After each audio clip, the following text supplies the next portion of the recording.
So, I turned on the stream, and then Alice wanted popcorn. So, I had to go make her popcorn. Duh. That's what happened. Alice wanted popcorn. Hi, friends. Welcome in. Hi, if we're new and we've not met before. I'm Jaded Neko, and I just do whatever I want here. This here is my stream, and I will just do whatever the hell I please. Thanks for coming in. Thanks for stopping by. Appreciate you being here. I'm going to play some video games. I had a day. I had a day. Alright? I had a day. It was a day. Oh, I had a day. Oh, I had a day. Ooh. Girl. Did I have a day? So. We will be ignoring that entire assin situation.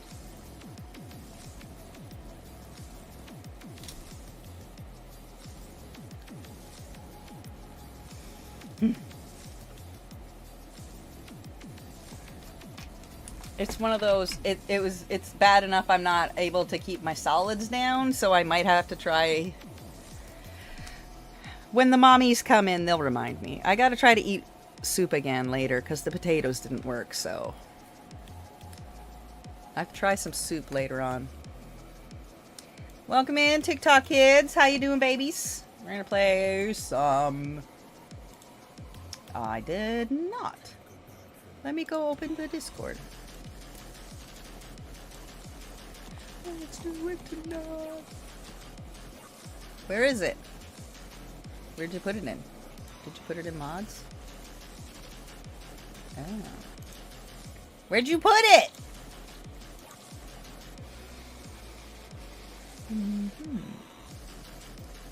I don't know what Discord you sent me. Is it this one? Oh, there it is. Yes. Oh. I'm going on top of you, girl. Okay, let me get over there and give a baby a shout. Paste done, go.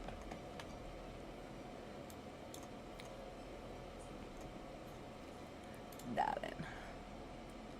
Hey, guess what? Follow. Patow. Bing bong.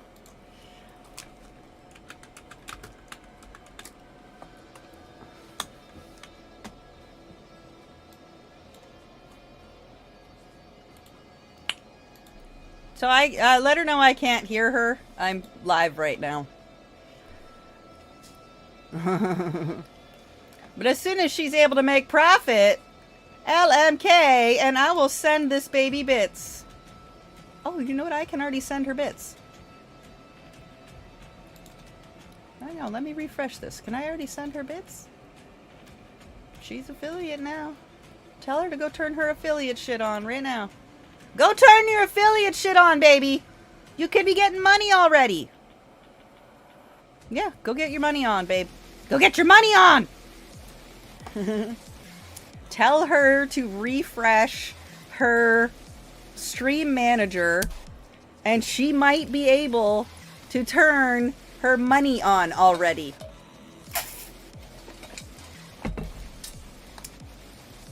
Good girl on affiliate, though. Hi. We're gonna shout you out. Let her know we're gonna shout her out over here for more follows and thanks. Alright, nanners. I love me a nanners. Fucking. Oh, all my best nanners are nanners. It makes sense if you know. We're gonna go give her a shoutski. Y'all, give us our little baby a. Give us our little baby a follow. Give our little baby a follow. Yeah. We're gonna go give our baby a follow. Go follow our new little baby. Isn't she cute? So you haven't turned your camera on yet? Oh, hang on. I don't want to do that one. I was watching some YouTube stuff. Sketchy YouTube stuff. Don't watch what I was watching on YouTube. It was some bullshit. I don't remember what it was, though. But it was some bullshit. I promise. Alright, let's turn the game on now. So, today was an ass day of ass. Today was a 2 Xanax day. 2! For fuck! And I already take 3 or 4 other guys. Plus 2 Xanax today. For fuck. That's the day we had today, babies. That's the day we're having today. Alright? Alright. So we're gonna play some video games. And maybe watch dumb shit on YouTube again. Because I like to do that. La, la, la, la.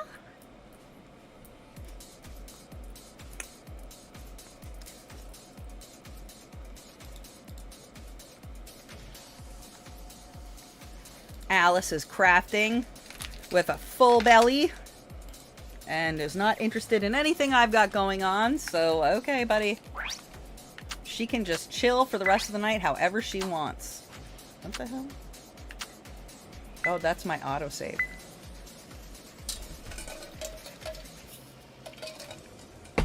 I always like to do a secondary save in case I change my mind later.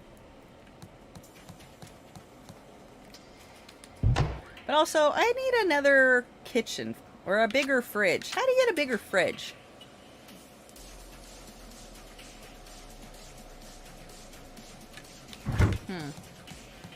What am I supposed to be doing?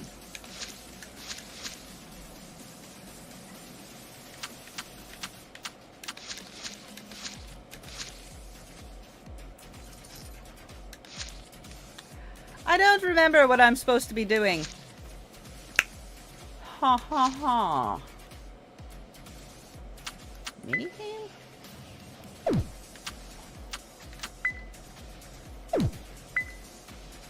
Oh, I can unpack us? Oh, yeah. Oh, I guess I'm doing really good at pioneering. But I gotta do some other shit. Maybe I gotta clean my land off.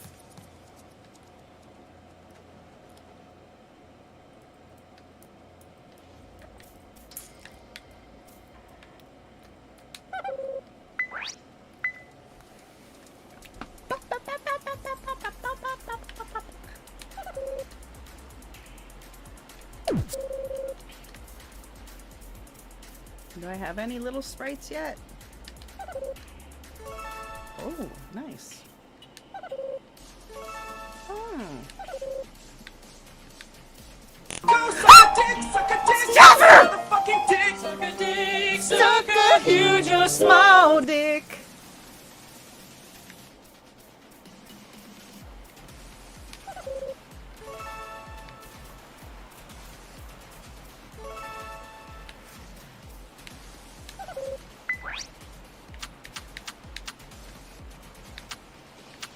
Okay, I guess I got it more.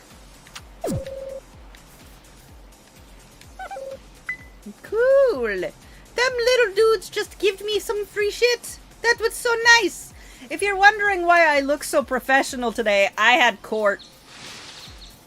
And you can't go to court with your titties out. I mean, you can, but you probably should not. But that's your choice and your titties.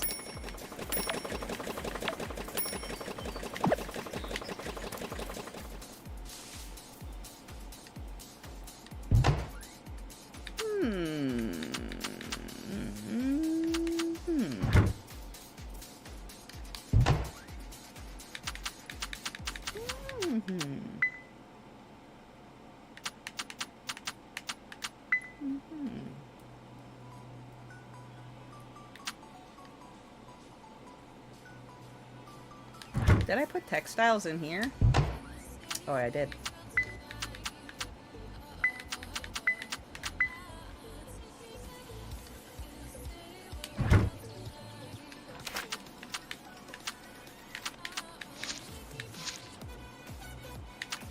Oh, I want to make a, not a seasoning maker, a condiment maker. Do I have enough silver? Oh, I do. Oh! Take me back. I will be making condiments. Yes. Craft. I did it. Didn't I? No, I didn't.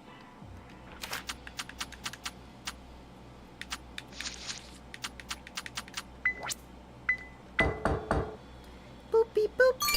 Yeah. Okay, what else do I want to make? Yogurt? Do I want some yogurt? I already made one of these, I think. A textile maker. I made mayonnaise maker. I made that. Made that. Made that.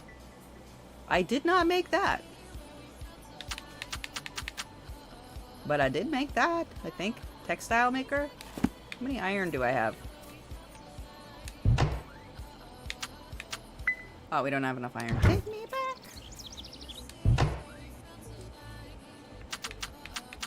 Oh, that pepper has to go in the mill.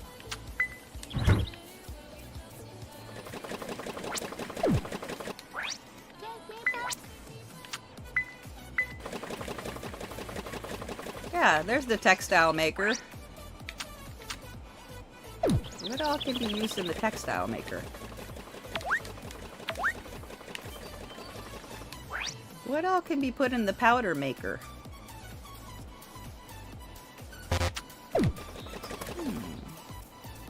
Okay. Anyway, let's take this shit in the house. Oh, wait. Condiment maker. Take me back.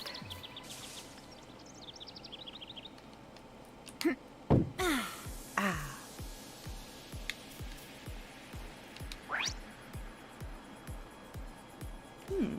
What do you need in the condiment maker? Okay, so peppercorn, sugarcane, rock salt. Textile thread goes into cloth. Yogurt. We don't have the yogurt maker. We made this. Rice, beans into seasoning. Rice and beans only.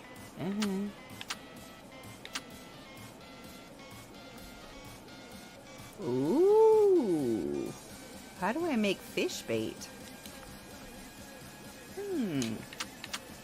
What's this? Yeah, I need more iron. Get louder.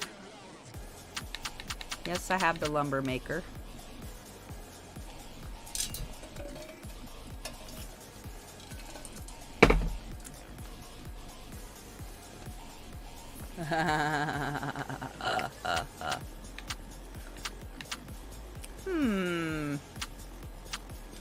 This is only converts threads. Okay, what other threads do I have over here?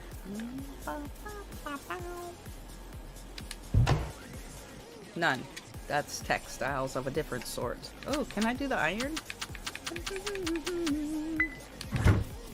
Let's jam the iron in the iron ingot maker. Oh, wait a minute. Oh, you need 5? Oh, your face is ugly.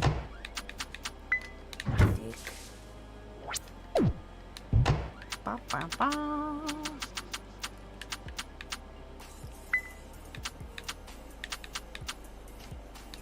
Let's see if I put the flexible thread in, if it'll make some cool ass cloth. Oh, it will. Good job!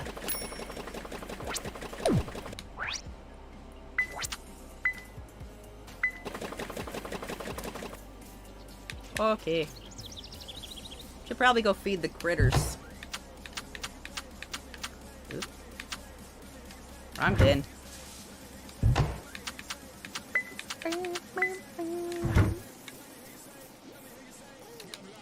Go out to pasture, you little pecker.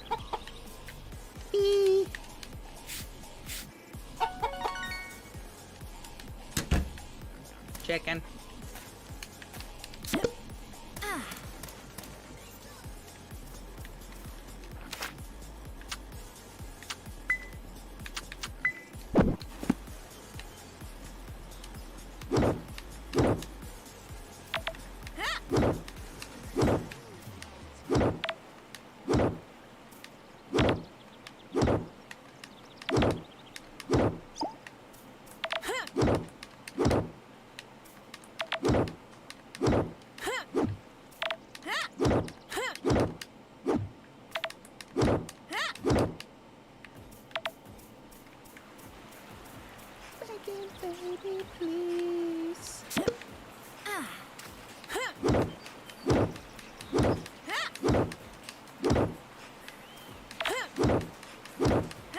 watch some YouTube while we do this.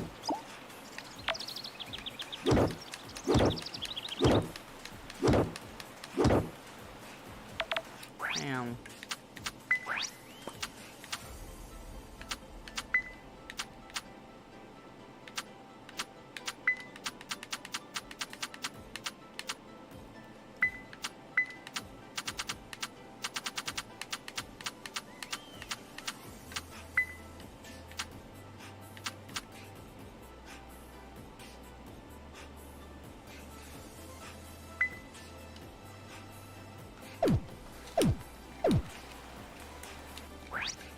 To the walls, till sweat drop down my balls. All these bitches crawl.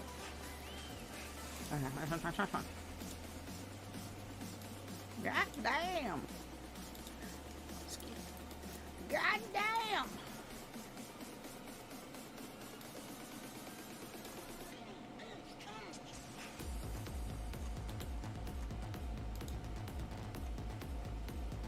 Okay. Oh, I gotta switch my... Okay.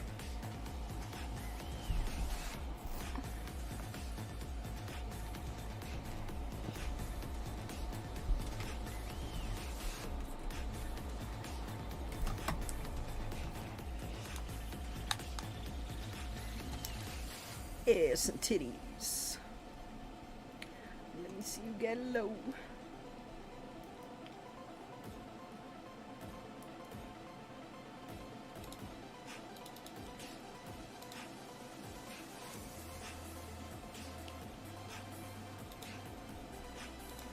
To the window, to the walls. Uh-huh. Yay! Wow. Yow, ski ski, goddamn. Yow, ski ski, motherfucker. Yow, ski ski, goddamn. Shoulder, dolly, makes lifting easier for me. Shoulder. On TikTok, they were the perfect fun-loving family until one leak exposed something twisted. X-rated content within the family. Apparently, screenshots got leaked of one of the daughters has an OF with their mom. Like, they make OF content together as a family. I literally saw a video of them in the shower and her stepdad recording. Reddit came alive, piecing everything together. What? TikTokers couldn't believe what they were hearing. I am literally baffled by the Becca and Bethany situation, and honestly, super concerned.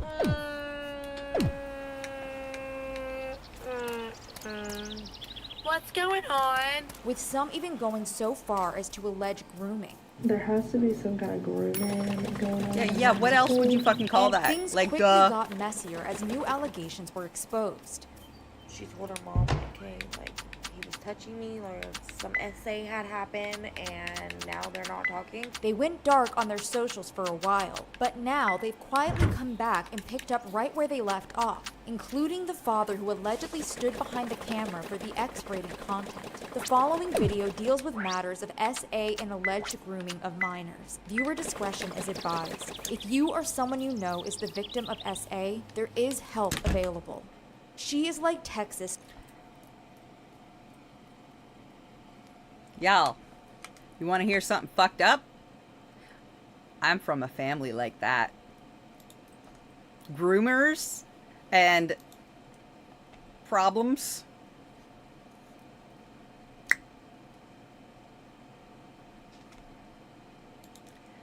The groomers and the files. Yeah, I come from a family of that. That's why I'm not in the same country. Now you know. Started off as a run-of-the-mill content creator on TikTok, run by Kim, a mother out of Texas, often showing her husband, Paul, and daughters, Becca and Bethany, in everyday situations. She even wrote, "Just a mama trying her best" on her Facebook profile under the same name. It didn't stand out too much from the countless other family-centered accounts out there, but they grew a loyal following of people who tuned in to catch up on their antics, from family meals, And Bethany got the regular cheese, he got regular. dancing and singing,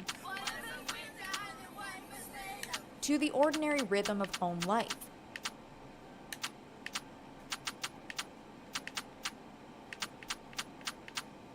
This famous TikTok family that seems absolutely normal. They just post videos having a great time, dancing and having fun. That is until one image went viral in September 2024 that seemed to expose a whole different side of things not seen in their regularly posted content. Apparently, screenshots got leaked of one of the daughters has an OF with their mom.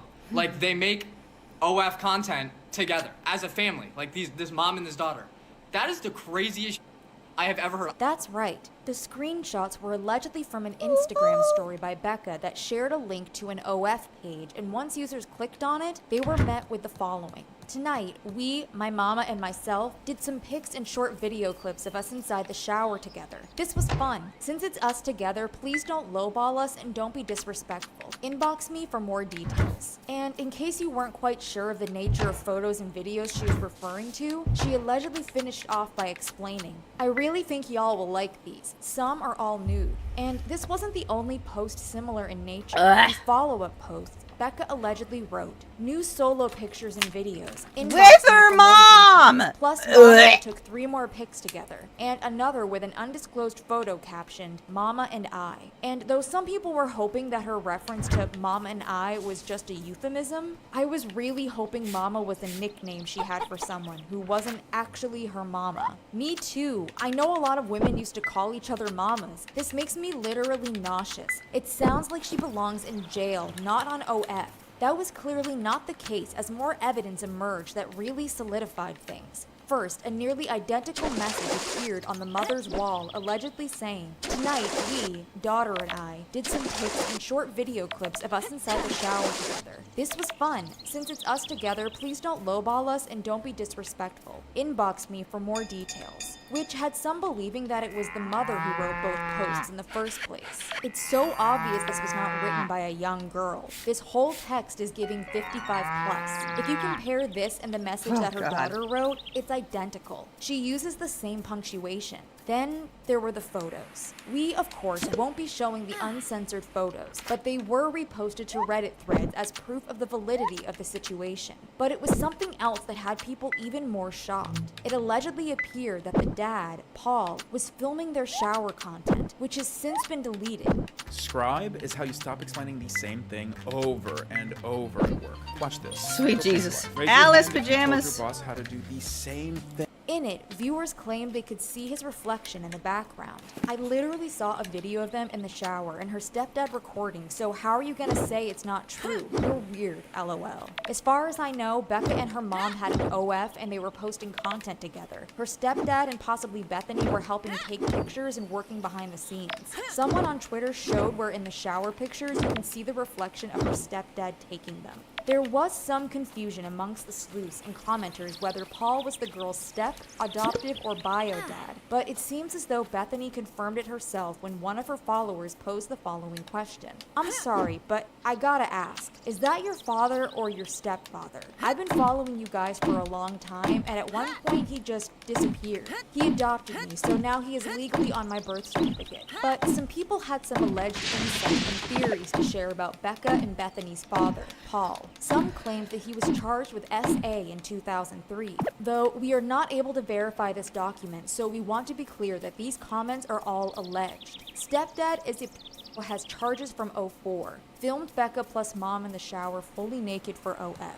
There's a lot more creepy on Reddit if you search their username up. It's all weird/sketchy. Look up Espinoza Paul Anthony versus Texas. He has 3 offenses that got dismissed in 2004. SA on 1 minor. Bethany and Becca were adopted when the incident, and now this. In this video by TikToker Moxie expressing how she feels bad for Becca in this situation, also shares a court document that allegedly pertains to the charges against him. And it should also be noted that Becca was a mere 19 years old when the content was created in September, and did turn turned 20 the following month in October. She also had a child when she was 17 with her high school boyfriend and moved out to start a life with her new little family. And a commenter on Reddit shared some insider info that they witnessed while going to school with the sisters. I went to school with Becca. Her and her mom used to promote each other's OF, which I thought was weird, but this is crazy. And a number of people got onto the topic of legality. Was the spicy mother-daughter content even legal to create? Well, first of all, let's go over the OF side of things. One Reddit commenter pointed out that it is actually a violation of the platform's rules. I'm pretty sure these types of videos are prohibited on OF.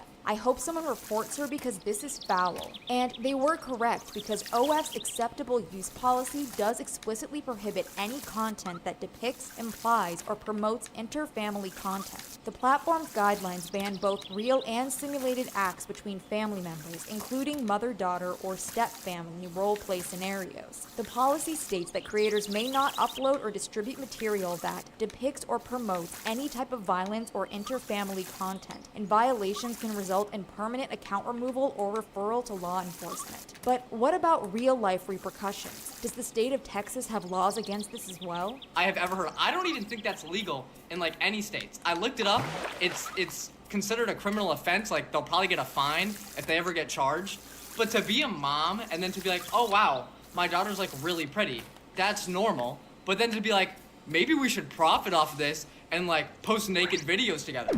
Girl, that is insane. You should be locked up for that. And he was pretty accurate in his research because Texas does, in fact, criminalize this. Section 25.02 of the Texas Penal Code defines this type of content as prohibited sexual conduct and treats it as a second-degree felony. The punishment ranges from 2 to 20 years in prison and up to $10,000 in fines. And since Kim and Becca's OF content reportedly did not go beyond the realm of nudity and standing in the shower with one another, they were likely in the clear of any real criminal charges. But nevertheless, it is a fine line to skirt, a moral that some Redditors actually argued in a thread discussing the questionable content. Also, like, even if you wanted to do OF, you could do it with people you're not related to. Like, that's your mom. They're not to each other. They were standing naked in the same shower, not having...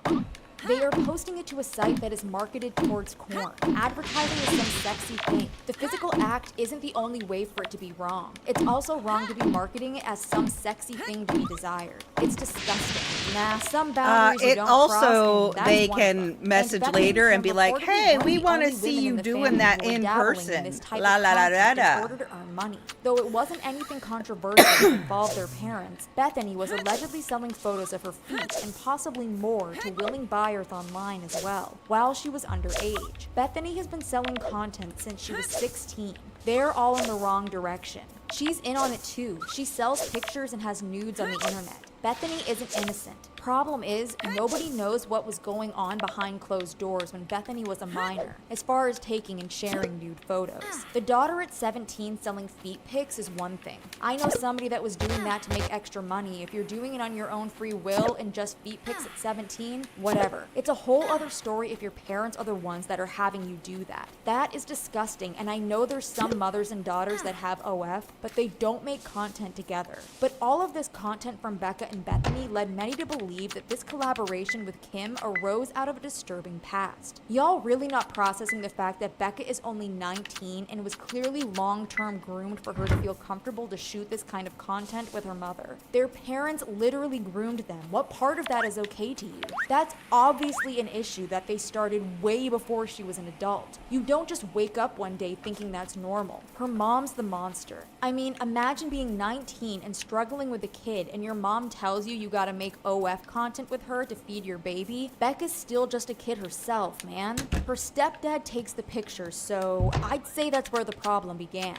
There's no way stepdad isn't in charge here and groomed the F out of them. There has to be some kind of grooming going on in that household. This TikToker also let everyone in on a little insider information that things allegedly went much farther than anyone had realized. It was said by one of Becca's former friends that Becca said that she does not believe that it is wrong because it is not her real dad and it is only for views and money. Her friend also said that he would make sexual gestures towards Becca, his stepdaughter, now adopted daughter, and would slap her butt in a playful manner. I'm seriously concerned about what is going on in that house. At 19 years old, you cannot tell me that this was not like a part of her childhood, like grooming or saying like these types of behaviors are normal, which floors me.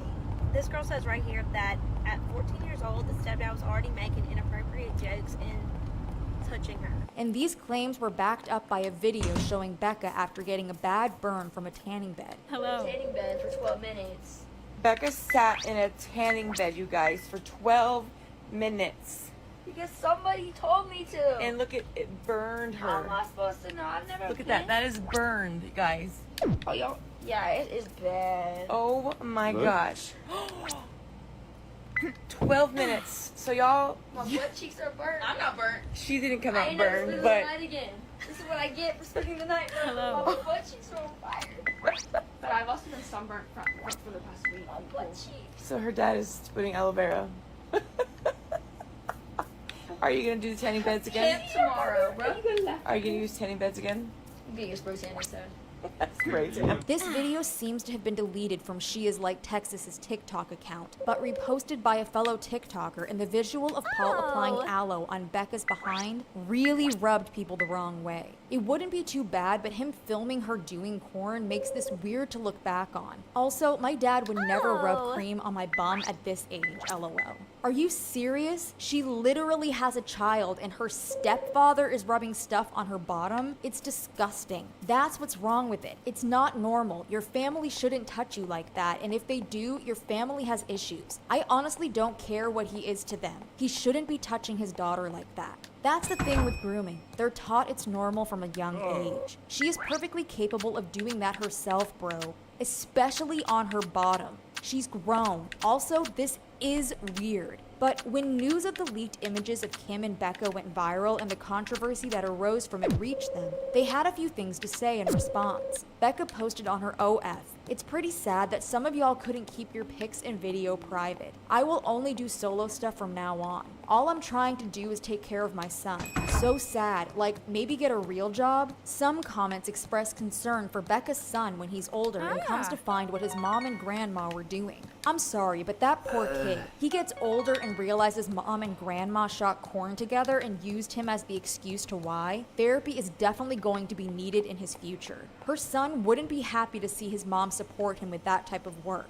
Feel sorry for what her son will have to go through if kids ever find this out about his mom. If she wants to take care of her son, she shouldn't be blasting OF advertisements of her and her son's biological grandmother doing sexual content. CPS will likely frown upon that. And another took issue with Becca's choice of words. Couldn't keep our pics and videos private, yet her mom had them plastered all over her Twitter before she went and deleted them all. And she linked her OF on her IG story. Obviously, people were bound to find out. And Kim wasn't taking the controversy lying down either, and decided to make a post as well and speak her mind. In this screenshot, the mother writes, "Well, as I knew it would happen, people leaked the content and now I'm being shamed as a bad mother. Do not ask me anything about my daughters. I will only promote my page. And to the ones that leaked my content, F you. I was just trying to support my family. Thanks for making me cry all day." Kim went on to add in her post, "Thank you to my true fans that really care about me and don't want to ruin my life." But at the end of the day, it seems like Becca took a different approach than the tears of her mother. Like, that is not okay. You know, and now she's like, you know, the content's out there forever. Like, it's whatever. What am I going to do about these pictures? I don't care. Da, da, da, da, da. That's right. A live stream of hers was reposted where she is explaining that she knew the photos were out there for everyone to see, but that didn't seem to bother her too much. I'm not acting like people don't see my videos. I just don't give a no more. Of course you've seen them. What am I going to do about it? Do you want me to cry? Do you want me to delete social media? What do you want me to do? Of course you see it. What do you want me to do about it? There's nothing I can do now, so just get over it. It's being dealt with, but there's nothing I can do. Yes, they're out there, so how are you going to be like, I know you know. Of course I know they're out there. Like, be so for real.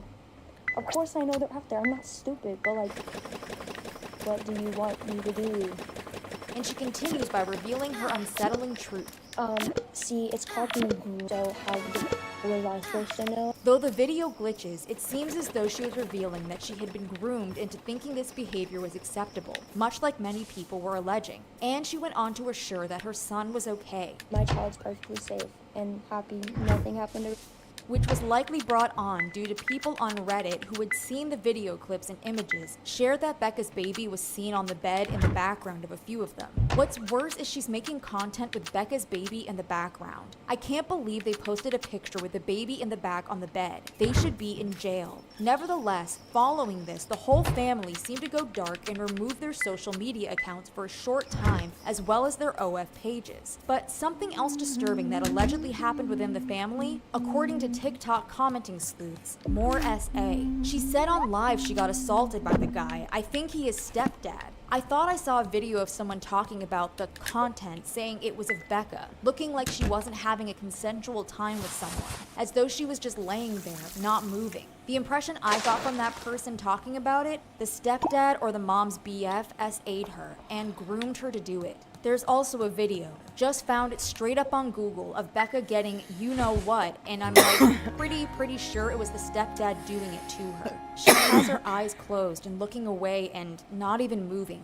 Like she looks like it's forced, at least in some way. At the end, she looks up at the POV of the camera and she reaches for the camera, upset that whoever is filming. And though this is all just alleged and cannot be confirmed other than by Becca herself, she did reportedly make a move that many say pointed to a rift being created by something bigger than the OF content alone. She cut communication with the rest of the family. Becca seems to have cut them completely. She seems to have gotten away and is pregnant with her second child. She told her mom, like, hey, like, he was touching me, or some essay had happened, and now they're not talking. Eventually, they all, one by one, created new accounts or logged back into the old ones and began posting content once again. Things seem to have gone back to normal, except for the clear absence of the patriarch of the family. That's right, even though the rest of the brood took back their social media voices after the scandal, their dad seemed to be a lot less present than he used to be. It's unclear what the true reason behind this decision to stick more to the shadows or be completely absent from this reprise was, but when he was seemingly hard launched back via a video to Bethany's socials, fans of the family were ready to welcome him back. On October 26th, the family attended a 49ers NFL game in Houston, and though a few of them weren't seated together, everyone seemed in good spirits, as evidenced through posts by Kim to her TikTok account. She is like Texas that she captioned, "Best experience ever. I saw my kitty, Kittle McCafferty kneeled and prayed. Football, Jesus, and family." Bang, bang, Niner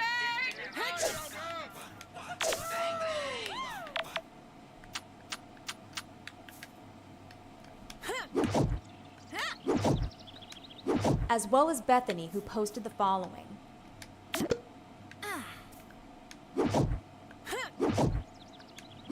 And commenters shared their love and excitement for a near full family return. I missed seeing him. Oh, thank God he's still around. Tell Pops hello, good to see him. I'm so happy to see you two together. Much love to you and your fam.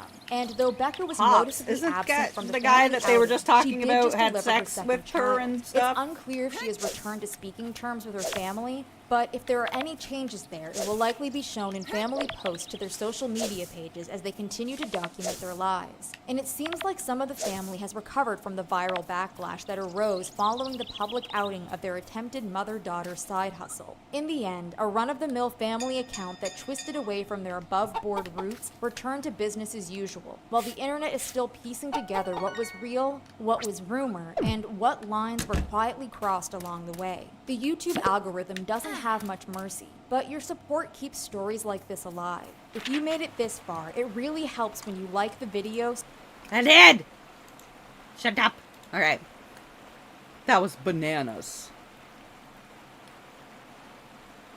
We were watching Murder Makeup yesterday. Oh wait, no, we finished it. We were watching how Wizard of Oz got murdered.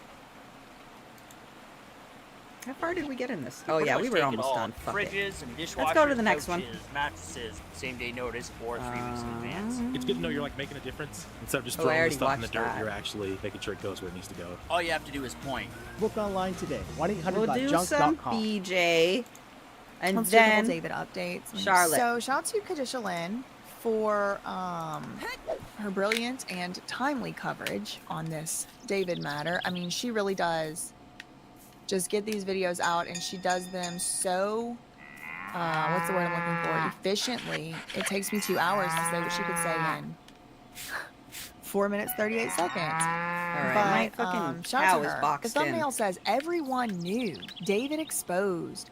New photo shows Celeste backstage. Backstage with management? Question mark, exclamation point. We have more information coming out about Celeste Rivas Hernandez and David. And this one has some significant updates, and we have to give the Redditors a hand when it comes to this because they do not play no games. They came across these photos of David performing at the Fonda Theater in Los Angeles on June 27th of 2024. And look right here who is actually at this concert watching David perform at this time. It's Celeste. Okay. So I didn't, forensically analyze. I didn't forensically analyze this photograph, but it is being posted online and pushed around Reddit as if it is authentic. This is supposedly David right here on the stage doing a concert. What kind of shoes is that? Element? Is Johnny Schillereff involved here? And then over here is supposedly, purportedly Celeste. Now I will say, that does not look like Celeste. Apparently there's some more images, but this is the first little piece of evidence right here that, the Reddit is going a little crazy about. They're saying, look, we found Celeste, we found Celeste. This is from June 27th, 2024. So June last year, she would have been 13 from my calculations. This isn't the only piece of evidence that we have seen of Celeste being at this performance, but it's the people who are around at this performance which makes it that much more concerning. And at the Fonda Theater, David was there for 3 days, but we can figure out the exact date of this performance because on this day, he performed with his little sister. Okay. You know what they say, the internet lives forever. Well, multiple media outlets were covering this performance and what David was wearing this day. Also, multiple people who just attended this event this day that was recording and posting it as they were watching. I'm sure you guys remember at the very beginning of all of this stuff coming out, there was someone that posted.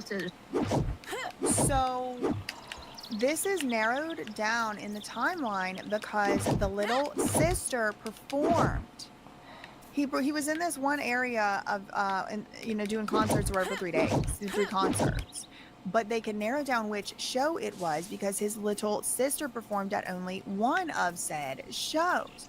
So that was this specific day, June, July 27th, whatever it was. And Shalyn is saying, don't you remember whenever we saw this, the very beginning of all this case breaking and all this, we saw this photograph as well of a backstage, looking like a backstage moment of Celeste? Social media trying to figure out if this was Celeste that they caught on camera going backstage with David's brother. And when they posted this whole video, the date that they had on it was June 27th of 2024 at 10:12 p.m., which is the same day that we are seeing Celeste in this new photo. Ooh. I gotta go take this shit back.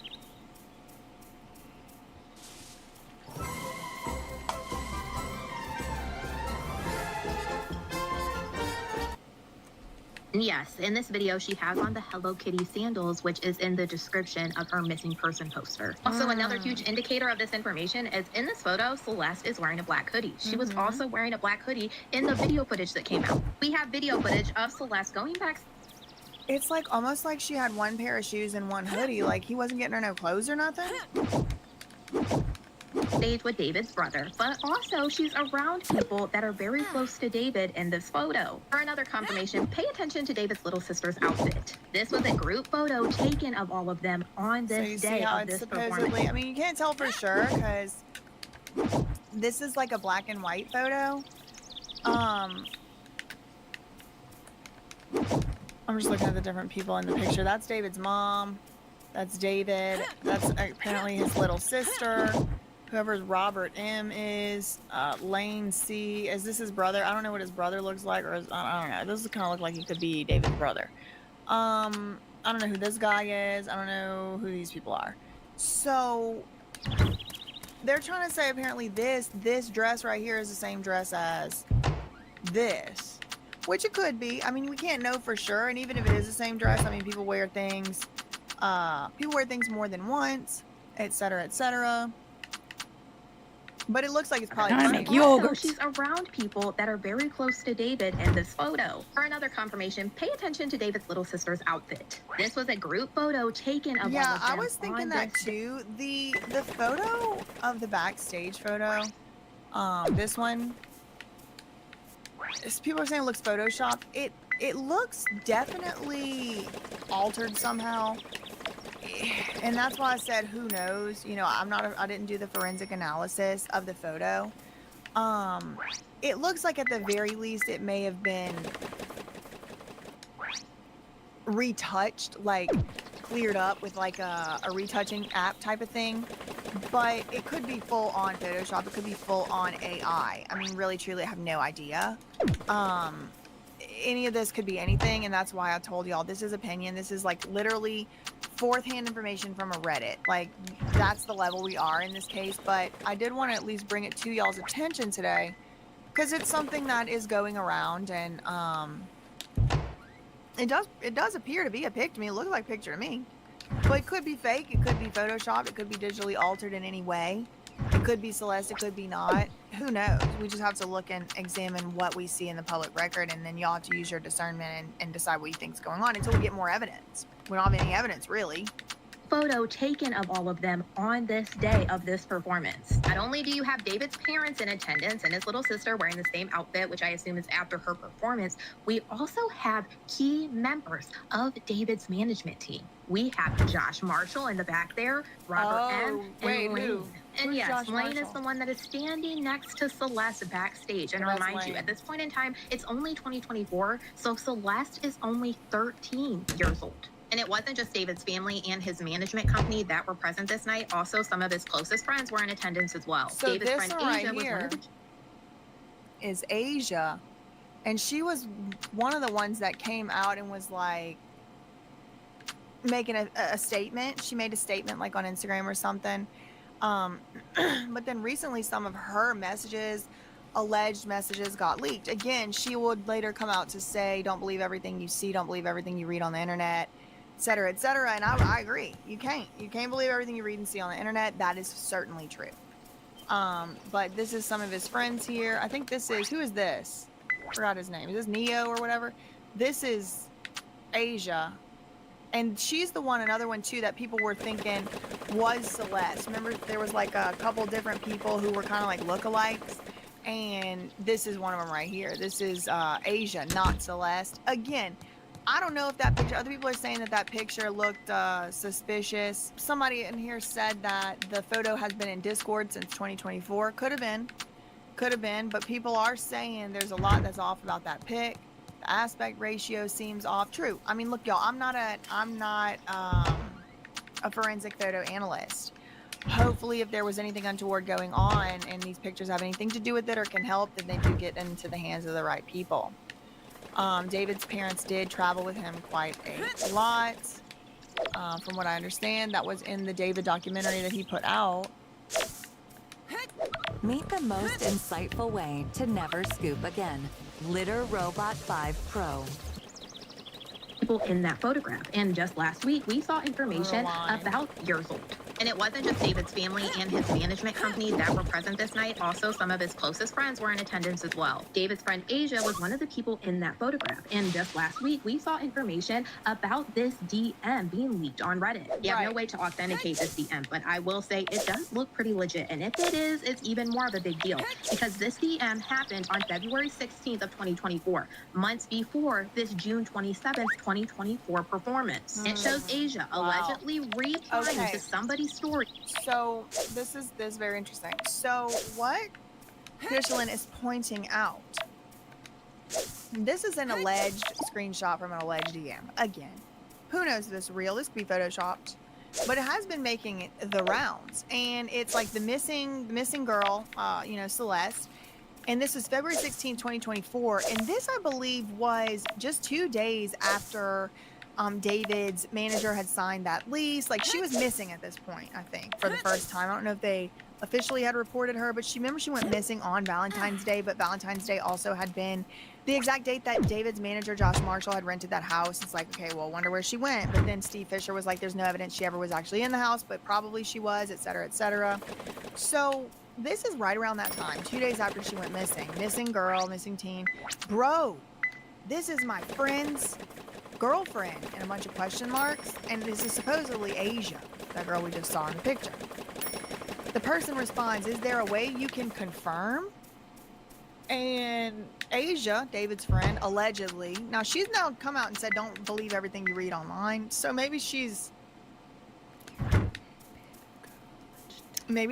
in some way challenging the authenticity of these messages. She didn't say that explicitly. She didn't say those messages are fake. She just said, don't believe everything you see online. So take with that, what you will.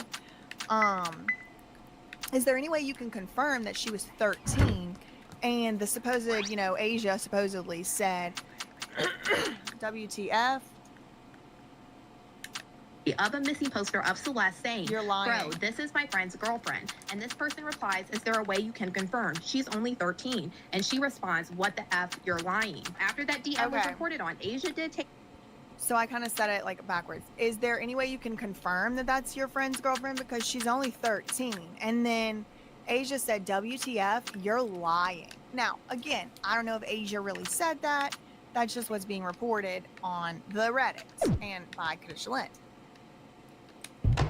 To her social media and said, "For legal and safety reasons, I do not I went back girlfriend." 10 seconds. And this person replies, "Is there a way you can confirm? She's only 13." And she responds, "What the F? You're lying." After that DM was reported on, Asia did take to her social media and said, "For legal and safety reasons, I do not feel comfortable talking about the case. I will speak about it in due time. In the meantime, I suggest you don't believe everything you see online." I was able to find out that this night, there was actually a photo booth company who was hired called Hive Photo Booth, who took... On to the next. So just to close off that, picture backstage with the friend aspect of things, the Asia part of it, Asia has come out and said, don't believe everything you read online. And for legal and safety reasons, I don't want to talk about this or report or make any more comments, but you just can't believe everything you read online. So then Krishalyn goes to the next thing, on to the next, and there was apparently a photo company. Did you put your that jammies was, on? like a photographer company that was hired by Interscope at the last second for this show, and she found it on Reddit. Somebody found it, and she's bringing it to YouTube attention. Some interesting information having to do with that, so let me let you hear that. Talking about the case, I will speak about it in due time. In the meantime, I suggest you don't believe everything you see online. I was able to find out that this night, there was actually a photo booth company who was hired called Hive's Photo Booth, who took all of these different photos throughout this night. The Interscope Records called upon their expertise on short notice. They said things move fast in the music industry, and this event was no exception. Interscope Records contacted us with a tight deadline, just 3 business days to secure a photo booth rental for David's show. And on this page, there is literally only a couple photos because, believe me, I was scouring it, trying to find if there were all of the photos uploaded to this website. I was also very curious to see if Celeste would have been possibly in one of these photo booth photos that this company took. Either way, just all of this information and a confirmed sighting of Celeste around certain people is a big deal. But y'all let me know what you guys think about all this in the comments. So maybe she was there backstage, maybe she wasn't. My personal opinion, she definitely went backstage to some of these concerts. Was she backstage at that specific one? I don't know. These are just my opinions. It is interesting to know that the mother would have been around her, but also doesn't surprise me, and it seems inevitable. And we've even speculated, I've speculated about that before on this channel, because it's like, wait, the timeline is they met as early as possibly whenever Celeste was maybe 10 or 11 years old, and she was supposedly hanging out with David during the same time that David says his parents went on every single tour stop with him. Miss ma'am, are you done with your snacks? I'm a little bit confused. Were the parents around Celeste? And it looks like maybe they were. If these pictures are to be believed, and these, different little clues lining up showing, oh, this was the same outfit as this night and all that. Again, y'all, each and every one of those little things is not for sure certain. So these are all just speculative points. But I think that based on, the pictures and stuff I was just looking at, it does kind of appear like maybe Celeste was backstage that day. I'm interested to see if this photo ends up being authenticated as real or helpful in the case. Also interested to see, let's check the coroner. No, it still says deferred. Deferred. Case status open. Let's go to, what's his name? Fisher. Steve Fisher Investigates. Hello everybody, thanks for watching the channel. What you just saw was a clip from a long... Yeah, I know. But we just wanted to catch up. Time for Charlotte. Am I wrong? Yes, for but wait. suing my friend? Wait, don't tell us! You're too far! Wait. Damn it, Charlotte. There's 2 videos for us to watch. Okay. Okay.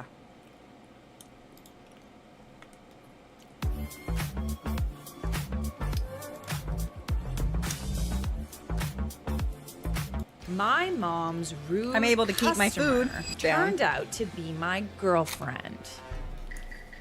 Oh, Nelly. This is gonna be fun. I'm 21 female and a lesbian. My girlfriend is 36 and bisexual. My mom had me young at 16, so she's 37 and works as a waitress at a high-end steakhouse. Okay, so your girlfriend is literally the same age as your mom.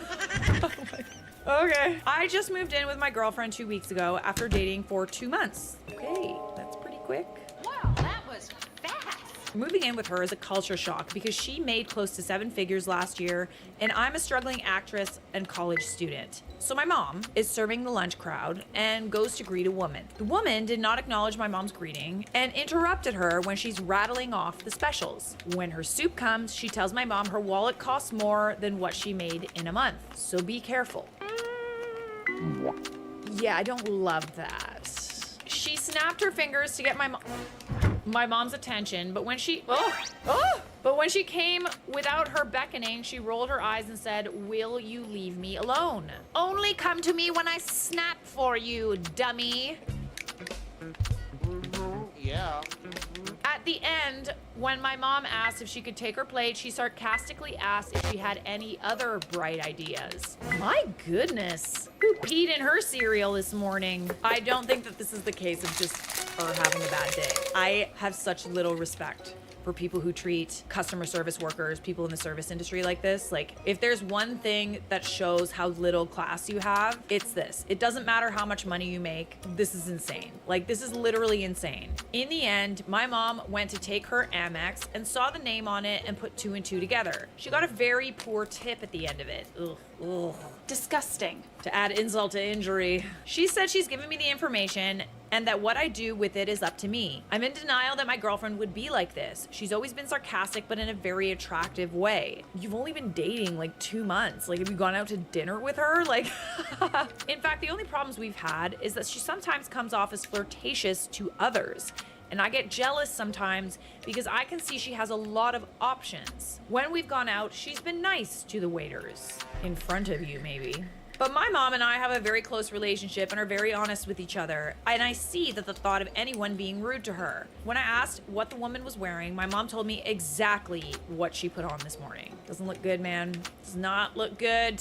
No, don't like that. So, when my girlfriend got home, I asked if she did anything interesting today. Hello, She said not much. Hi, baby. I asked if she was in a bad mood, and she asked why. I would ask her that. Now she's getting suspicious because I turned down spicy time. Yeah, boy. And when I tried to talk to her again, she said she was busy. What do I do to confront this issue? What can I do if she was just having a really bad day and this was out of character? I love her a lot and she's been extremely generous to me, so I don't know what to do. Okay. Out of character is like, let's say you have like a very short interaction with someone and, you know, you come off as a little bit curt or something like that. That's having a bad day, okay? But she literally sat there throughout an entire lunch and was extremely rude to your mother, a server, several times with literally no reason why. The minute that she walked into that restaurant, she was acting awful. This is not the case of someone who is having a bad day. This is someone who does not respect people in the service industry and thinks she's better than other people. And oddly enough, this is exactly the type of person that needs to work in the service industry. Everyone should work in the service industry at some point. Customer service, be a server, work in retail. It not only humbles you, but also helps you talk to people. You also answering gain phones for a lot of taxi. respect for people in those industries, in those positions, For because it's like they years. gotta deal with people like this all day long. The woman might have money, but she has zero class. This is not the case of someone that's having a bad day. This is the case of someone who has let money go to her head. Okay, update number 1. There was a lot of tension between me and my girlfriend after I, 21 female, turned down the spicy time the day before yesterday. I was clearly upset about what my mom told me, but didn't know how to confront her. She ended up disappearing into her study. After the house manager finished cooking and left, oh yeah, so she rich. These are Wello compression House socks. manager. Their custom Wello Fit compression gently wraps around feet, ankles, and legs to provide all-day circulation, support.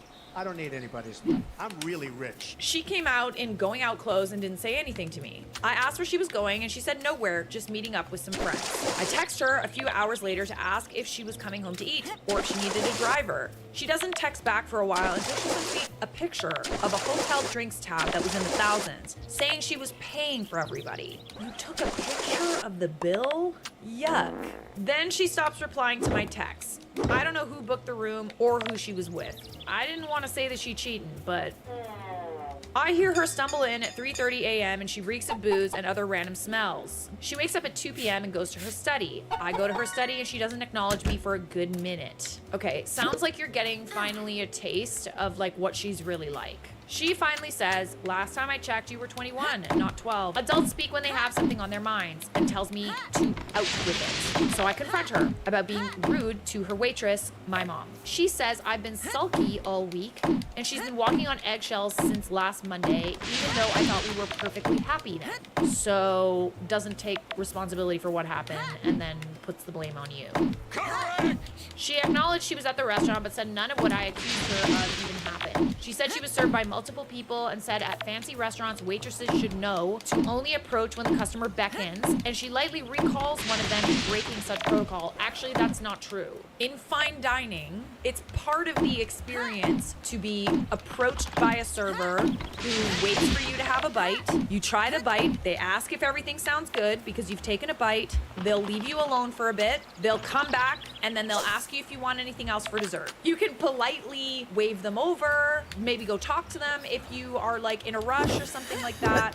But you do not Oh, you want snap PTSD, and baby. You should have been beckon with a me server. today. This is so diluted because it's like this person does not understand fine dining at all. And yet she's making herself seem like she knows better. When I asked who she was with last night, she said she's getting bad vibes from the conversation and tells me to leave if I'm going to be a baby. Okay, so again, she's gaslighting you and also kind of making your age a thing here too, which it wouldn't surprise me if that's why she's with OP in the first place, quite frankly. I'm pretty close to crying and she says she's been thinking and this relationship is giving her bad vibes and maybe I wasn't ready for an adult relationship and she clearly misjudged my maturity. This is just more of the same. Like it's more gaslighting, it's more victim blaming.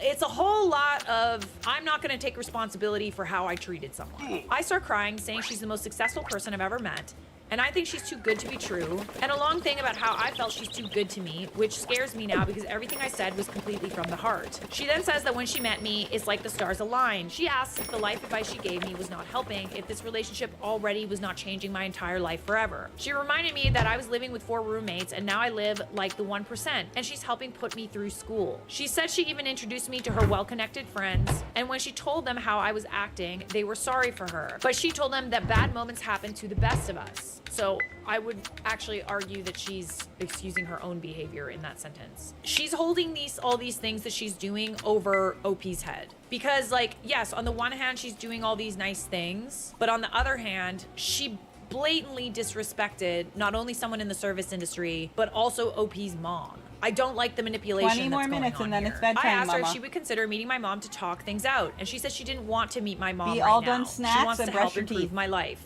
This morning, she told me to pick out a dream tote I could use for next semester and joked I was becoming spoiled. I called my mom and she said I needed to stick to the things I know to be true, that she's never lied to me before.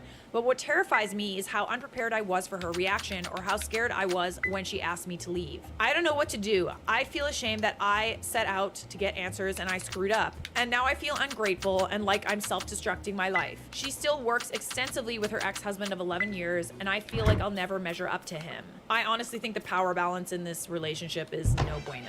It's not a coincidence that the one time that she, the girlfriend in this scenario, is asked to take some responsibility, that now she kind of holds everything that she's done for OP over her head. Look, I am a good person.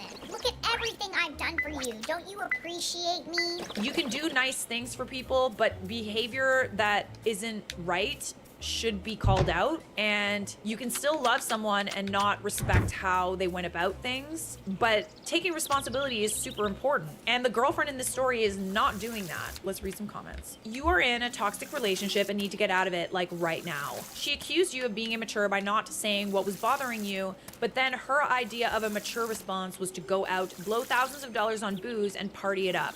99% chance she cheated too. I agree. I definitely think she cheated. When you do tell her what's been bothering you, she denies it, because of course she would. She has you so under her thumb, she knew you wouldn't question her. Then she shuts down your very reasonable questions about who she's been partying with by slyly insinuating she would dump you if she kept questioning her. After that, she reminded you that you only have what you do because of her, implying she could take it away in a heartbeat. And then she bribed you like a child or a pet. She's like skeevy Hollywood villain level of toxic. She sees you as a possession that she owns, not a person. That is scary and never ends well. Also, don't forget that she got mad at OP when she said no to giggity time. That on its own is a red flag. Yes. Tons of red flags in this. Tons and tons and tons. And also, if she wasn't terrible to your mom, then why is it that she doesn't want to meet your mom? You guys live together. I bet she doesn't want to meet your mom because I think that your mom was telling the truth. And she can't bear to look at your mom in the face. She's making OP depend on her so that when the time comes, she will choose her over her mom. So we have a side update to decide. So like not an update, but also important context. Am I the a-hole for voicing my discomfort about my girlfriend's ex-husband staying over? My girlfriend, 36 female, and her ex-husband, 43 male, started a company together 11 years ago. After they divorced, they agreed to continue to run the company together. So I, 21 female, get that they would see each other during work hours. However, yesterday, her ex came over after dinner and my girlfriend said they were going to work on a project. They are in her office when I doze off. I wake up in the morning, assuming he went home since it was only a 5-mile drive from the house, and we were vacationing in East Hampton to Bridgehampton, where his house was, and it wasn't that late. Yet when I walk into the kitchen, I see him casually pouring himself a cup of coffee and asking me if I liked hash browns. I don't know if I'm just not a morning person, but this was pretty triggering because he had owned this house before their divorce, and he was clearly more at home in it than me. How much do you want to bet that OP's girlfriend essentially just feels like OP is so young and she can just do whatever the f she wants? My girlfriend walks in and they start talking, and they were ignoring my attempts to join the conversation. It was not about work, just small talk, until I was practically pulling on my girlfriend's sleeve to get her attention. I asked her why he stayed over and why he could not have gone home. She gets offended, saying I'm being rude and insecure and that she was just being a hospitable business partner. With her ex?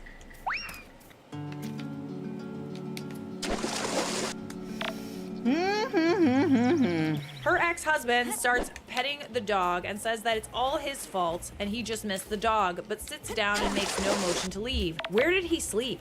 Did they sleep? I immediately feel bad because I didn't want to keep him from his dog. My girlfriend says, when you do business together, you're not supposed to be mean to your business partner. Sounds like something someone would say to like a 2-year-old. Then she says she has a problem with my mom and is well within her rights to complain to the owner about my mom breaching her privacy, but she didn't. When my mom told me she mistreated her when she was a waitress. Okay, so first it was she didn't do all the things that your mom said. Now she's gonna go tell the owner because she invaded her privacy. So which is it? Liar! Am I the a-hole for complaining about him staying over? I have nobody to bounce measures of sanity off right now. No, you are in a very toxic relationship and this woman is taking advantage of the fact that you are very young. Not the a-hole. I can't think of any situation where staying the night and making breakfast is hospitable business partner behavior. This is why it's like, if you were an adult, like what reasonable person would be fine with their significant other spending the night with their ex at their house? Well, I don't know. It might be casual and not spicy, but it's definitely not normal. Other than that, I would say if you're not comfortable with it, one of you will need to change. It's not an unacceptable thing to do if all parties are in communication and agreement. I mean, we're definitely not in agreement though, because like OP is not comfortable with her girlfriend's ex staying at their house overnight. But the fact that she's insisting this is common business practice is kind of a red flag for either her view of reality or her view of your intelligence. Not just intelligence, naivety. OP's only 21. She doesn't have a lot of experience with people like this that are like super successful and shit like that. But the girlfriend is definitely taking advantage of the fact that OP just doesn't know. I don't think that she's stupid. She obviously like can tell that this is weird. Ask yourself if there's been any gaslighting going on, because this seems like the start of denying reality. Yes. The reality is she had her ex sleep over in the house that you live in with her. That is not okay. Stop posting about your issues with this woman. She sounds 100% awful, and you're the a-hole to yourself for staying with her. She gaslights you. She treats service workers like crap. She bribes you with gifts to get you to shut up about any of the major deal breaker problems going on here. You get it, she's famous and rich and so great, but honestly, girl, she's not great. And obviously getting advice from the internet last time did nothing to validate your feelings of being gaslighted, which they really, really, really should have. Get help from a therapist and get some space from this woman. I wish you the absolute best with a large dose of clarity and strength for making the changes you should. Yes, lots of gaslighting, lots of manipulating. She literally was rude to OP's mom. The fact that that doesn't make you go like full beast mode, that is concerning. Say what you want about me, but my mom, hell no, that woman is a saint. So we have one final update. Am I the a-hole for refusing to choose between my girlfriend and my mom? My mom served my girlfriend at the steakhouse she worked. She said my girlfriend, who didn't know she was my mom at the time, was outlandishly rude, and that she knew it was my girlfriend after she saw my name on her card. So after that, I confronted my girlfriend. We had a days-long fight, our first fight ever, over this before things went back to normal. However, yesterday, my mom calls and tells me she's been placed on leave from work because my girlfriend contacted the owner and said she exposed her information to a third party and she felt her privacy had been violated. Dude, your girlfriend got your mom fired.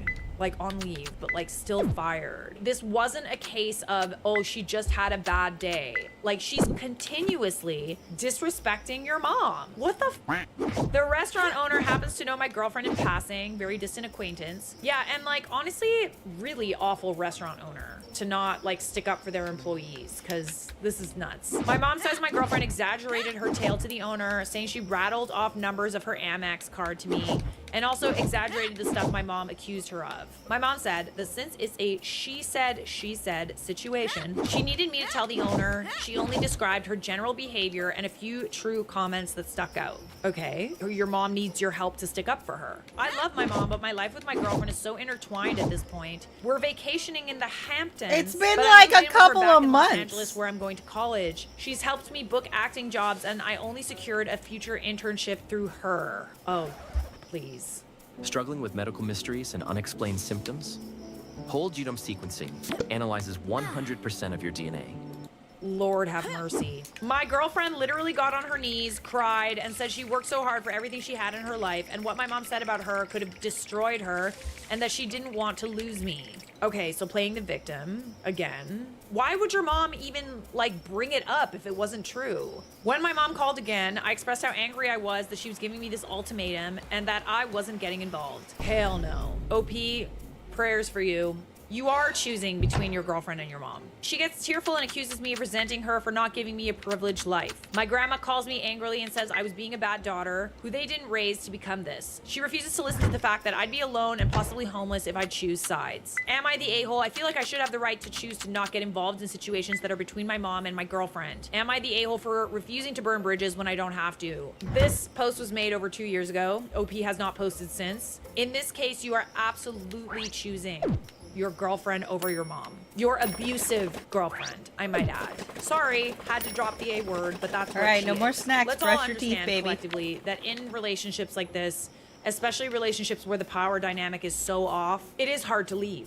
Genuinely. And there is a lesson here, and it's that it doesn't matter how many times this person posts to Reddit, how many feelings she has about, you know, the gaslighting, the manipulating, the bribery, all those things, all those feelings she's ignoring, probably because she wants the life. She wants that life. She wants to have a privileged life. It's not wrong to want a privileged life, but it is wrong to choose a privileged life over your own mother. Yeah, and it's also OP's girlfriend isolating her from her family, which is also a telltale sign of an abusive relationship. Separate her from family, check. Make her financially dependent on you, check. Make it seem like they can't do anything without your help, check. Convince them they are not enough on their own and your largesse is the only route to happiness. Check. Don't forget the first 3 steps. Gaslight, gaslight, gaslight. Remind them how much worse they'll be without you. Check. It goes on and on. Yeah, it's sad to see, but OP just has to figure it out on her own, honestly. So, are you the a-hole for refusing to choose between my mom and my girlfriend? You are. I'm sorry, but it kind of sounds like seems to be what you want. Am I the a-hole for asking a customer's kid not to touch something? I, 24 male, was at a popular fast food restaurant. I've been working here since this location opened, and I love working here.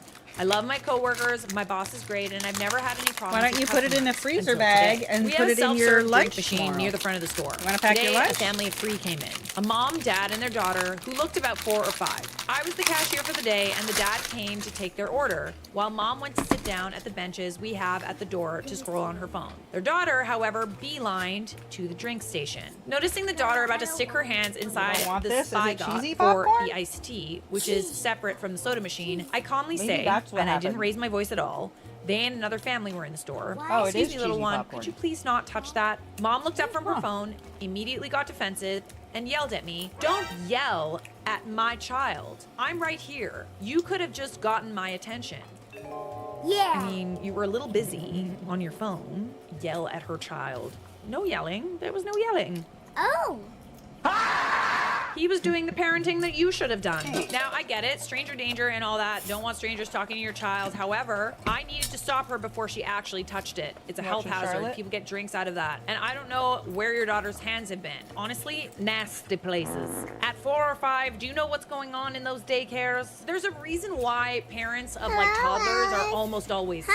Because they be wiping their boogers and just putting the poop and the pee and the dirt. Toddlers are breeding grounds for infestations, okay?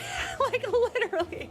They nasty. Your entire family just came from outside. She could have had peanut butter residue or something on her hands, and the next person to drink out of it would have went into anaphylactic shock. And I didn't raise my voice. I used a gentle voice just to get her attention and not contaminate the Spy-Got. I don't know if I'm saying that correctly. No, what is really going on here is the woman in this story, the mother, is pissed off that OP is doing the parenting that she should have been. I apologize to the mom and explain the above, minus the outside part. She isn't, however, having it and yells at me again that she's right there and do not speak to her child. Dad is right there at the register, just waiting for this to finish so I can take his order. So I apologized to her again and turned to her husband to take his order. As I turned to her husband, she's back on her phone, now with her daughter sitting next to her, hand around the shoulder. Okay, so she knew that she should have been paying attention to her daughter, essentially. Am I the a-hole? Should I have done things differently? I've already told my boss, and after they left, I still disinfected and sanitized the Spy-Got, even though I stopped her before she touched it. I felt like if I did it while she was still there, she would have had another meltdown.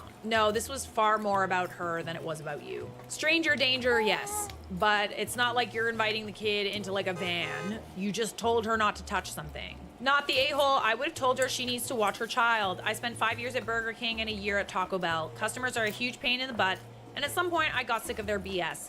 Like the people coming in asking for water glasses and then stealing soda. I once kicked a family out because their kid wasn't wearing shoes. Oh geez. I fail to understand why the mom got so mad. Like you're doing her a solid by parenting her child for her. You're doing it in a nice way. She just knows she shouldn't be on her phone. She knows she should be watching the kid. Not the a-hole. If the mom didn't want her daughter to be yelled at, she should have been watching her and telling her to come back to the table. Not the a-hole. Some people choose not to watch their children and then get upset when someone says something to their child. Unfortunately, she will not be the last parent you will have to speak to about their child. You did it right, and you will have to do it again. This is the thing. You did everything right, but it also means that you're still gonna have to deal with people that are uncomfortable about it for one reason or another. So be prepared that it's a sore subject, and I think people will take it personally. Samus MMX raided your channel with 4 viewers. Omnom_Monch57 raided your channel with 1 viewers. Meet Gym Monster 2, your all-in-one smart home gym. Its compact, self-standing design fits anywhere, no setup, no limits. Dynamic weight modes adapt as you lift, letting you adjust resistance up to 220 pounds. Access 370 plus pro design workouts to train smarter and stronger. Search Spedience now.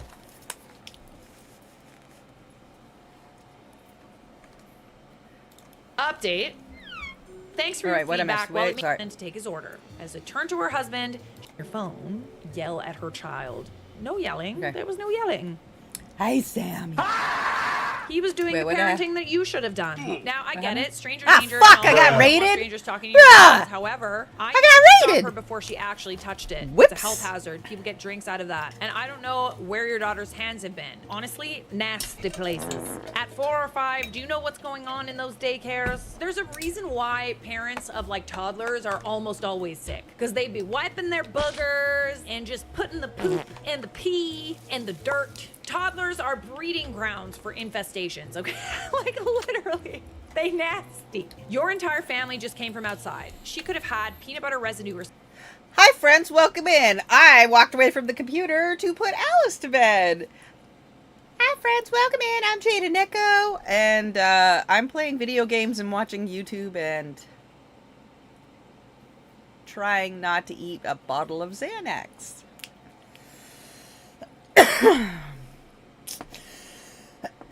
It's one of them days.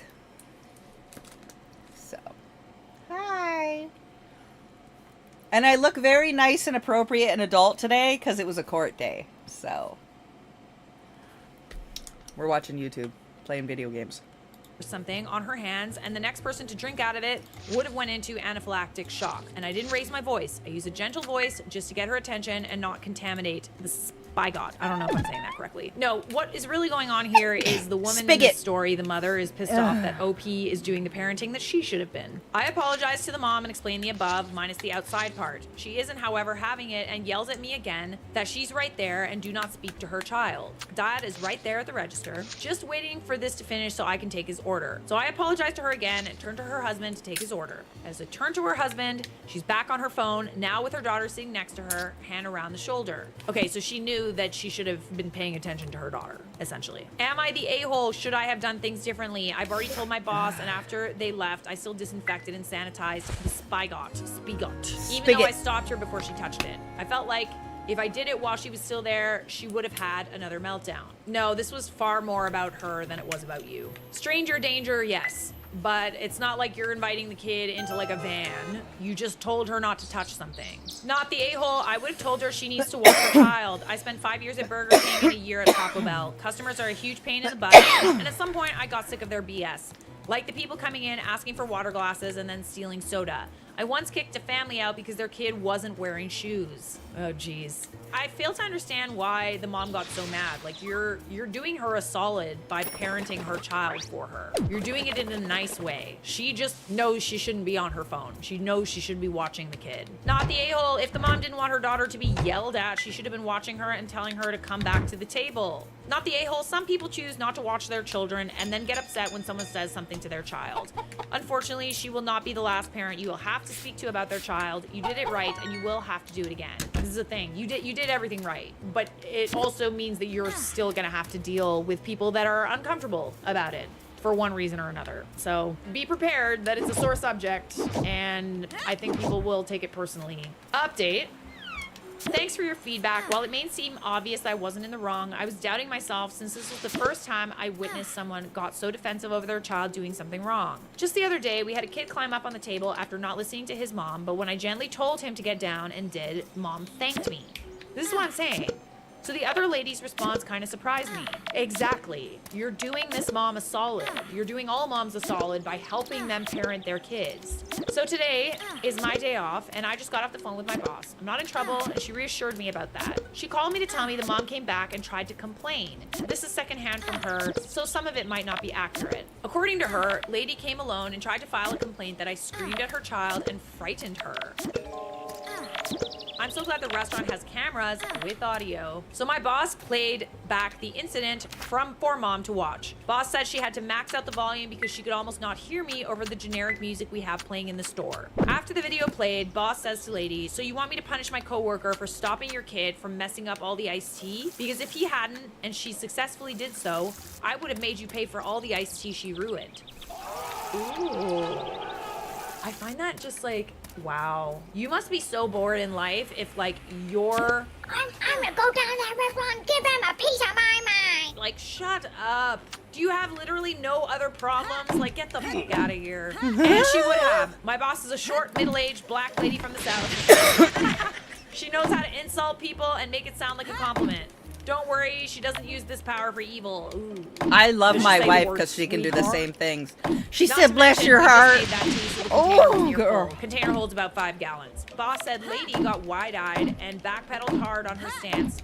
Told her to thank me on my next shift and left the store. Then called me since she thought the whole thing was ridiculous. And now looking back on it, I kind of agree. I'm just gonna enjoy the rest of my day off, maybe stop by the store and buy my boss something nice. Yeah, good on your boss for having your back. I love that there's like just cameras in stores now because like there was a time where a scorned woman, how dare you insult her parenting, would be able to go into a store and get you fired over a lie. All because she felt probably like she should have been doing a better job as a mom. It really didn't have to be that serious. That's why it's so silly. It really is so silly. You could have just taken the L, mommy, but you didn't. So you are not the a-hole. Sis guy!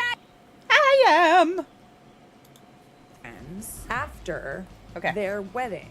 You're gonna look at me and you're gonna tell me that I'm wrong? Am I wrong? I love that. Wrong. Wait, that clip there about the witches, she came down in a bubble. Right? That is my favorite shit ever. I have the most dumb shit conversations with my besties, and it's that. Suing my friends after their wedding. You're gonna look at me and you're gonna tell me that I'm wrong? Am I wrong? This story was posted in the Charlotte Dobre Ask YouTube Silver. subreddit, and the title is Ask Silver. Am I have gotten dating angry my over the friends dumbest after fucking singing shit. and playing for their entire wedding. We've and gotten not into getting some paid. philosophical dumb. I, 30 male, am a lawyer. And Okay. If there's one person you don't want to fuck over, it's a lawyer. I'm just saying. But I'm also very active in music. I sing and I play piano, organ, and guitar. Pretty much any instrument I can get my hands on. I've performed at several weddings, often as a personal favor for close friends. So a while back, my friends Jimmy and Belle asked if I could handle their entire music for their Catholic wedding mass. That meant singing and playing organ through the whole liturgy, processional, offertory, communion, recessional, etc. I agreed, assuming I was being invited as a guest and doing this out of friendship. Ooh. But as the wedding approached, I noticed I hadn't received any kind of invitation, not even to the mass. I asked Belle and she replied, Oh, we had to trim the guest list, but you can still come early to rehearse and do the music. Humanahu. Translation, I wasn't invited. I wasn't even treated like a guest. Just free labor. Oh, absolutely not. No, no, no. Wow, the audacity! Still, I honored the commitment. I arrived early, rehearsed, sang, and played the entire mass alone, packed up, and left. No acknowledgement, no token, no food, no seat, no thank you. Oh my lord. Not even a bite to eat. Some people just really are lacking in class, aren't they? I sent them a professional invoice with a reasonable rate for performing solo for a full wedding mass. Nothing excessive, just what it's worth. They didn't pay it. Ooh, yeah, it's a little sus. Belle ghosted me. Jimmy said he'd talk to me, but nothing happened. I do genuinely feel OP could have said something earlier about the whole, okay, well, if I'm not a guest, then I'm gonna need to charge you for this. I'm not a lawyer. I don't know what should be done, but like, I understand why he's upset, especially after no token, no food, no seat, no thank you. That would piss me off royally. To not even receive a thank you after doing free labor for someone, that is just crazy to me. They ignored follow-ups. After 30 days, I sent a demand letter. Love a demand letter. No response. So I sued them for breach of oral contract and unjust enrichment. Oh, okay. Did we have an oral contract? The face and eye autofocus. But how do you turn it on? We had written messages confirming the arrangement. Screenshots of Bella asking me to perform, timing, songs, and expectations. I represented myself. They showed up shocked that I followed through. Guess what? I won. Don't mess with me, man. I'm a lawyer. The judge ruled in favor and ordered them to pay the full amount plus court costs. Now our friend group is on fire. Some say I went too far. Others quietly say good for you. Belle's been posting cryptic quotes about betrayal and money over friendship. I mean, if anybody put money over friendship, it's her. Now I'm wondering, am I the a-hole for suing people I once considered friends after they used me for free live music and refused to pay? You gave them multiple chances and they kept ignoring you. You'd actually be surprised how common it is for people to not take you seriously until you get a lawyer involved. They don't really understand the gravity of what they're doing, and maybe they'll just think, you know, I forgot to If take a I picture of ignore that bird. them, then maybe they might just give up. I wouldn't let that slide, and I'm not a lawyer. People are gonna think you're the a-hole, but at the end of the day, you gave them plenty of chances to avoid court, and at this point, it's kind of like, look around and find out, you know what I'm saying?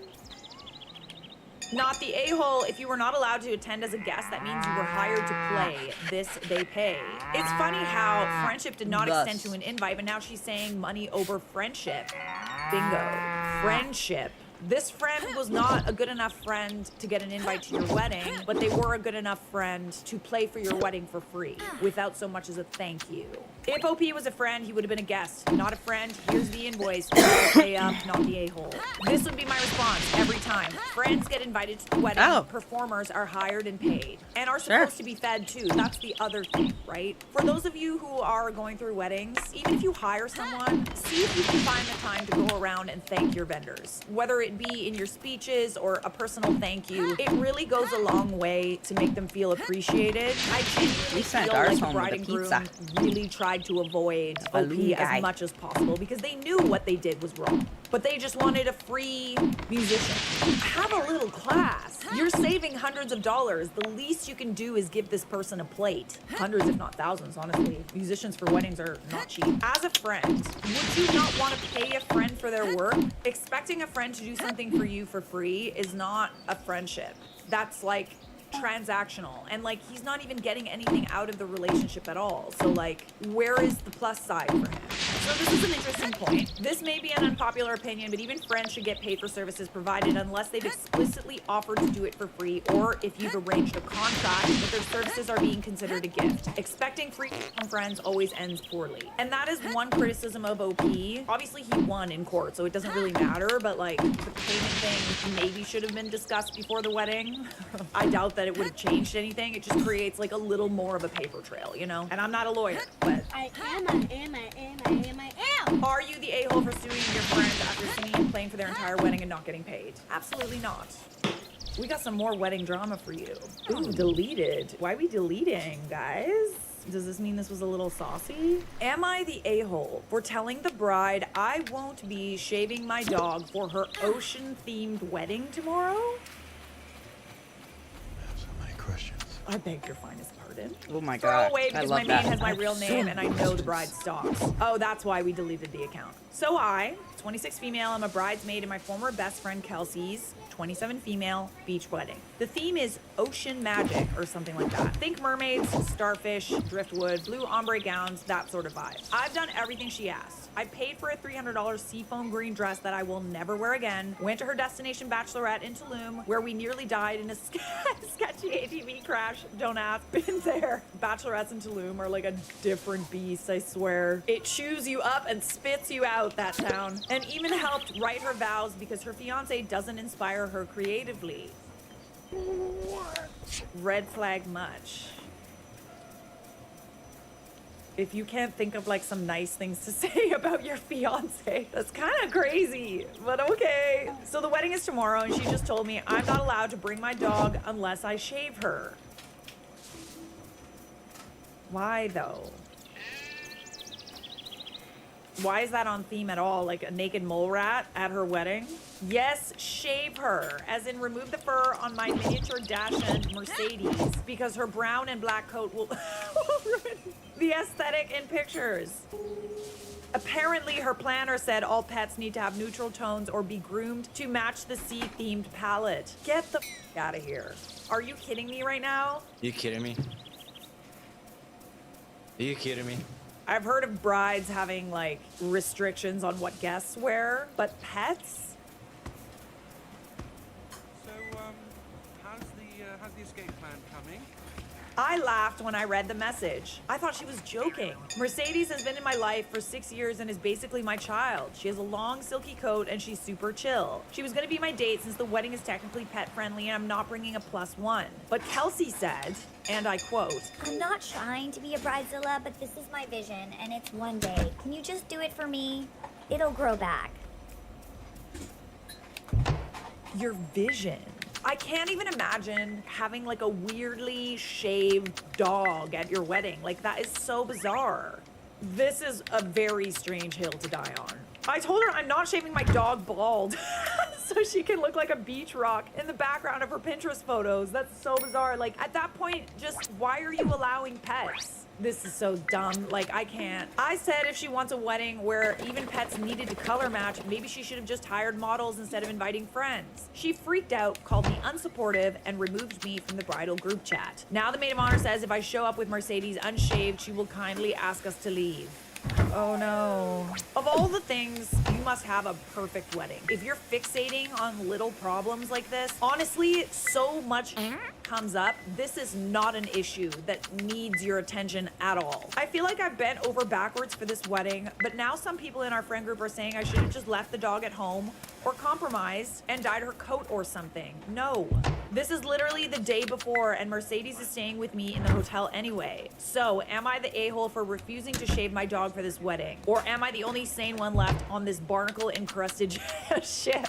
Quite frankly, this is really stupid. She's grasping at like weird straws. It's a matter of principle at this point. And anyone who doesn't think this is absolutely bat crazy is smoking something that I don't want to be passed to me. I'm good on that. Ugh, don't shave the dog. This is too much, including the self-importance from the maid of honor and the pandering and enabling from the other bridesmaids. You do not want to be friends with people who think this kind of behavior is acceptable, in my opinion. The kind of people who think of animals as accessories. I get serious mean girl vibes off this crew. Soulless, not the a-hole. It's almost like they're looking for a reason to like exclude you or something. Or bully you. Like, it's just...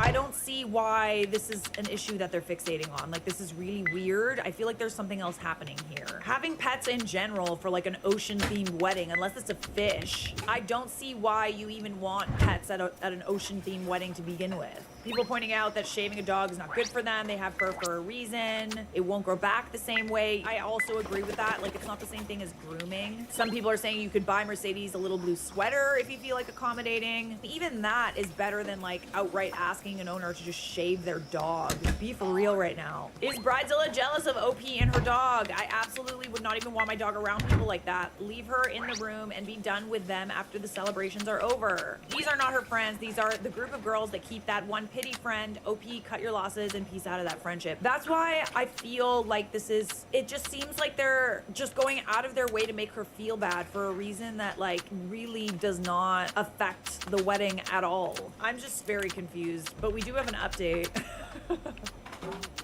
The wedding was today, the day that OP made the post. I did not go. Good.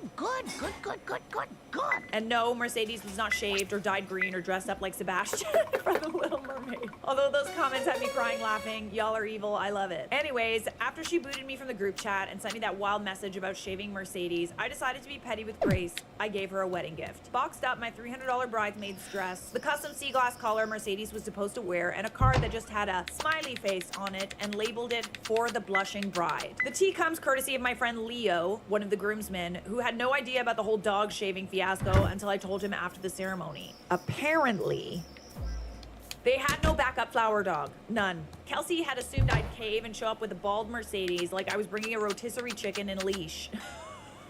Oh, okay, so the dog was supposed to be the flower dog. Okay. Kelsey and her now husband even paused the ceremony for a bit, thinking I had run late. But no, I was not running late. Instead, I was driving me and Mercedes back home with the windows down playing Taylor Swift. That's what's up. The groom, who apparently has OCD, got visibly agitated because there were 6 groomsmen and only 5 bridesmaids. The symmetry was off and he was not doing well. Leo said he kept muttering this is all wrong during their photos. I guess they should have thought of that. You thought your aesthetic was messed up? How about now? How you like them apples? What a dumb thing to fixate on. Like, it just like actually blows my mind that these people do not have bigger problems than this. You're literally creating problems at this point. Kelsey's mom apparently asked a random toddler from a guest family to walk down the aisle holding seashells to fill the flower roll. The toddler tripped, chaos ensued. No! No one outside the bridal party knew what actually happened, not till this afternoon when I posted a picture of Mercedes in her untouched, unbothered glory on Facebook, along with the screenshots of Kelsey's messages. I tagged her. Wow. The caption? Mercedes says she's sorry she couldn't ruin your aesthetic. She prefers having fur. Ooh, messy. How very messy of you. I haven't opened Facebook yet to see any of the replies, and I'm debating whether to also upload this on my Instagram. Anyways, Mercedes and I are currently enjoying a beach of our own with drinks in peace. She's proudly unshaved and wearing her collar like a crown. I wish there was an update, but there's no update. You're the a-hole, OP, because 2 posts and no dog tax paid. I demand to see the baby. Whoop. Red We demand to see _ Opal Mercedes followed your channel. for Thank you for the glory. follow, You baby. cannot tell a story in which a furry cutie Mwah. is the main character and then withholds the goods. Right to jail. You are not the a-hole. You go to OP. prison. I'm glad things turned out okay. I, 20 female at the time, You are a criminal. accidentally wore a white dress to a wedding, and I definitely got what I deserved. Okay. I mean, I'm looking at the photo and like, yeah, like it's white, but there's also a pattern on it.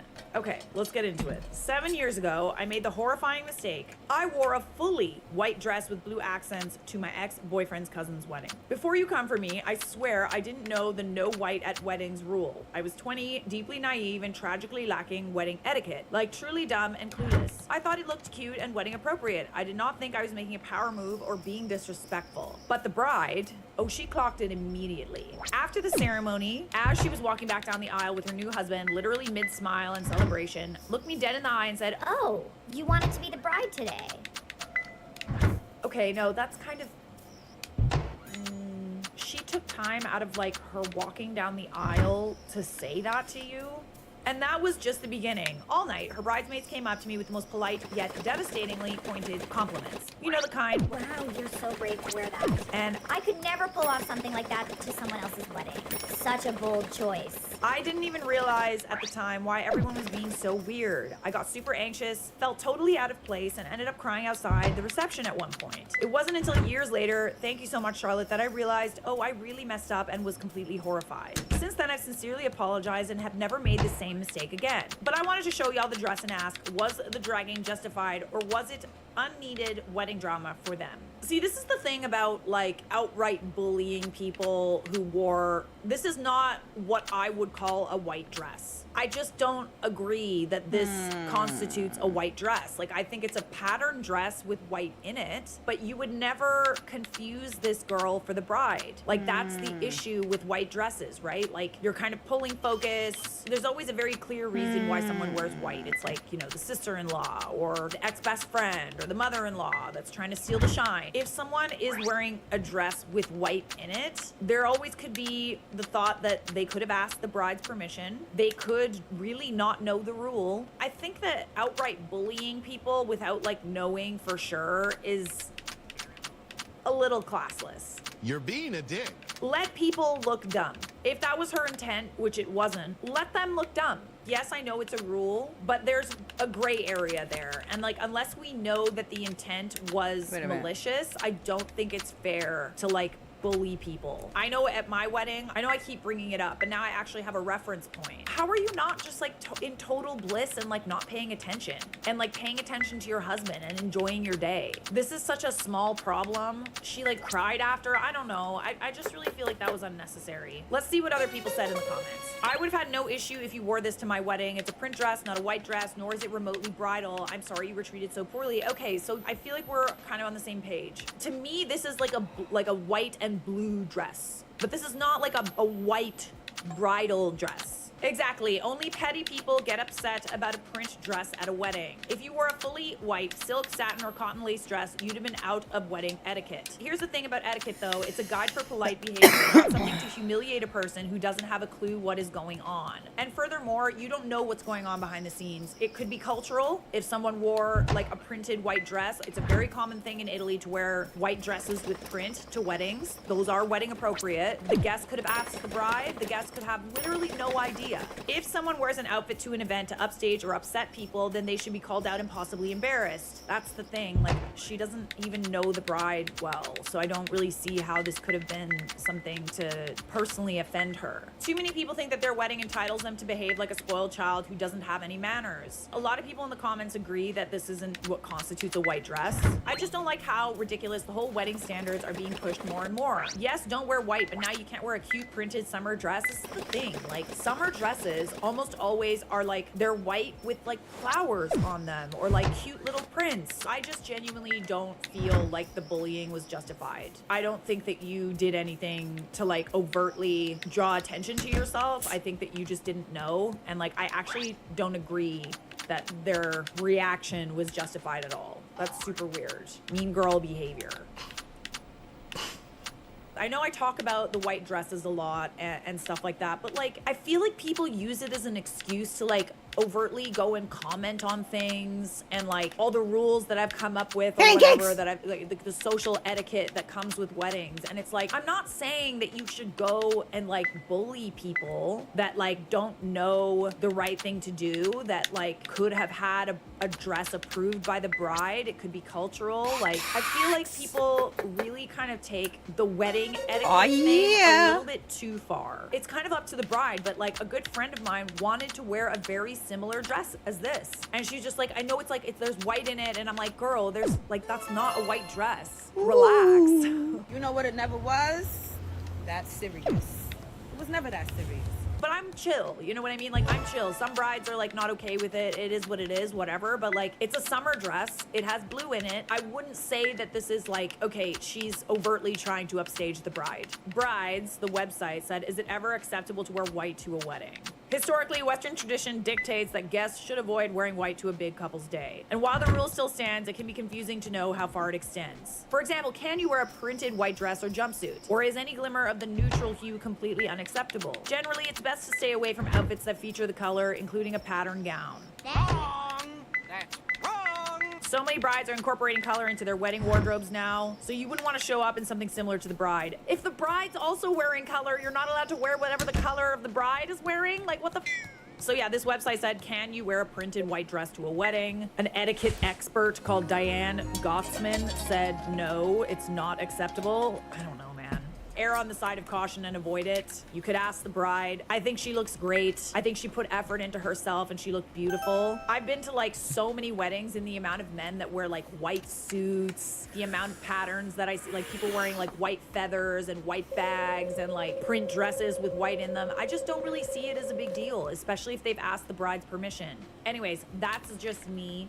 Do I think that it's nuanced? Yes. Do I think that this person deserved to be bullied for what she wore to this wedding? No, I don't. Scott! Whoa. We're gonna play this. Watch some Bailey. Ooh, what was it? Was it a band? Do you guys remember the movie Where the Heart Is? Thank you. Did you watch it? Look, it was a movie, and it was all about this girl who secretly moves into a Walmart without anyone noticing. It's pretty tragic. And she's pregnant, okay? And she's living inside the Walmart, and then she gives birth to the baby when the store is closed because she's locked in the Walmart. No one notices. She gives birth. It's like Walmart propaganda, it feels like, but I guess it's based off a true story. Anyways, it stars Natalie Portman, and I loved that movie as a kid. I was like, wow. I want to live in a Walmart. Honestly, I give her a lot of credit because if I'm pregnant and I don't have anywhere to live, I'm gonna go to a Walmart and I'd like, go to live Costco. there if I could. More I mean, stuff. Walmart's huge. They Yeah. have everything you could possibly need, right? Costco. Bedding, toilet paper, trash bags, clothes, nail polish removers, Cheetos, and cream cheese. You know what I'm saying? So it's like, yeah, I'll live in a Walmart, you know? And then, of course, like, well, thinking about Walmart in general, it's just like, I honestly don't remember a time in my life when Walmart didn't exist. Valentine's Millions of Americans depend on area. their low prices just to get by in this economy. And, like, Walmart is, like, a savior, right? Now, others What was I believe doing? Walmart is the reason that millions of Americans are in debt. I know, plot twist. Either Plot way, twist. Walmart is the biggest company in the world, and everyone has an opinion on it. So of course, I was Opinions like, are like let's get assholes. into it, babe. Welcome to the dark history of Walmart. Attention shoppers. Would the mother of Paul Jr. come to the front cashier? You seem to have lost your child. There they go. Oh, I wonder if I can take a picture of them little birds.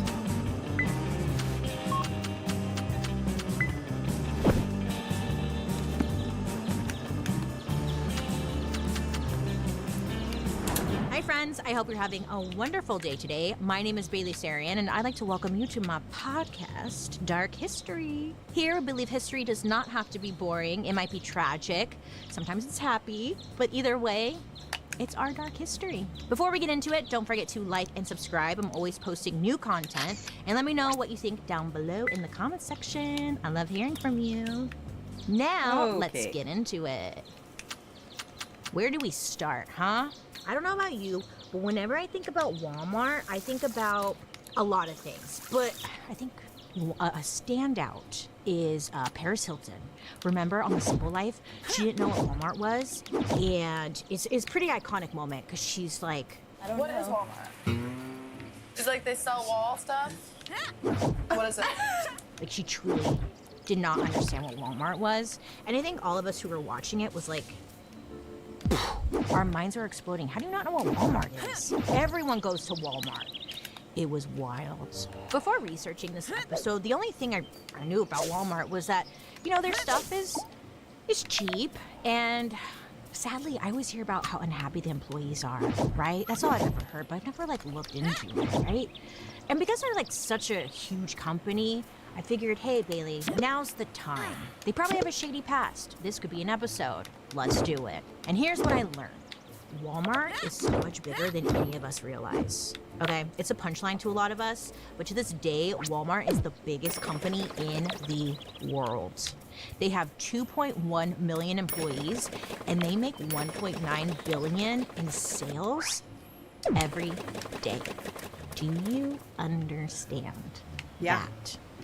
That's a lot of money. The Waltons, the family that created Walmart, is the richest family in the entire world.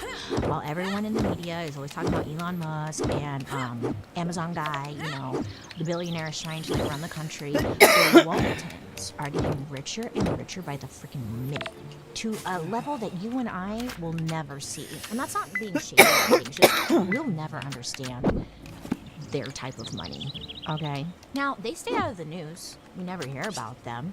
So it's like, I have some questions. What's going on? What are you guys doing with all that money? Because I know you're not spending it on the employees, okay? So, you know, I got to digging and I wanted to find out how they do it. Like, why do we love Walmart or something? Like, what's up? So, the story starts with the founder of Walmart. His name's Sam Walton. Sam was born March 29th, 1918 in a working class family that struggled financially. On top of that, Sam's home was, I guess, not a happy place. His parents were constantly arguing, and it's said that Sam actually found like his happiness and his worth in working. You know, it's probably like an escape to get out of those people. It was said that he was very competitive at whatever Sam did. He was constantly taking odd jobs to save money.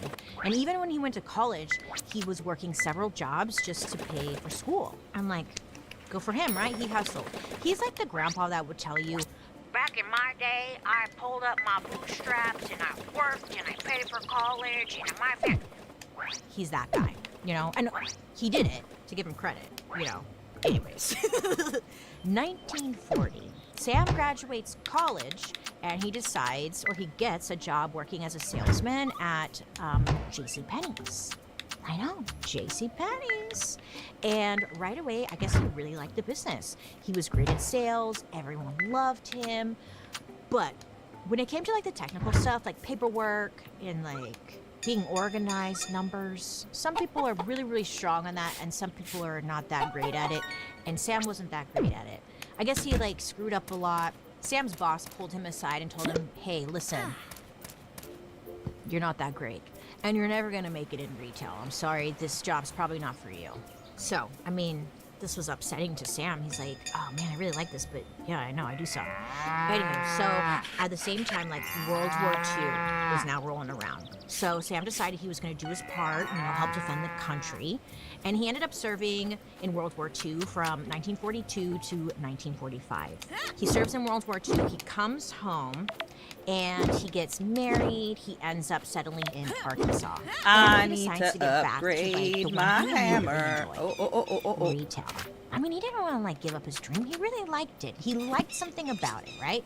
Now, F that boss who told him he couldn't do it. He's like, nah. Like, F that guy. I'm gonna run my own store. So Sam, he got married, right? I know, found love quick, locked her down. His wife's dad, so Sam's father-in-law, had a little bit of money. So he goes to the father-in-law. He's like, hey, can I borrow like $20,000? I'll pay you back. Just to get started. It's like in our, did you watch the Big Dairy episode? His last episode, remember? It's just like the government bailing out Big Dairy. It was like, I need more money, Papa, please. $20,000. I mean, that's a lot of money, period. But in, this was back then. In today's money, that's like $350,000. So that was a very nice father-in-law. I'm glad he had that. So he gets the money. He's like, thank you so much. I'm going to do something with it. Watch. So then in 1945, Sam decided to sign a lease at a local store. It's called the Benjamin Franklin store. I know, I was like, Benjamin Franklin? Well, okay, listen. Maybe you're familiar with it. I wasn't, sorry. But the Benjamin Franklin store, this was essentially like a home goods / like arts and crafts store. Love, right? Even though locals loved this store, it was not doing well, like sales-wise. It was on the decline. So it was kind of like the perfect project, maybe for Sam, is what he was thinking. He was like, watch me like save this. So in order for Sam to keep the store from going under, he had to make sure it was bringing in, steady profits. So Sam, he thinks about it. He took like the standard Ben Franklin, like how to be a manager handbook home, and reads it over. It's all about like how to make a store profitable. And Sam, it was said that Sam like studied every word of it. And then when he was done, he was like, thank you. And then he put it in the trash. He said he didn't agree with any of the sales tactics because it was all about like maximizing profit and basically nothing else. So Sam's like, okay, I gotta create my own handbook, essentially. So he decides to bring in someone that he can trust, and he hires his brother to help run the store. Then he decides to take a risk and lower the prices. So everything was now dropped, the prices, right? Now, yes, the store was struggling financially. Hey, I have but oregano. He did this because he knew it would make the customer happy. I mean, Hang who on. doesn't love a low price? Hang Who on. doesn't love a markdown? When I see that little clearance tag, babe, I love that, okay? I love it. I will buy it just because I want it for the price. Like it's sick. Anyways, he knew this. He was like, people love that, And he's like, if I mark down my prices, I'm sure the customers will start telling everyone, like, hey, they're having a sale or whatever. Like, he just had a gut feeling it was going to bring in more customers. Sam was thinking about sales first and profits second. Now, this was a big swing, right? Because no one ever thinks like that. You always put profits first. It's so freaking annoying. But he's like, I'm going to try something different. And it worked. Customers came to Sam's store. I forgot shit. And Sam kept his prices low. So Sam's store, the Ben Franklin one, so his franchise became like the most successful one ever. So Sam is like, ooh. Like no one's gonna. So Sam not only turned a profit, but he was now making double what the other stores in the area were. Mic drop, bye. And on top of that, he was able to pay back his father-in-law the $20,000 loan in just a few years. So Sam is on this journey and it's working. Over the next 5 years, Sam enjoyed the life of the Ben Franklin store owner and salesman. But when it came time for him to renew his lease on the store, the building owner refused. I guess the building owner wanted to give the store, Sam's store, over to his son. So Sam's like, I need to make bread. You, all my hard work, and you're just gonna give it to your son? Suck my dick, So Sam was basically kicked out of the store that he saved, brought back to life, and made super successful. Now, yes, messed up. messed up. He had to spend years of his life to this goddamn store, and they were just taking it away from him. But he knew, I have an idea, right? Like, it obviously worked. I could do it again. And this time, it could I need be honey. bigger and better. And rice. And I can get rid of that Ben Franklin name. What if I use chest boobs? You know? So throughout the 50s, Sam owned over a dozen Ben Franklin stores, and he was able to make them all super profitable. And by the early 1960s, Sam realized that he had proven himself.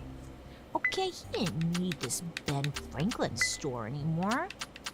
You know, I don't like that guy's name. I want to use my name. You know, maybe I could start a chain of stores called Sam Walton. Sam. Sam. You know, he's thinking. And maybe, just maybe, he can continue to make a name for himself in the Midwest. So he's really thinking about it. He's vision boarding it, I'm sure. Writing in his diary, I'm sure. So Sam, he follows his dreams in life. He gets all the funds together, and he decides he's gonna open up his own little store. Oh, the name just came to me. Walmart Discount City. It rolls off the tongue. July 2nd, 1962 in Rogers, Arkansas. I know, Arkansas, huh? Why do we pronounce it Arkansas? Because it's like Arkansas. It should be Arkansas. And I just want to say that, and I will die on that hill. Okay? Just saying that, for the record. But on July 2nd, 1962 in Rogers, Arkansas, the very first Walmart Discount City opened their doors. I gotta go find some more flour. Now, maybe you're thinking, where'd that name come from? Well, you know, Wall is for the first part of his last name, and Mart comes from supermarket.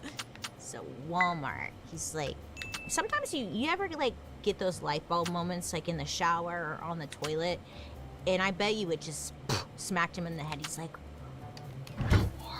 you know? Now, he added Discount City because I think he wanted to make it clear to the audience, the customers, that, you know, Discount City, right? So I think he added that for Hi, girl. Anywho, so, Walmart. Sam decided he was going to use the same tools that had made the Ben Franklin store successful. But, you know, he was going to turn it up a notch. First, Walmart was going to be a discount store, which means that he was going to be super competitive when it came to pricing. Do I have enough to make another round of bread? The store down the street sold sponges for 10 cents a piece. He was going to sell his sponges for 8 cents. Now, to you and I, we're like, okay, wow, 2 cents, killing it. But Sam knew every cent counted. Sam grew up during the Depression, and he knew if you could save customers $5 a week, that would make like a huge difference for them. So, like, he knew the importance of saving money. Sam was also going to make sure to pay attention to the customers' shopping patterns. He also, like, made a habit of talking to his employees. I know, wild. And getting their honest opinions on the store. Like, hey, what do you think I could be doing? He was constantly trying to figure out, you know, what people were looking for and how to please everyone. He did this because he wanted his employees to take ownership and pride in like whatever their job was, whether it was stocking the shelves, being a cashier, unloading, you know, trucks. He wanted them to care about Walmart as much as he did. And it seemed to work because, you know, allegedly people really enjoyed working there. Sam knew that like happy employees would translate into customers enjoying shopping there. Also, Walmart wanted his employees to recite a Walmart cheer at the beginning of each day. And I think they still do this. Let me know. Let me know. When I worked retail, we always had to do like start the day. If you were working the opening shift, you'd have to start the day with a cheer. Pay me more and I'll read your cheer, goddammit. So Sam wanted every day to start off on a positive note, and he knew if there were good vibes in the store, customers would choose to come to his discount store, which was important because at this time, Walmart wasn't the only discount store in Arkansas. The discount stores that were around during this time, they were only in major cities. And because in their mind, they didn't want to go to the Midwest because everyone in those areas to them were low income, or impoverished. And they were like, they're not going to spend money or whatever, which to you and I is like, those are your customers, whatever.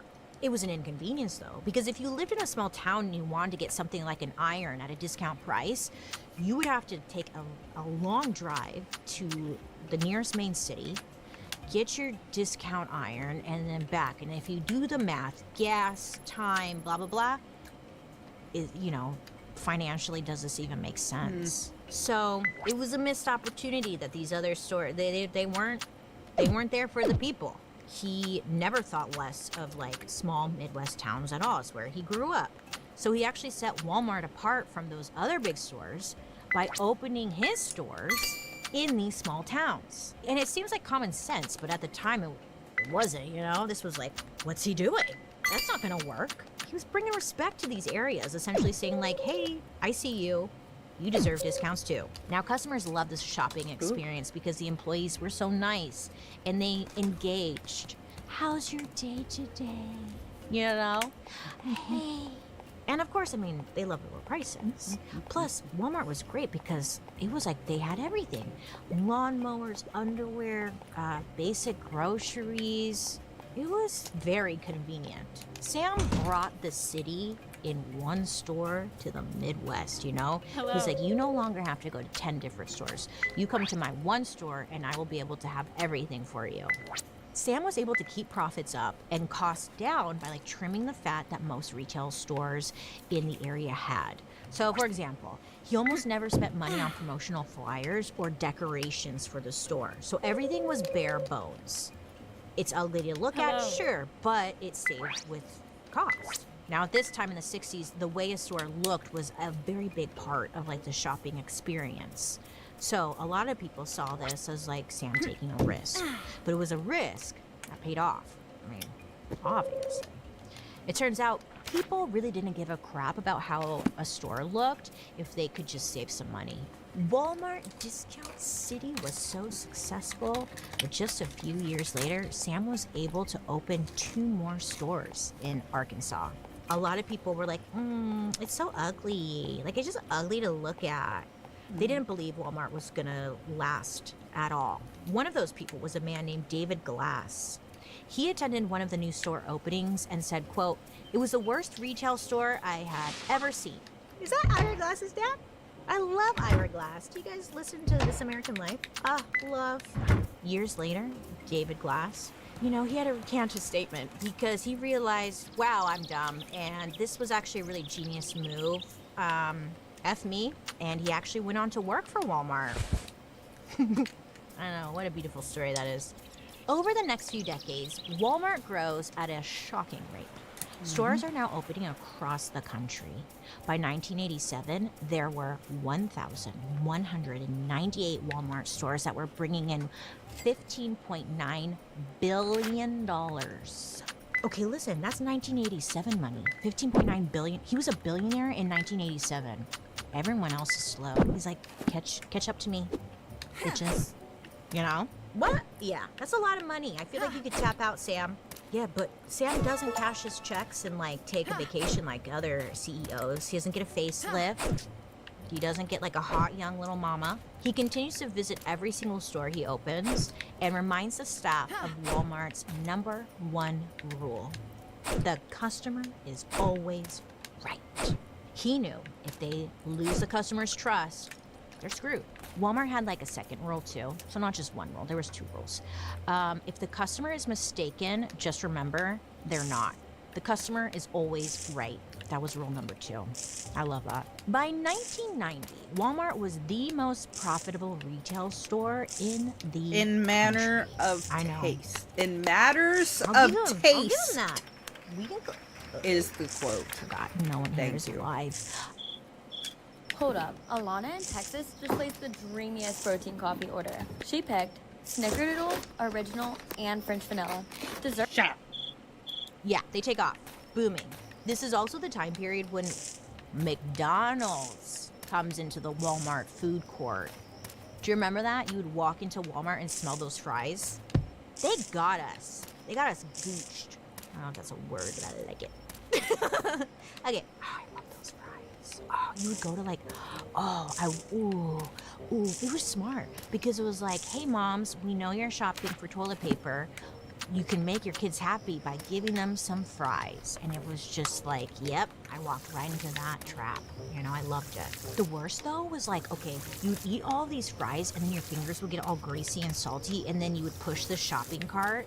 Do you remember that? And then like the shopping carts would be all greasy. I didn't like that. I had a complaint. It was that. Thank you. They're doing great. Everything is great.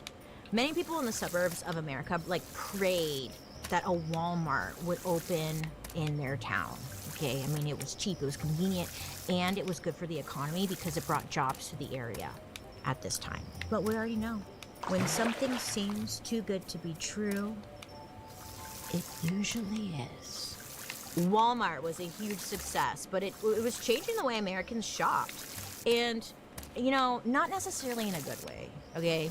Listen, Walmart made shoppers across America feel entitled to a deal, which, to be fair, for the American people, we are entitled to a deal because we know that you are you are raising our prices on everything. So anyways, so with this mindset, paying full price, it really wasn't an option anymore, even if it meant the item wasn't the best quality.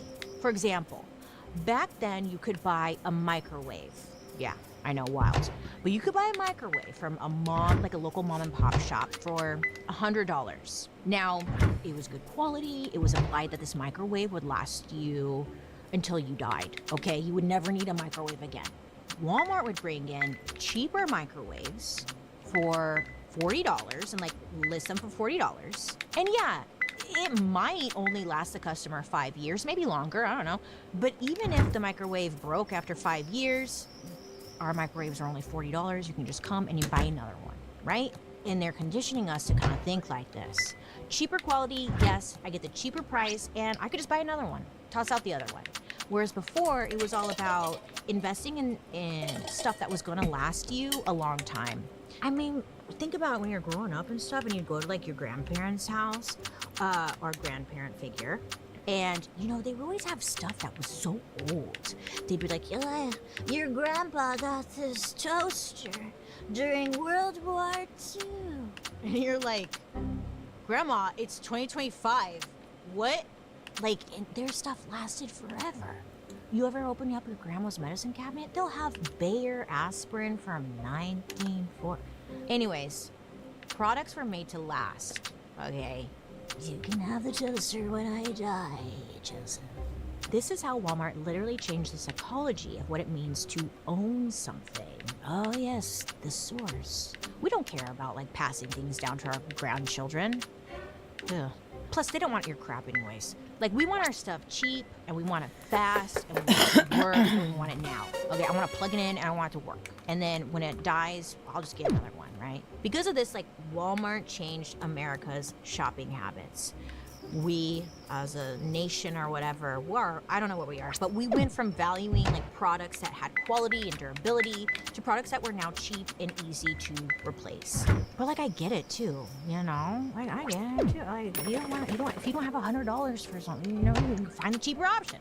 It was just, for the first time, Walmart was presenting options, right? So Walmart, you know, created their own path, created their a whole new like formula to admire and copy, essentially. So other stores and people are taking notice about what's going on with Walmart, and they're like, we gotta do what they're doing. Everyone wanted in on this like Walmart magic. And I'm very handsy today.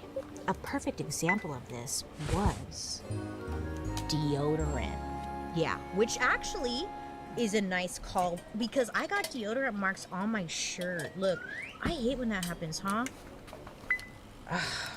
It's the worst. Now, I hear if you just rub the fabric on it, it will go away, but like sometimes it doesn't work.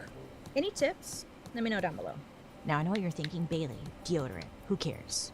Shut up. Okay, fine. Goodbye. Oh, good, I don't have to water. Lord Voldemort. Professor Snape. Dobby. And this is Harry Potter. But this little deodorant nugget I'm about to drop on you like blew my mind. Okay, so our expert for today's episode, Charles Fishman, he wrote a book called The Walmart Effect. Now in the book, he talks about Walmart cutting down on paper waste in the 1990s. But it's not because they cared about the environment, allegedly. Now, you see, back in the day, all deodorants like came in these cardboard boxes that were meant to protect them during shipping and all that, right? So a customer would buy the deodorant, open up the packaging, take the deodorant, throw the box away. It was a waste. So someone at Walmart was like, hey, idea. Each box that the deodorant came in cost 5 cents to make. It made the deodorant shipping containers heavier, costing Walmart and the manufacturer more money. Plus, when we put it on the shelf, it's taking up a lot more space. So Walmart thought, if we get rid of the box, okay, we can put like the deodorant just on display, no box or anything. We could sell them quicker. There's no waste. Plus the customer and the company can save a couple of cents. So Walmart goes to the manufacturer of the deodorant place and they're like, hey, don't use deodorant boxes anymore. The deodorant manufacturer person is like, wait, what if we want to keep like doing the boxes? Walmart would be like, excuse me? I'm Walmart. At this time, Walmart's really profitable and powerful. If they tell you drop the box, you're gonna drop the box. It's kind of fun. Listen, it just goes to show how much power Walmart had. When they told you to do something, you did it, or you were gonna get cut. They're gonna find the guy who's gonna make them more money. By cutting the boxes, they were actually saving like a couple of cents, right? But that all adds up when you're buying a ton of product, whatever. It was all about power. Even if these manufacturers wanted to say no to Walmart, they couldn't. Walmart was their biggest buyer, and you did what they said. Period. Okay? So then, in 1992, Sam Walton, he was now 74 years old. Sadly, he passed away of cancer. Now, before his death, most customers knew who Sam Walton was. They had heard of him, right? Like, he was a pretty big... Ooh, a pretty big fancy deal. egg? This was sad. And honestly, he was kind of like what everyone What do you means do by, with like, a the sparkly American egg? dream. I mean, look what he What did. do you Holy do with shit. sparkly eggs? So sad. I mean, Sam knew he was going to last Damn forever. nice So, of egg. course, they had... It's only a Walmart was 3-star, going to though. still move forward. They had a strong business model, and this time was going to come Thanks. eventually. So they're able to move forward. And then, around this time, Walmart makes one key change. They go from selling snacks and random home goods to now evolving and growing into a full-blown grocery store. Do you remember this Walmart evolution? What would you call this? This was like a wild moment in Walmart history. Because I know growing up, we would go to Walmart, that's where we shopped.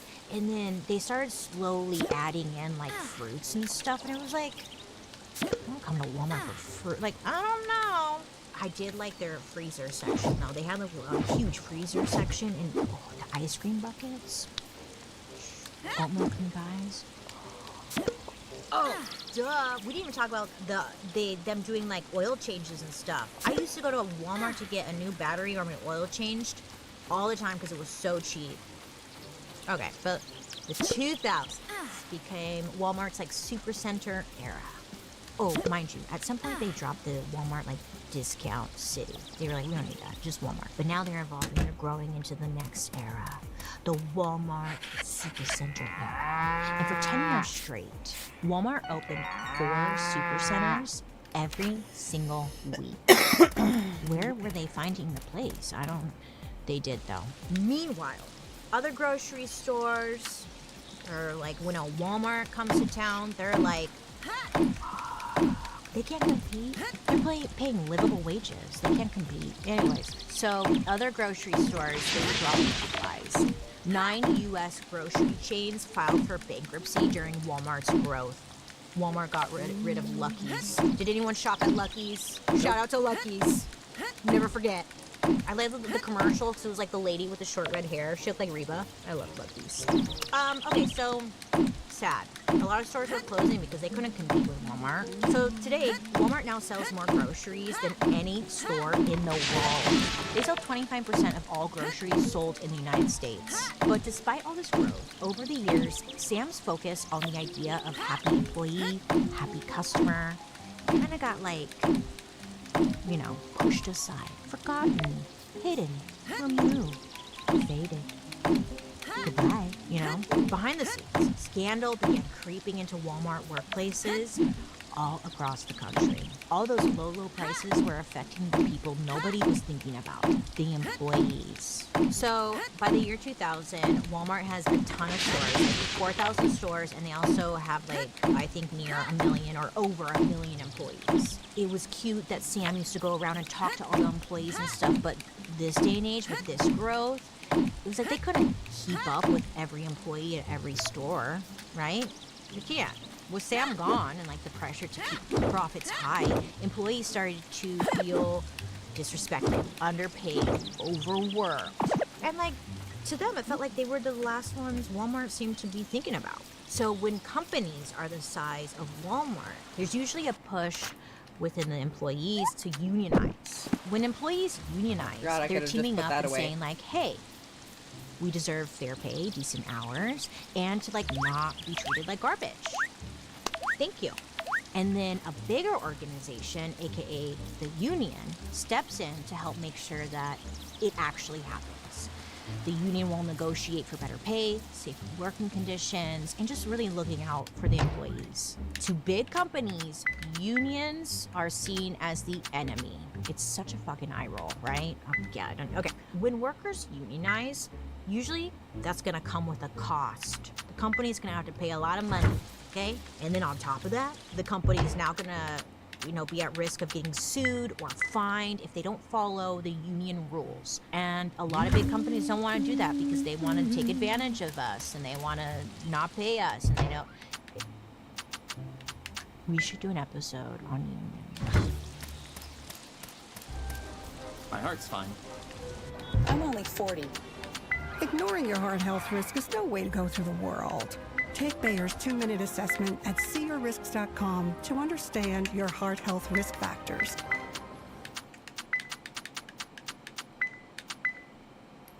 The capillas in my eyes are bursting. Old Navy presents Holiday Denim. Dancing and dazzling. Commercials. With sweaters so... Maybe. I don't know. Let me know. The only way a company like Walmart can operate is if everything and everyone stayed within the budget. Unions were not in the budget. So Walmart did everything in their power to shut the union people up, and make sure they weren't planning anything. I guess there was a situation in the year 2000. There was a group of Walmart employees in Jacksonville, Texas, and they all voted to unionize. This specific group of employees were butchers at Walmart. So they were working in the meat department. So the job of being an in-store butcher at Walmart meant you had to be highly skilled. It took a lot to do that job. Plus it's also dangerous. They have knives. So the butchers, they knew this, and they wanted to work better hours, they wanted better pay, and they just wanted to make a living, sorry. Fucking so potatoes. They voted to unionize, and their bosses were notified. So these butchers are making some progress. They are able to get everyone on board, everyone's in on it, okay? And all that was left to do was essentially to announce the decision. I have milk. We're unionizing, okay? It's gonna be great. We're heroes. Woo! But plot twist. These demons. And demons meaning Walmart. Instead of letting the butchers I have to cook the rice? You know what Walmart did? Walmart thought to themselves, do we even need a meat counter?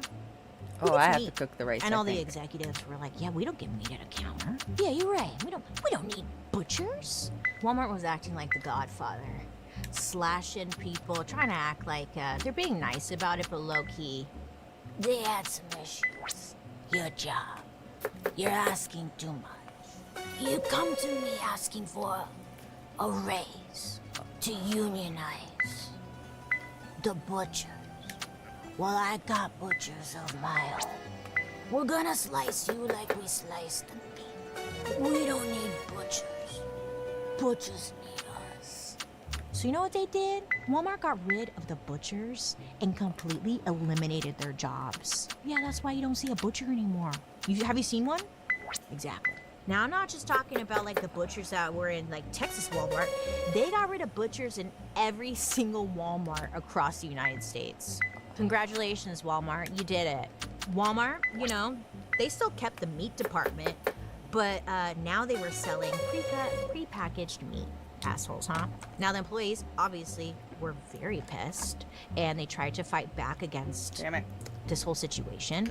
But Walmart came back with some excuse saying that they'd always planned to start selling prepackaged meat. They're like, we were thinking of this way before you were unionizing.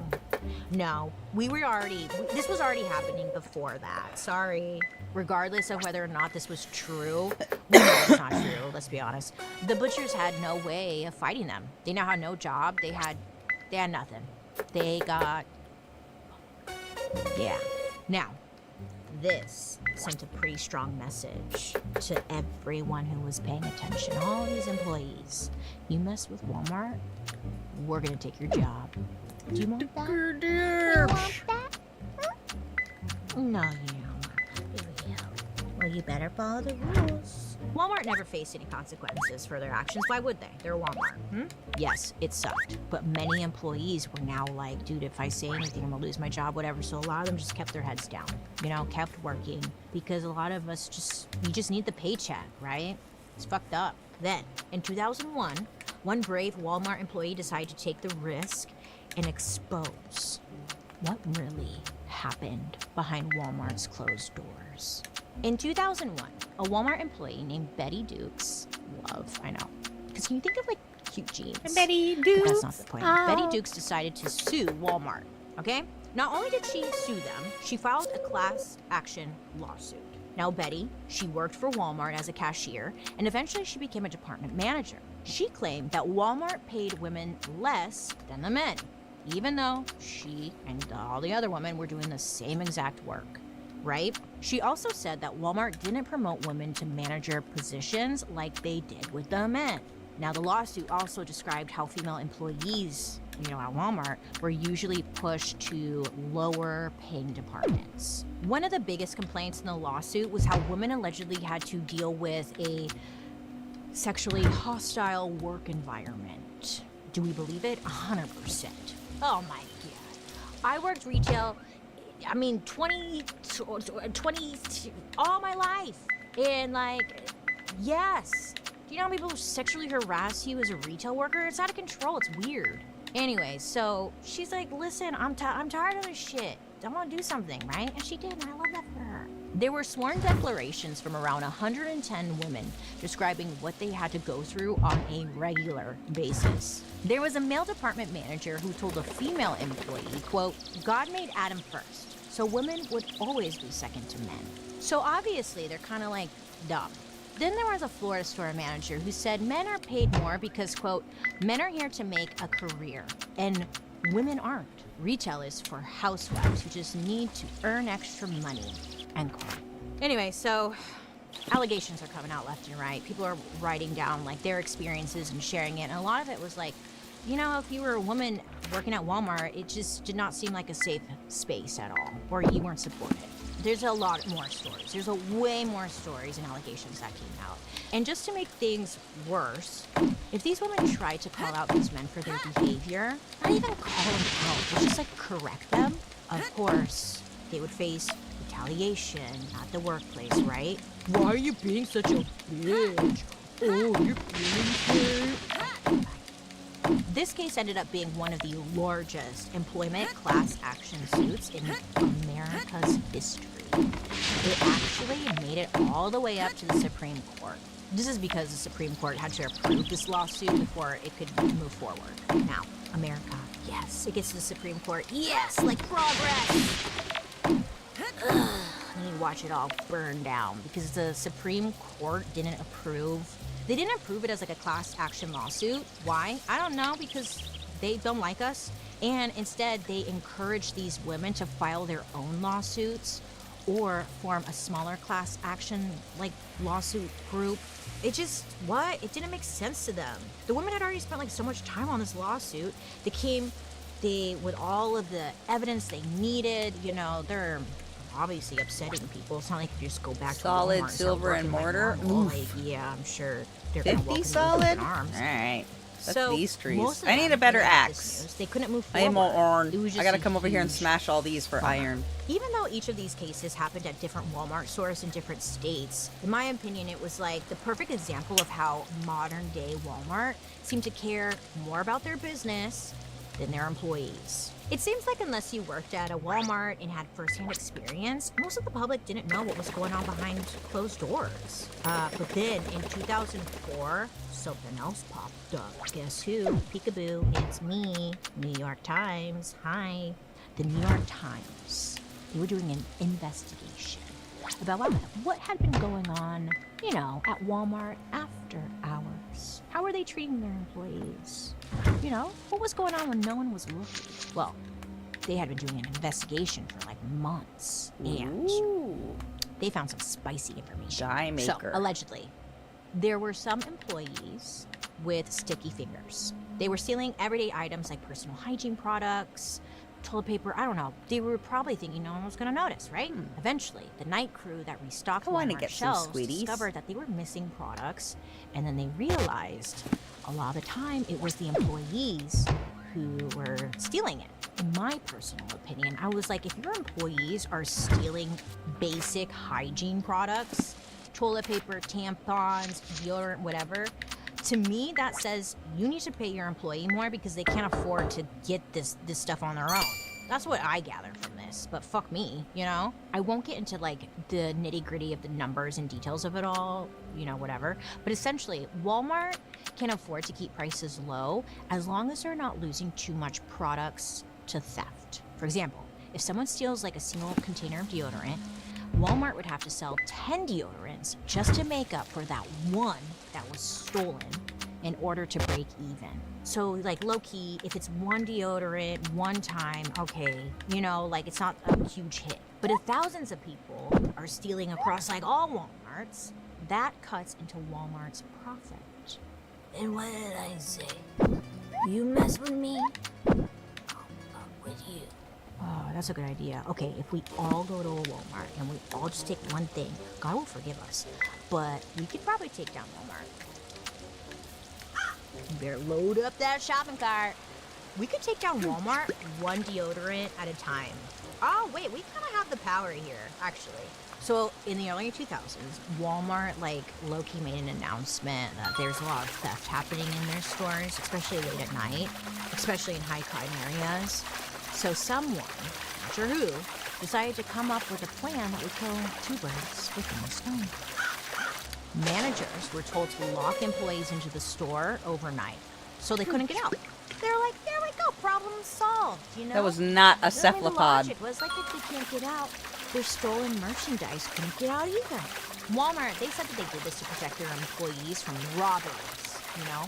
Especially in high crime areas. They were like, we're doing this to protect our employees. Oh, damn it. But it was like, hey, it's happening at all of your stores, or like across the country. So like, what was that about? So again, New York Times is doing a little investigation. They're like, they're fucking locking them in.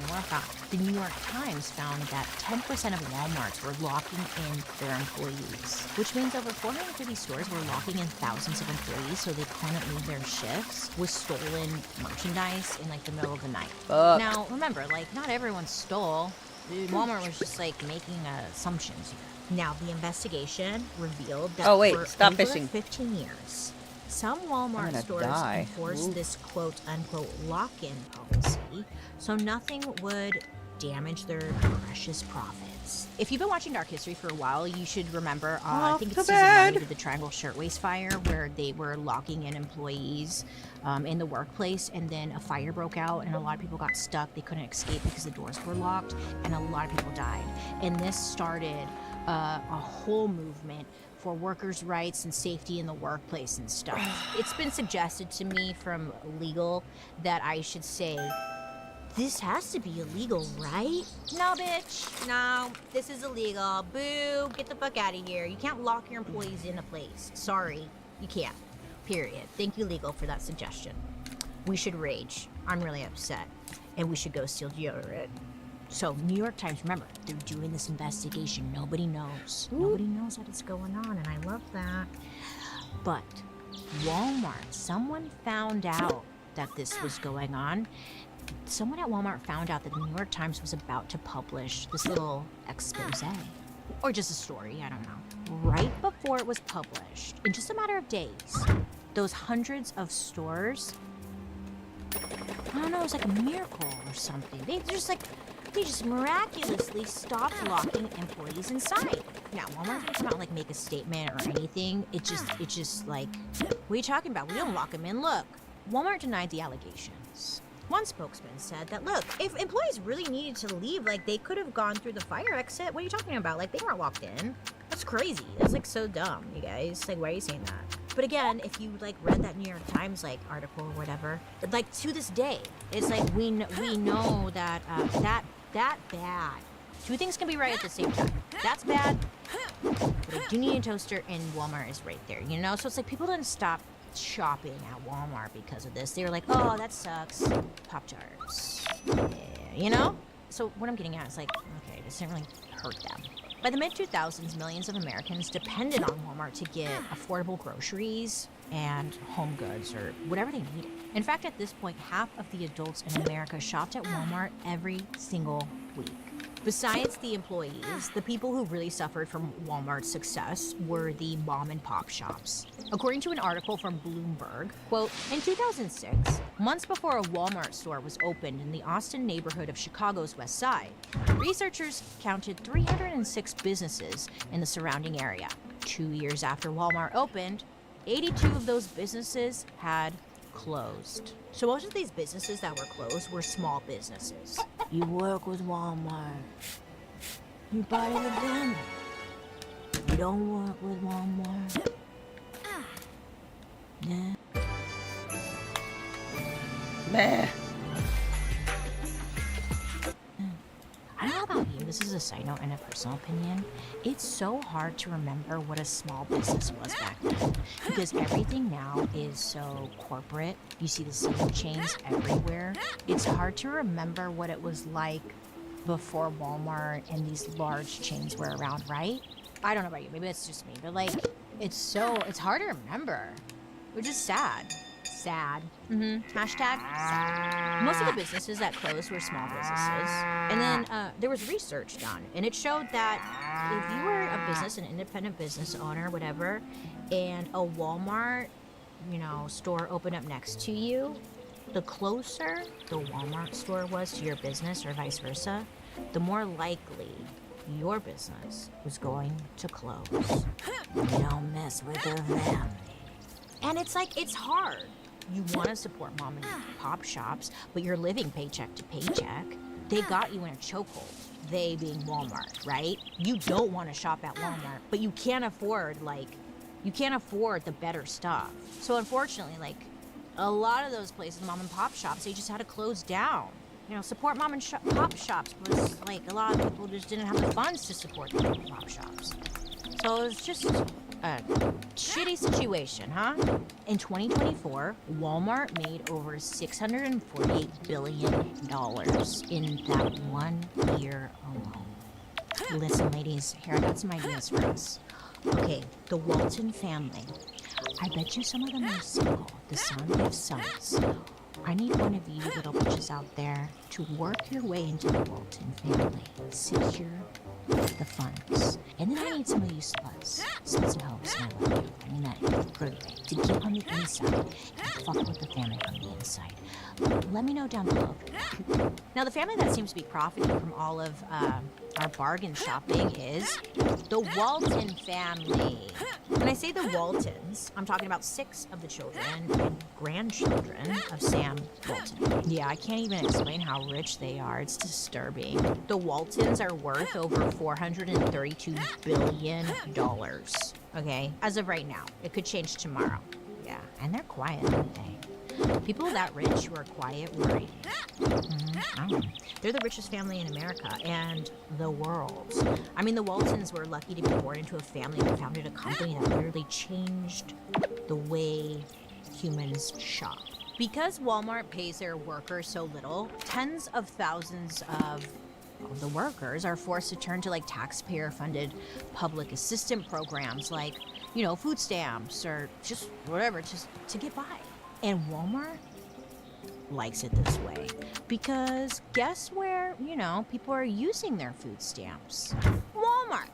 Oh, the place where you can get anything you want, most groceries, toilet paper, pajamas, like, you could get the most for the least amount of money at Walmart. So they're just making more money. In recent years, Walmart made $13.5 billion in food stamp sales alone. And this isn't a discussion about food stamps being the problem. This is about Walmart making, double dipping. They're getting more profit. According to the reports from Americans for Tax Fairness, Walmart has successfully avoided paying billions of dollars in taxes each year. Are we surprised? Well, we should be. We should be. According to some reports from courts, Walmart uses tax breaks and loopholes to get out of paying their own tax bill. They also saved around $3 billion in taxes by using specialized trusts to dodge certain transfer taxes. Look, Walmart, bajillion dollars. They're worth bajillion dollars. So of course they're gonna get some great legal advice around them telling them, hey, if you transfer your money here, if you set up a trust here, blah, blah, blah. They're getting great advice on how to maybe not pay taxes. Do you know what I'm saying? How much money do you fucking guys need? Seriously. Pull up a picture. We need a picture right here of the Walton compound. I think it's in Bel Air. It's ginormous. Nobody needs a place that big. That's just one of their places. I just want to say, look at it, they don't need all that. Blah. So they're jumping through hoops. They're doing all this wild stuff, all in order to just not pay their employees more. Aren't you sick of it? Aren't you tired of it? Because I'm fucking tired of it too. Listen, there's more. I can go on and on and on and on and on and on about this because Walmart is also allegedly super involved in American politics. They are everywhere when it comes to lobbying. And I wanted to go more into it with this episode, but also I feel like lobbying could be its own episode because there's a lot to it. So I was thinking about doing a lobbying episode, but let me know down below if you think we should do an episode about lobbying. I would love to, but I'm here for you. Listen, we spent the first part of the episode talking about how great Walmart Discount City was. How they treated their employees in this city. They felt valued. They felt heard. They took pride in working for Walmart Discount City, And then you compare it to today. When you walk into a Walmart, it almost feels like you're inconveniencing everybody. You're like, oh, sorry. They always seem unhappy, the workers. I don't blame them. Okay, baby. The job, they're just trying to get paid, right? But instead of being upset with the employees or the managers, be upset at the Walton family and how Nothing they're I can running make this big now. business and what they're doing, because they're cutting corners. We need to be mad at them, not the workers. Everyone's just trying to get paid so they can make a living at the end of the day, right? Where do we go from here? I don't know. We all take one deodorant, we walk out the door with it, and we watch it fall. Hello, motherfucker. Hey, baby. Sorry, I just had a light bulb moment because I'm thinking, how everyone, especially men, they love the Roman Empire and how it just, it was amazing, incredible, and then one day it just all fell. We can Roman Empire Walmart. Huh? One deodorant. Let's do it. I'm gonna get shot. Okay. I think we can all agree Walmart should be paying their employees more money. They should be able to unionize. I just wish, the one thing I hate about doing dark history stories, it's you learn all this not awful, but hard truths. And sometimes it can leave you feel a little helpless. Of course I want them to get paid more. I think they should unionize and I want everyone to just be happy. But how do we actually make that happen? I need your help. Let's come up with some ideas in the comment section. How do we actually get change, right? I will say, to be fair, because Walmart does a lot of charity work and stuff because they get tax cuts or whatever. But they do give to charities and stuff. And also, it's been said that allegedly the working conditions at Walmart's, in the stores, for women in general have improved over the last 15 years because of Walmart CEO Doug McMillon. His last name is very close to McMillian. But whatever. I hope it's true. If you work at Walmart, let me know. Ooh, if you work at Walmart, in the comment section, go off. Let me know. Is it better? We do know that in the last 10 years, Doug raised Walmart's wages. In 2015, the minimum wage for Walmart employees was $9 an hour. As of the end of 2024, the average wage for store employees was $18 an hour. Demand more. Steal the deodorant. And no, I will not back down. One of the reasons I wanted to do this episode, because, well, a lot of reasons. A lot. Walmart doesn't care about politicians, hit pieces in the media, or even protesters outside their store. They don't give a crap. They are untouchable. The only thing they care about is one thing: the customer. Right? Because remember, Sam Walton's #1 rule: the customer is always right. Well, you and I are the customers, and we have the power. I know, I hate saying that. I hate when people are like, you have the power, just stop shopping there. And it's like, you try living in the middle of nowhere when there's no other options except for a Walmart or Amazon. Like, shut up, you know? Don't tell me I have the power. I'm not gonna drive probably an hour so I can go to a different store, you know? And even when you go to a different store, everything is, there's Why the fuck Walmarts there a ramp everywhere. then? You can't avoid it, we are trapped. Do I learn how to love some swim? suggestions in Do the I comment become section down floaty? below. What do we do? We need a plan. I feel like we talk about problems all day, every day, but we don't come up with a plan of what we're gonna do. So, let me tell you something I don't Let's feel attempt bad about. some pretzels. Anytime someone brings up Walmart, the only thing I think about is, honestly, Walmart kind of helped me survive My baby because I cookies stay learned down. how to scam them. Listen, at the time, I was working at another company. I was working retail. I was living paycheck to paycheck. I was going to school. I also my wages were getting garnished due to me not paying a credit card. I didn't know. I was 18. I was dumb, you know? Anyways, it was all biting me in the ass, and I fucking had no money, and I just needed basic shit. Toilet paper, tampons, right? Maybe a barrette. I don't know. So, I was like, let me try something.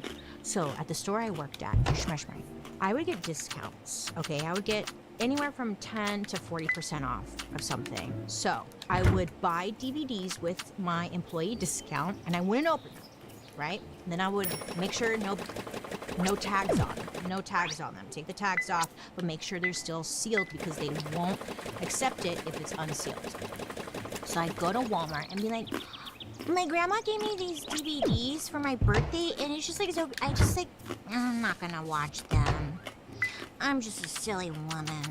Also, I don't have a receipt because it was a gift. Is there anything I could do?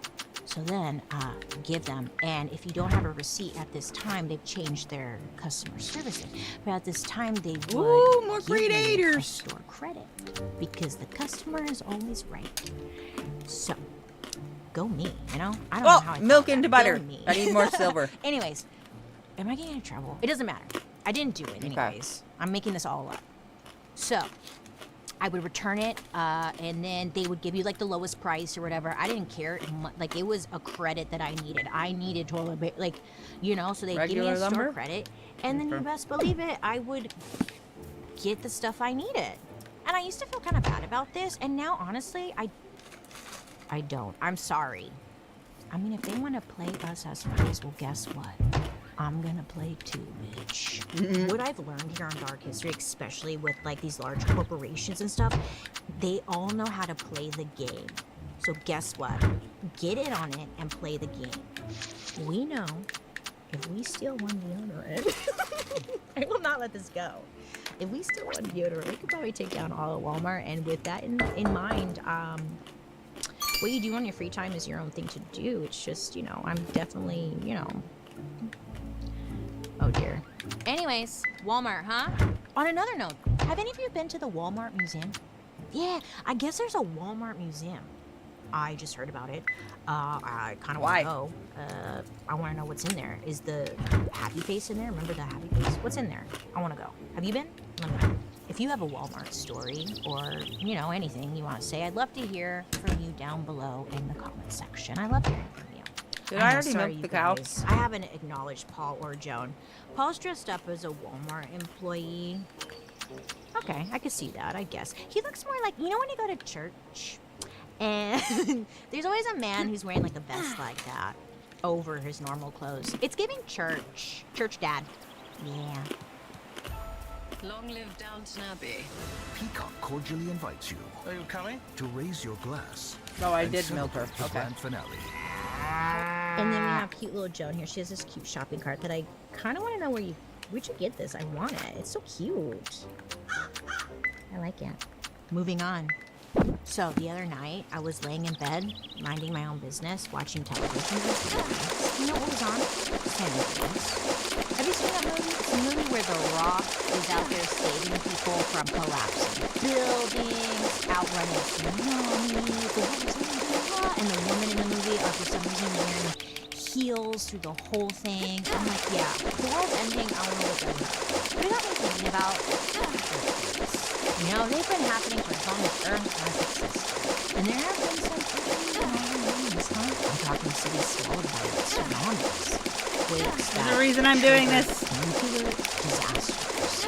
And in one case, they caused so much devastation. Damn it. Human sacrifice. No, I'm not kidding.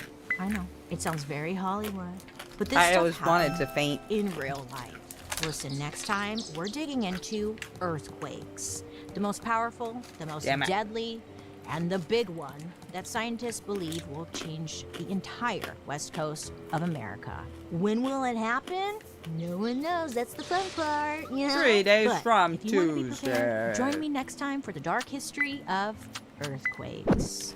Oh, by the way, we're dark next week, which means there won't be an upload, but I'll be back on June 11th with the earthquake episode, okay? Now, I'd love to hear your reactions to today's story. Make sure to leave a comment down below so I can see what you guys are saying, and your comment might be featured in a future episode. Now, let's read a couple of comments you guys have left me. Julie Gemel Lawson left me a comment saying, I was wearing my dark history sweatpants and my dad would... All right. What are we watching now?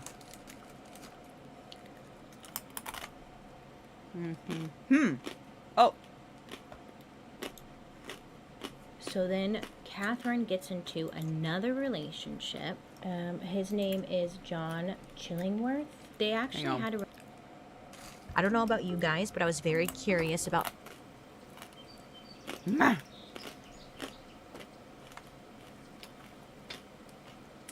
Oh, we did finish it all. Ah!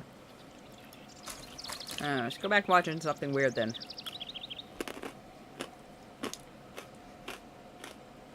I don't want to watch horny exorcisms. I'm not interested in Reagan.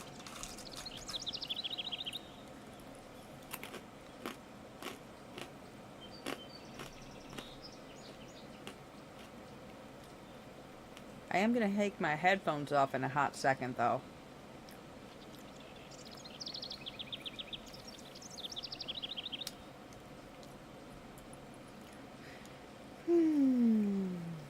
Ooh. So you guys know, dictators are interesting, huh? And you guys ended up loving the Caesar Dark History episode we did. So it made me wonder what other older dictators were out there who I assumed were, or I just maybe didn't know about, but actually were like really scandalous and interesting and like, let's talk about it, right? And that's when I found out about a certain emperor we're going to talk about today. Listen, We have. okay, not only Well, I'm did he sorry. mass murder an entire group of people, but he I personally needed to killed take just my about fucking everyone who headphones was off for close to hurting my him. piercings.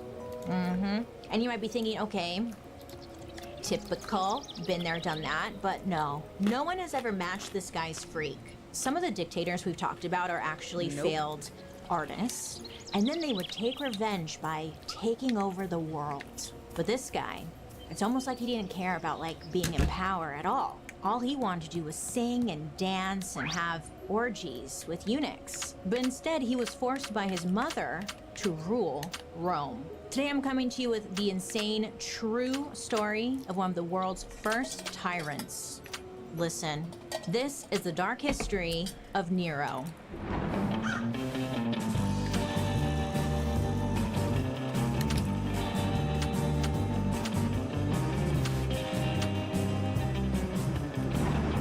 friends. I hope you're having a wonderful day today. My name is Bailey Sarian, and I'd like to welcome you to my podcast, Dark History. Here, we believe history does not have to be boring. It might be tragic.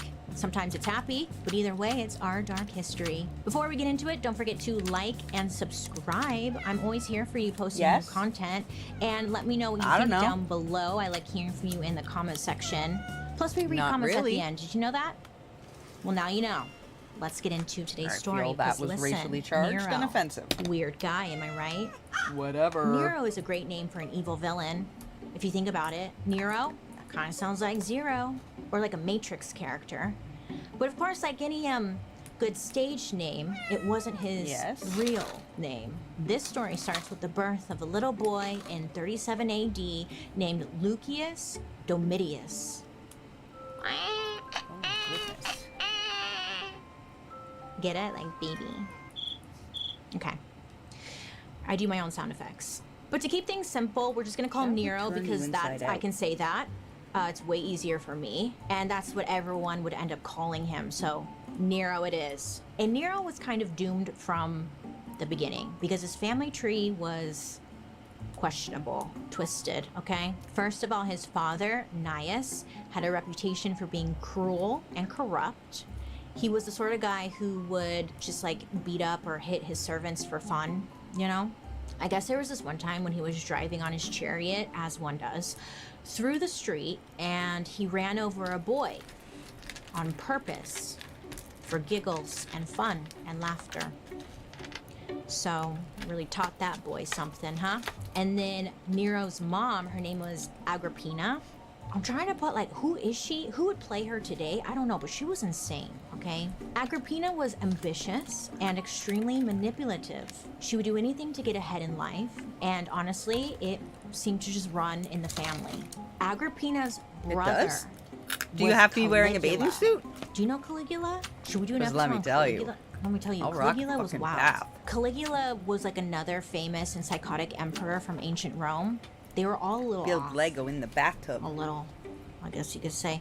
So Agrippina, I guess she learned a lot from her brother, who was like the emperor. And they were very close. Some say too close. You know what I'm saying? Like, you know, like they were sleeping together. Probably.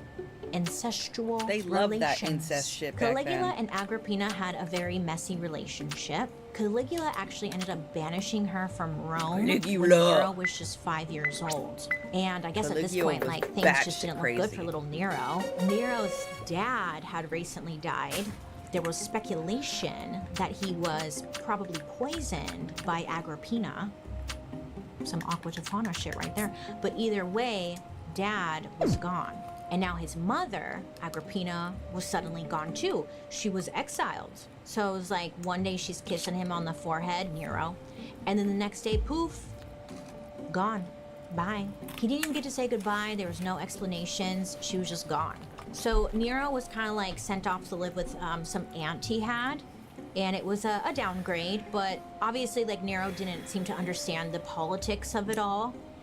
He probably felt like some kind of tension, and it was just weird situation. But at this point, he was kind of like forgotten about. But then something happens that changes the course of history. Caligula gets assassinated. Yeah. Now this was actually really great for Nero because it gave his mom a get out of like exile free card. Okay? An opportunity to come back. The new emperor was Claudius, and this was Agrippina's uncle. Yes, her uncle. Okay. I guess he always liked Agrippina, so he was like, you know, absolutely, come on back. You're welcome back anytime.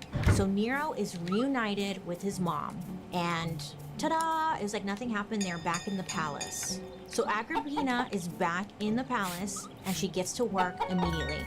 She's trying to secure the richest, most powerful man to be Nero's new stepdad. So she marries a guy named Crispus. Great name. Crispies. Sounds I love like, Crispies. Like you know when you leave a pizza in the oven Almost too long as much and the as edges kind of get Cheerios. burnt? I would call that Crispus. Sounds like that. Oh, I love like a burnt Crispies. pepperoni.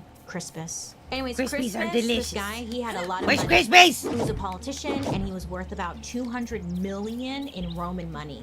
It's hard to like beep bop boop calculate how much that would be in today's money, but according to our expert, it would be anywhere from like $330 million to $3 billion. So he was rich, you know? So as soon as Agrippina and Crispus are married, Crispus puts Agrippina and Nero in his will. Ooh, and you know what happens when that happens? Well, Crispus ends up just like dropping dead. As soon as he signed that will, he was gone. Oh, Today's Mr. episode is sponsored by Liquid IV. The last couple of months, I have been completely off of soda and coffee. Not kidding. I know your brains are exploding. Like, what? Why? I don't know. I just decided one day, I was like, I'm done. So I've been drinking a lot of water, you know, of course, because that's really my only option. But sometimes water can I be don't so drink boring. soda. So I love Liquid IV. So that's never been an because it issue makes for the me. water even better. Like I used to when Liquid I was IV younger, is a but not powdered much. I just hydration don't really supplement care that you for it. mix with water. I It do contains a occasionally specific enjoy blend of carbonated stuff, electrolytes, vitamins, and but nutrients designed to it's help harder your body now because it's quite hydrate more painful efficiently. to They just have dropped that a new carbonation flavor in my called throat. Arctic raspberry. Oh, it's I have so a hernia good. in my You throat. just tear open a little packet, pour it into 16 ounces of water, and suddenly you're 3 times more hydrated than you would be with water alone. Plus, you'll be drinking twice as much water because it tastes so good. Personally, my favorites are white peach and Concord grape. I've talked about Concord grape a handful of times. It's so good, okay? They're all good, but Concord grape is everything to me. With Liquid IV, there's no artificial junk, just hydration that actually works. No matter what your summer brings, tear, pour, live more.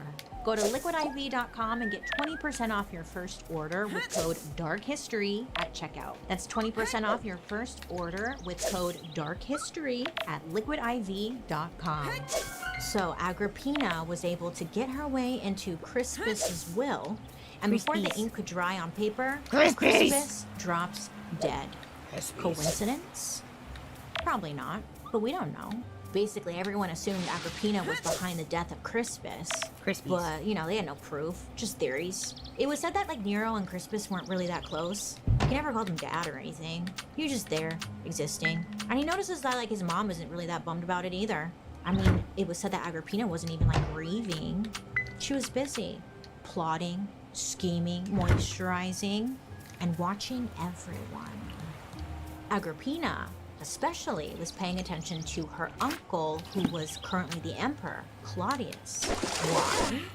Well, she started to set her sights on the ultimate prize. Yeah, now I can do the suction throne. pump. But not for herself, because she's a woman, but for Nero. Yeah, she's like, okay, Nero's my way in. Bricks.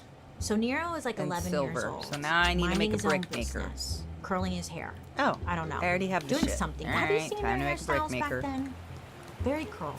So I imagine he was curling his hair. But he realizes, or he like sees, that his mom is kind of like trying to Mortar? seduce Claudius, her uncle. To you and I, it's a little weird, but to Agrippina, this was all like a big political move. I mean, she was single. Claudius, her uncle, was single. Why not? What do I have to lose? Well, the two fall in love. Yeah, her and her uncle. And in 49 AD, on New Year's Day, Agrippina marries her uncle, Emperor Claudius. Ugh, yeah. So of course the normal townspeople are talking. They're calling it disgusting and immoral.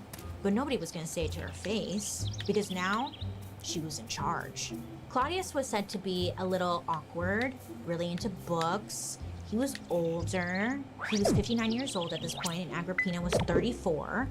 So, you know, there was a 25-year age gap, and it was her uncle, just a little weird. But it was kind of like the perfect match, because Agrippina was finally exactly where she wanted to be, in the driver's seat, bossing Claudius around.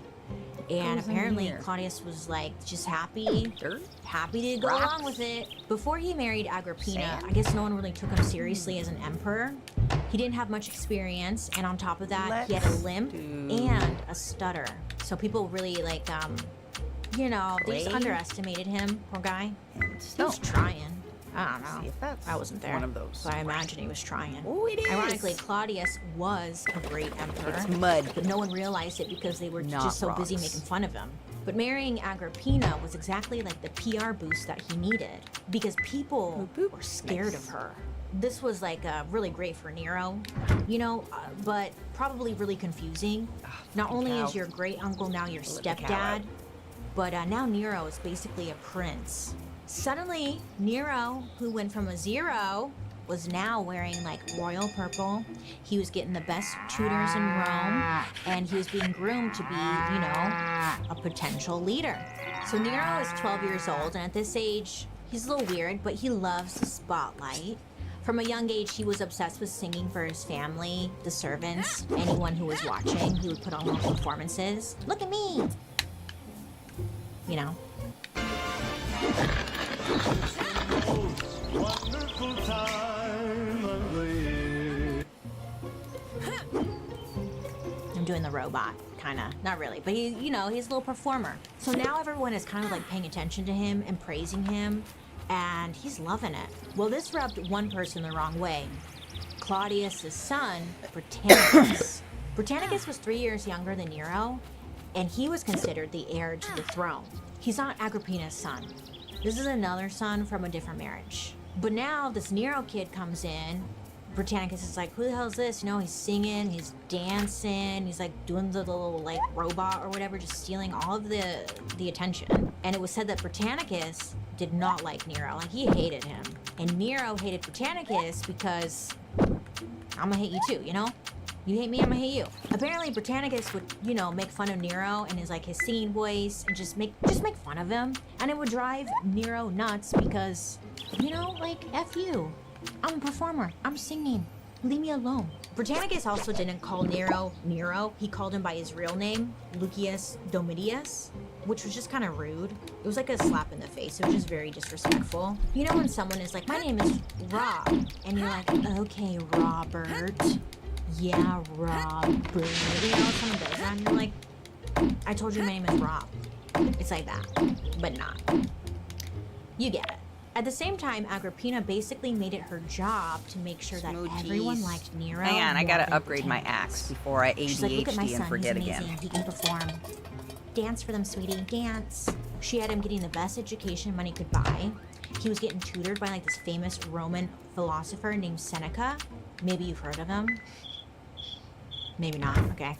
And then Agrippina arranges for Nero to make like these little cameo appearances at the Senate. Why? I don't know. She's a stage mom. He had no business being there, but she was setting him up in front of the right people. And basically he would be there like addressing the public. And he would recite like these amazing speeches that just really impressed the people. They're like, wow, he reads. That's crazy. You know, I mean, this kid, Nero, he was just showing a lot of promise. He was a genius. Wow. But what they didn't know was that like he wasn't writing these speeches. Nero's tutor was. So, but that's okay. They didn't need to know.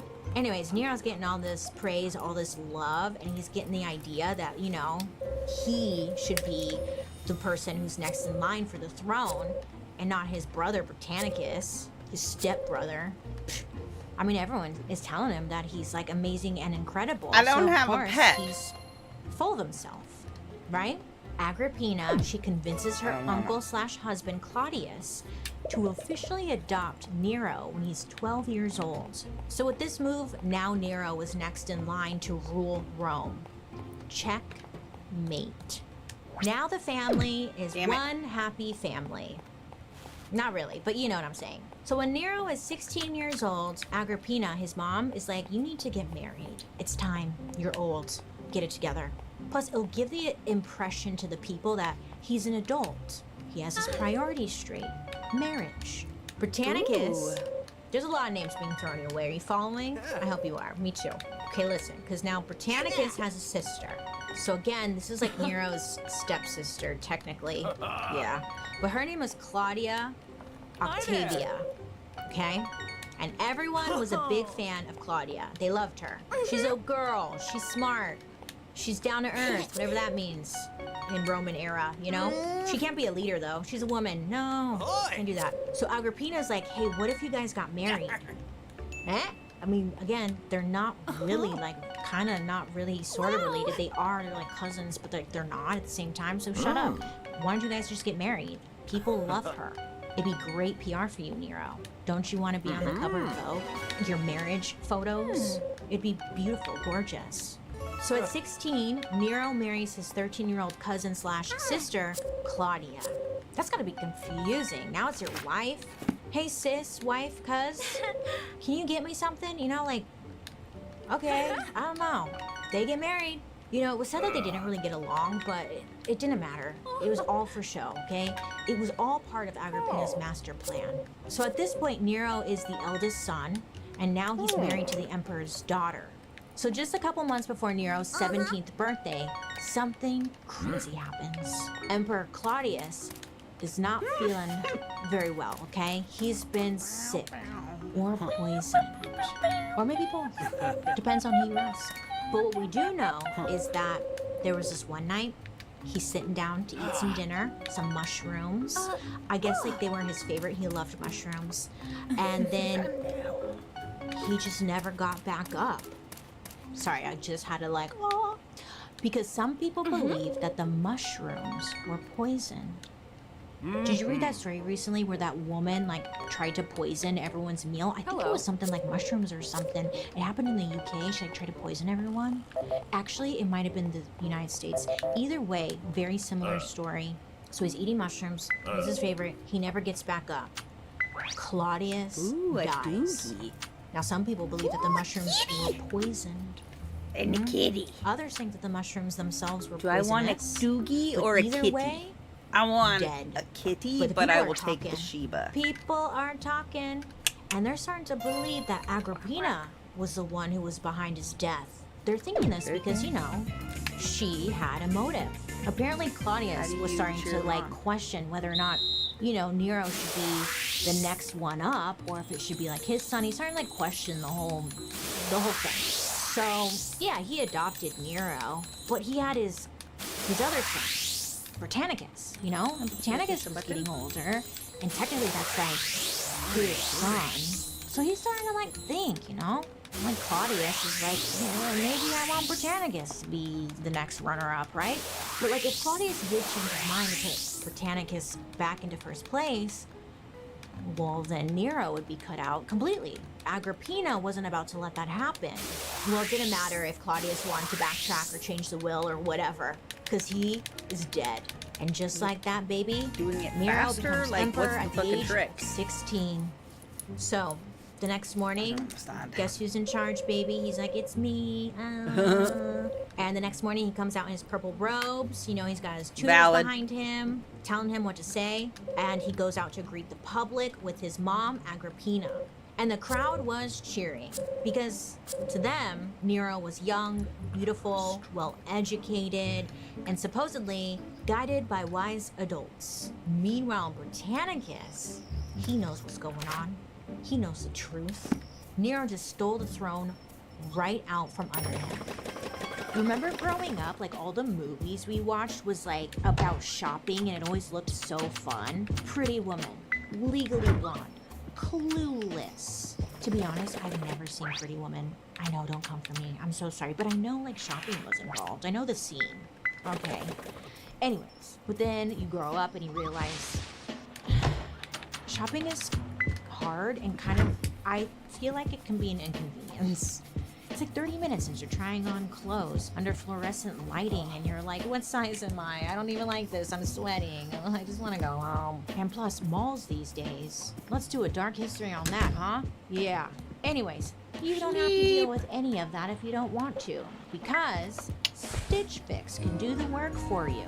Stitch Fix is this online personal styling service that connects you with an actual stylist who just gets it. You tell them your size, your budget, and that, you know, I don't want low-rise jeans, okay? And then they handle the rest. Your stylist will send you curated pieces that actually fit and the world. I don't want to hear about your and damn people clothes started anymore. calling him New Golden season! Prince.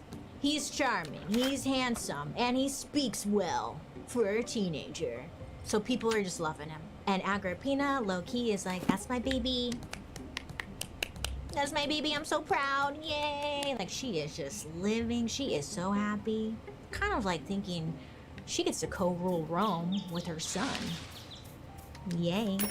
So as soon as like he's in charge, the first thing she did was like have coins minted with her face on them.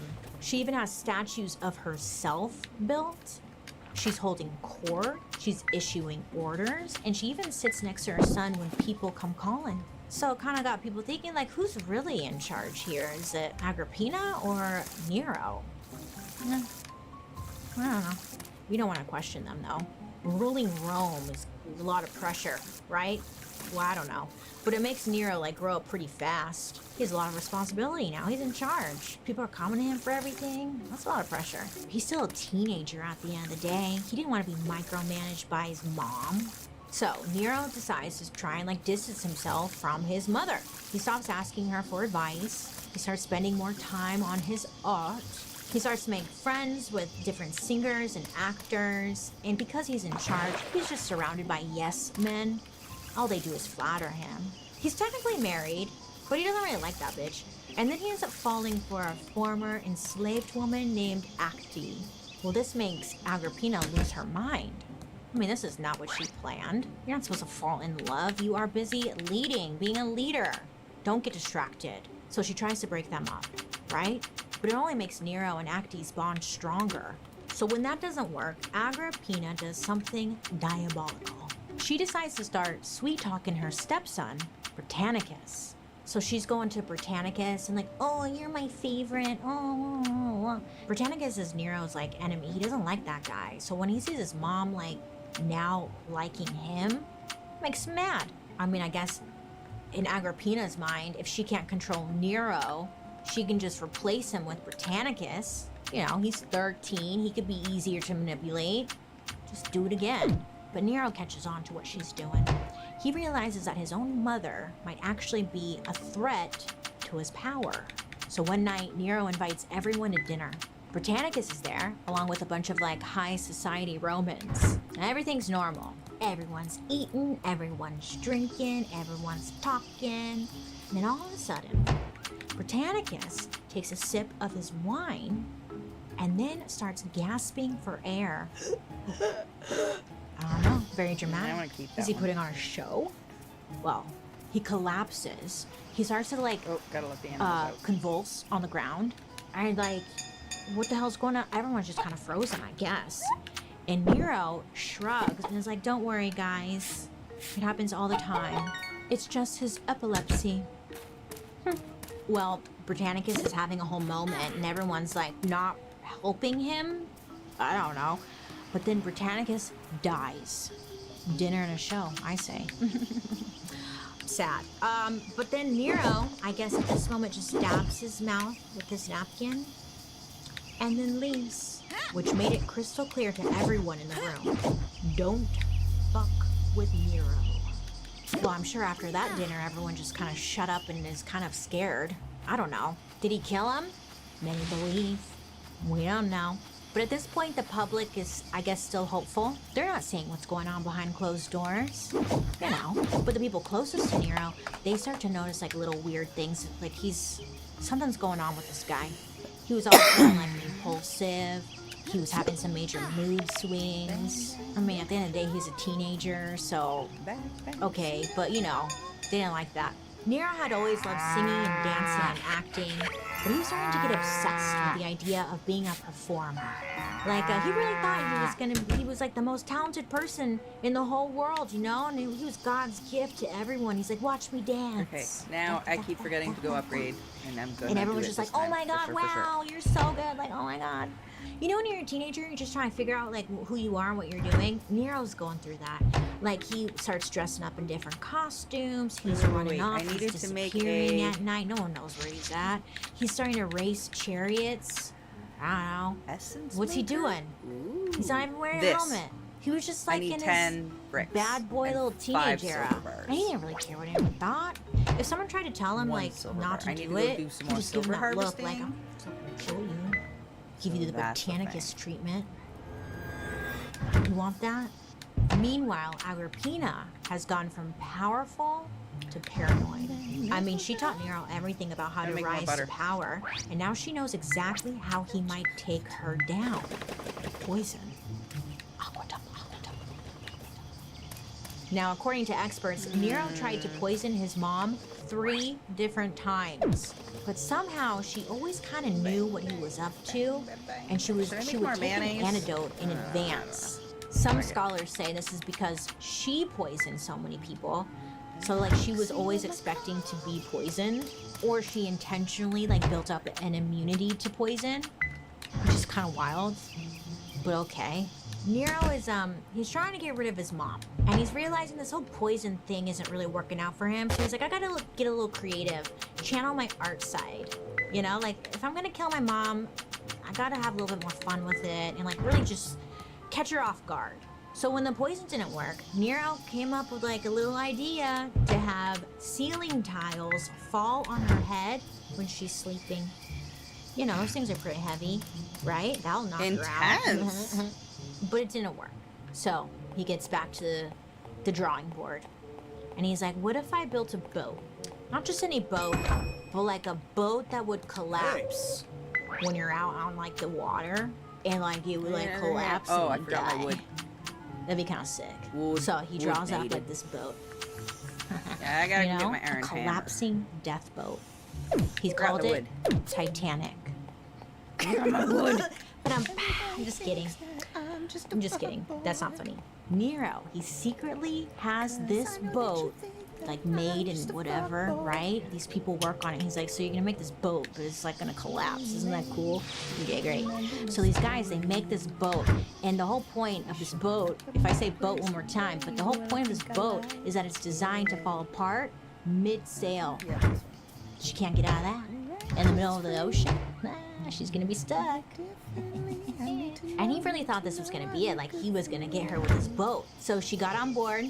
She's like, oh my god, like where are we going? This is so crazy. Like we're just gonna go on like a nice like Sunday cruise. I love it. She gets on the boat, they take off, and they're out on sea, and then the boat collapsed exactly the way Nero wanted it to. So the people on the boat, they didn't know about this little collapsing situation, so everyone is panicking. Crew members drown, but Agrippina, she's like, oh hell no, like I'm not going down like this. So she ends up diving into the water, and in full Roman robes, she swims. I'm ready. Right? Hammer. She swims, and then she's able to like get back to shore. She is unkillable. this Grass. woman. Could you imagine how heavy those clothes must have been though? The Oh, adrenaline has yes. been pumping. Much better. She did not. She Now was I not going to can die. get Okay. fucking She's like, you iron are not going to faster. kill me, bitch. So she Thanks, buddy. swims all the way to shore. And when people see her and they hear about the crash, they're like, oh my god, girl, like what happened? That was crazy. I watched. But Agrippina, she stayed. She stayed calm, and she tells the people like it was just like a freak accident. I don't know. But like secretly, I think she knew.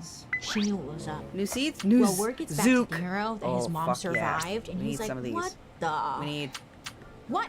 He tried to poison her. 4. He tried to drop tiles on her head. Pumpkins. He tried to drown her in a collapsing boat. He's like, what the? Oh, like, corn what? and tomatoes I'm and out red of peppers ideas. and egg. Oh, I need so all he's these. realizing he needs to stop making things so complicated and No. crafty and just like get the job I had to done. upgrade my So tool. Nero It was just very tells important. A couple of the guys that work for him, some soldiers, he's like, look, go get Agrippina and kill her. Okay? Find her and just kill her. Like, I'm done doing my little magic tricks. Just kill her. So, these soldiers, they go out, they find her. She knows it's over, and she knows exactly who sent them. Legend has it, or the story goes, that her last words were something like, strike my womb first. Like, stab me here, because that's where I created my monster son. And so they were like, okay. And they did. Right in the womb, she is stabbed. But then she's stabbed to death. Very dramatic. I'm sure very messy. Very Roman. Now, when word gets back to Nero that his mom died, he's like, what? Oh no! That's crazy! What's for lunch? He's like trying to be all shocked. Oh, that's so great. What? He gives out a speech saying like, I can't believe this terrible tragedy has occurred. Who could have Hang on, done such a I thing? forgot to do the So fucking yeah, he's thing. putting on a whole performance. Very over dramatic. but okay, you know. But behind closed doors, Nero kind of spirals. You know, I don't really think he fully thought this through. He doesn't have a mom, dad, uncle, cousin. He doesn't have a stepbrother, cousin. You know, like he has no one. He's 21 and he's all alone. All of his family's gone. And even though Agrippina was sketchy, you know, and like just a lot, she was still his mom. She was always the one who was like fighting for him, giving him advice, getting him to the top, hyping him up. You know, it was a lot, you know, and now that was gone. And I think now he's realizing like, okay, I got rid of my mom, but like, oops, I didn't really think this through, you know? Yes, so I he's kind can. of just like going through grieving, you could say, regret, consequences of his actions. He made choices, and now he's dealing with them. So at this point, I guess he was drinking a lot. He was getting really paranoid. It was said that he was having nightmares about his mom, like she was haunting him. Then it was said Nero would like kind of talk to statues. He would wander the streets in disguise. He would get into fights with strangers. He was lost. I mean, how would he ever recover from this? He was thinking, this is gonna ruin the tour. Oh, before you leave, can you turn that document into a PDF for me? Thanks. At 5. The world tour. But this is kind of like a big turning point in his life and his story. And if this were a movie, this would be like that something switched in his head. Like for the first time, Nero was like fully free. He'd been told what to do his entire life, and now he could do whatever the hell he I'm gonna wanted. leave that butter right there. I don't So want it right now. yesterday I was doing my laundry and I was like, I'm bored. You know, which is sad. Is it? It is. And I didn't want TV. I didn't want TV. So then I was like, hey, what about Audible? Let me pop on over onto Audible and see what's going on over there. I mean, Audible is a leading audio storytelling platform that offers thousands of audiobooks, exclusive originals, podcasts, and more. Plus, it's all in one Hey, where'd you easy-to-use come app. from? So whether you're into like thrillers, romance, self-help, comedy, biographies, memoirs, Your Audible lets you name listen is anytime, anywhere. Stu. So for me, it's like, oh, I could fold and do all my laundry and listen to, you know, like a movie in my mind. I decided to start a new Audible original called Mad Love. Listen, it's a thriller. Welcome to the family, and Stu. within like 5 minutes, I was in, gasping, pacing, fully immersed. So if you're ready to like escape into something juicy, terrifying, or Oh, Jesus. unhinged, That's it's time to try Fucking out go. Audible. Stop it, I'm trying to Because get Audible animals is from my farm. free. Start listening and Keep discover cleaning what's out this beyond area the so more edge of your animals seat. come. New members But can I need to try go mining Audible now first. free for 30 days and dive into a world of new thrills. Stop Visit supporting me. audible.com You're scared of poop. dark history or text dark history to 500 500. That's audible.com/dark history or text mining. dark history to 500 500. So Nero is in his 20s and he already killed his 13-year-old stepbrother and now his own mother. Wow. He's done a lot of things. And everyone around him is too terrified to tell him no. He can finally do like what he always wanted. Perform. Full time. Yeah, he starts putting on all these shows in public, which at the time was extremely scandalous. Yeah, I guess Rome was filled with singers and dancers and musicians, but you know, they were considered like low class. So now, like, what's he doing? High class Romans just didn't do that. Not to mention the emperor. But Nero doesn't care. You know? He just wanted to perform. He starts reenacting like Greek tragedies where he plays everyone, every character. The men, the women, the gods. It's a one-man show. And I guess at his shows, his performances were known to go on for hours, sometimes even days. And once these shows started, no one was allowed to leave. I mean, Nero thought he was like a gift to the people, so it was considered extremely rude to leave, walk away, not engage, not watch. How dare ye? I don't think they said ye in Roman time, but... So if you were like, let's say you were pregnant, Let me get to your the bottom of water this shit. broke, well, you would go into labor right there in the audience. I in the theater. do, You couldn't because it leave. buys there my were soldiers that were tattoos. stationed at the exits to keep everyone inside. Yeah. It's given North Korea for sure. And when Rome isn't enough, he takes the show on the road. He literally goes on tour through Greece. He competes in the Olympics. Even though he wasn't like athletic at all, he played no sports. Did I mention sports at any point in this episode so far? No, because he didn't play anything. He didn't do anything. But he competed in the Olympics. Why? Because he's annoying. That's why. He just can do anything. No one's gonna tell him no. And it didn't even matter because everything he did, he would still win. You know, even if he lost, he would win. He would go on to quote unquote win a chariot race after literally falling out of the chariot and not even finishing. But everyone still was like, wow, bro, you nailed it. Like, wow, you're so good. I wish I was just like you. That's crazy. You're so good. Please don't kill me. Please. So Nero is doing all this stuff. He's winning everything. He's performing. He's making everyone watch. But, you know, his love life was also a mess. He was still technically married to his cousin, Claudia, but they weren't close at all. I don't even know where she was. She was just off somewhere. I don't know. I don't know what she was doing. I don't know where she was. I don't know. Well, that doesn't mean Nero didn't want love. He still wanted love. And it's believed that he started having an affair with a woman named Papaya Sabina. Papaya Sabina was like the total opposite of his goody two-shoes cousin wife, Claudia. Papaya was glamorous. She was ambitious. She was not his cousin. And according to most Roman sources, she was a master manipulator. I guess everyone knew she was sketchy. Sounds like his mom. Kinda, huh? But the problem was, like, he was technically still married, you know? And the Roman people, they loved Claudia. I don't know why. I'm sorry, Claudia. I'm sure you did great things. So when the rumor started that Nero was sleeping around with Papaya, people were pissed.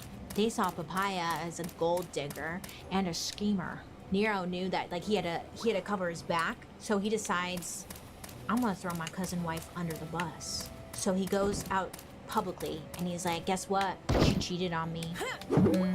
She's been cheating on me this whole time. And then he takes this further. He tells the people that Claudia, she can't even have kids. Like, this is a big deal because that meant like she couldn't give him an heir to the throne. So this was pretty scandalous. So he's making all these wild accusations, and now that it's out to the public and people are kind of like confused or whatever, like, is she cheating? She can't have kids. Oh my God, what? Like, that's crazy. Nero then divorces her. Yep. And he's like, well, she's a hoe. And the public lost their minds. This is like when Charles cheated on Diana with Camilla. It's very that. People made t-shirts. I'm team Claudia. I'm team Papaya. Whatever. I'm team no one. So there were protests in the streets. Papaya knew like she would never truly be safe if Claudia was still alive. So she pushes Nero to get Claudia out of the picture. At first, Nero exiles Claudia to show his lover, Papaya, that he was serious about her, but that wasn't enough, right? She wanted more. She was just as crazy as Nero, and she wanted Claudia out of the picture for good. So she tells Nero that Claudia is a threat, and she somehow convinces him that this is true. I don't know, it doesn't seem like Nero needed much convincing, like, to kill someone, honestly. So Nero ends up sending his soldiers after Claudia to kill her. Nero wanted Claudia's death to look like a suicide. And just because they were married a long time doesn't mean, like, you know, he was gonna take it easier on her. No. He made his men tie her up and made it look like she ended her own life, like dying in a hot tub. And then just to really make sure that she was dead, they cut her head off.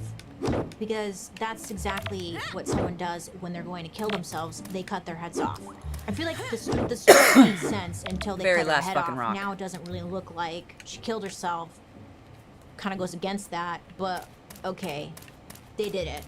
They did it because they were going to take her head back to, you know, Papaya as proof that they killed her. Well, they didn't have pictures or anything back then. They could have sketched it. See, we killed her.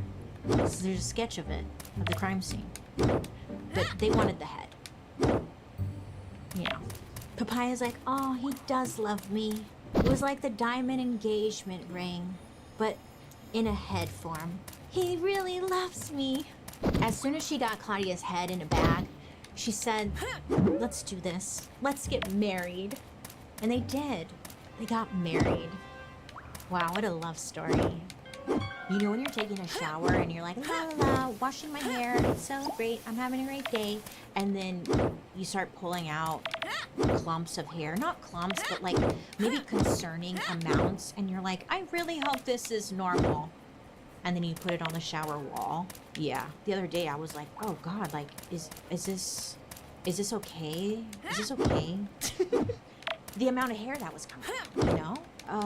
So naturally I went to Googling, and it's normal.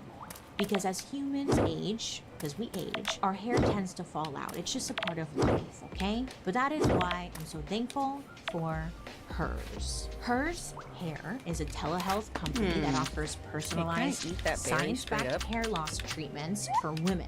They provide prescription and non-prescription options, including oral medications, topicals, and supplements. It's all online, so there's no need for an in-person doctor visit or like going to the pharmacy or anything like that, you know? It's quick, it's easy. All you do is start with like a quiz online. You just answer some questions, and then you'll be matched with a licensed provider who will create a personalized treatment plan, all from the comfort of your own home. So if you're starting to notice, you know, that ponytail is like really starting to thin out, or you just clumps are coming out, you know, check out Hers. You can have thicker, fuller, healthier hair in just 3 to 6 months. Start your initial free online visit today at forhers.com/darkhistory. That's forhers, forhers.com/darkhistory for your personalized hair loss treatment options. Maybe an elevator or something, because like fucking I'm 20 floors Individual down. results may vary. Compounded products have are to go not FDA approved one or by one verified for each safety, time again, I'm gonna effectiveness, be or quality. pissed. Prescription required. Price varies based on product and subscription plan. See website for full details, restrictions, and important safety information. Thank you so much. In the year 64 AD, a fire breaks out in Rome. And not just any fire, it's real bad, okay? It rages for days. Whole neighborhoods burn to the ground. People are homeless. Businesses are destroyed. It was bad. Many say that Nero was out of town at the time of the fire and had nothing to do with it, but still rumors started circulating. People were saying that he actually set the fires. Others said that it was all just like some kind of scheme to like make room for a new palace. Some even said that Nero played the fiddle on his roof and watched the city burn. You know, it's like those I'm thinking of like those emo songs. Was that? Never mind. Or that Usher song. Let it burn, let it burn. Either way, his reputation was on the line. Old Navy presents Jingle Jammies, the greatest snow on Earth. Just look at those jammies jingle. People wanted someone to blame for all the destruction, the chaos, all of it. And Nero sure as hell didn't want it to be him, so he needed a scapegoat. So he's like looking around, like, who can I blame? I killed everyone that I could blame this on. I am down far. He picks this like newish religious group at the time, and they were considered kind of weird to the Roman public, the Christians. He was like, I'm gonna blame it on you. He blames the whole fire on them. He even starts rounding up anyone who claimed to be Christian, and he tortured them, and he burned them alive. And he ended up turning this mass murder into a show. He would round up anyone who considered themselves to be a Christian. He forced them into a giant arena, and then he released like wild animals into the arena to eat them, attack them. You know, it wasn't great. It was brutal. Some records say that at least 900 people were killed by Nero at this time. Nero had a very short fuse and was violent with just about everyone. You know, he just wanted an excuse to kill, I guess. I'm not sure. Including his second wife, Papaya. Well, it was said that the next year, like, you know, it started off cute, but Nero started to show his true self. He lost his temper. It was said that he kicked Papaya in the stomach, and at that time she was pregnant. So he kicks her in the stomach, and a few days later, she ends up dying. What kind of kick was that? my God. So he kills her, but I don't think that was his goal. I think he just really was like wanted to hurt her, right? So when she did die, he was like actually really upset about it. He was devastated. Yeah, you little shit. So he embalmed her body with rare spices. He gave her a lavish funeral, and it was said that he was just a total wreck afterwards. Well, maybe you shouldn't like try and kill your wife. I don't know, there's a lot. So he's really upset. Time is going on. People around him are starting to get worried because, you know, he couldn't move past Papaya's death. They're like, bro, get it together. Everyone dies here. They don't even last like 20 years if they're lucky. It doesn't matter. It was the love of his life. So what does he do? What am I to do? What am I to do? Well, at this time, Nero, he looks around and he finds a young boy named Sporus. Now, at this time, Sporus was a slave, probably a younger teenager, but if he like squinted his eyes, he was like, you kind of look like Papaya. It's crazy. According to Nero, this little boy looked a lot like Papaya. Oh, you know, he's like, whoa, I'm in love. She's still alive. So this is where he kind of takes it up a notch. Well, he's taken it up a lot of notches, but this is another notch that is up. He decides to have Sporus castrated. Yeah, he makes him into a eunuch. I'm not making this up. This sounds fake, but it's real. He gives Sporus makeup, dresses, and whatever else he needs to look exactly like his dead wife. Yeah. Then, in a full-on public ceremony, Nero marries him. Yeah, they actually get married.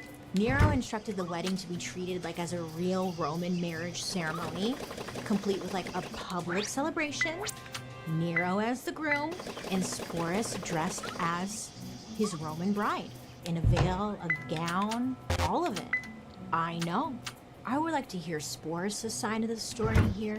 Poor kid. What the hell? From that point on, Nero takes Sporus with him everywhere. They're married. That's his wife. And you will I need not to make a question suction anything pump about to it. drain all is that his wife. dirty water. So Sporus came with him to public events, sat next to Nero Hey, at I made the banquets, butter maker. I traveled already with got the him, seasoning maker, and appeared yogurt at maker, condiment ceremonies maker. in I don't need to full make that dye maker looks. yet. I got that. You know, I have everyone that. was told to I have call that. I have that. I Sporus have that. Sabina Okay. after Papaya, her last name Sabina, and you had to refer to him as Nero's wife, because if you didn't, I'll kill you. So once again, the theme of Nero's life was like, no one told him no. So this whole thing kind of works for a little bit. I don't know how, but it does. You know, at the end of the day, it was like a band-aid over his pain. But as Nero settles into his life with his new wife, his paranoia starts to bubble up. Nero starts to think that everyone was plotting against him. So he does what any like unstable emperor might do. He starts purging. He gets rid of senators, generals, former allies. Anyone who looked at him funny or anything was accused of like treason and then violently executed. Then Nero starts seizing property. He starts hiking up taxes. He starts going after rich families. And people start wondering, like, is he good? Like, is this guy even fit to rule? Yeah, once you start messing with the rich families, huh? That's when people start to question it. Not all the murders and all that, no. Well, even his friends. Oh, he had friends? Good to know. Even those closest to him. Some he would call his friends. They start to turn on him. So, finally, in the year 68 AD, someone decides to do something. A politician named Julius Windex decides enough is enough. I know Windex. I was like, I love that window cleaner. It's so good. Right? His name's Windex, named after him. It's not, but I like to think it is. It kind of is when you think about it, because this Windex guy, he comes in and like calls Nero out and like cleans up his mess. Like the window cleaner. Okay? But this Windex guy puts his neck on the line and publicly declares that Nero is a disgrace to Rome, which no one did at this time, okay? So this guy was brave. People were like, you really want to do that? Okay, all right. And Mr. Windex, he publicly nominates another politician to take over the throne. So the Senate agrees with Mr. Windex and makes a huge move. They declare Nero a public enemy. Now, essentially, when someone declares you a public enemy, you're done.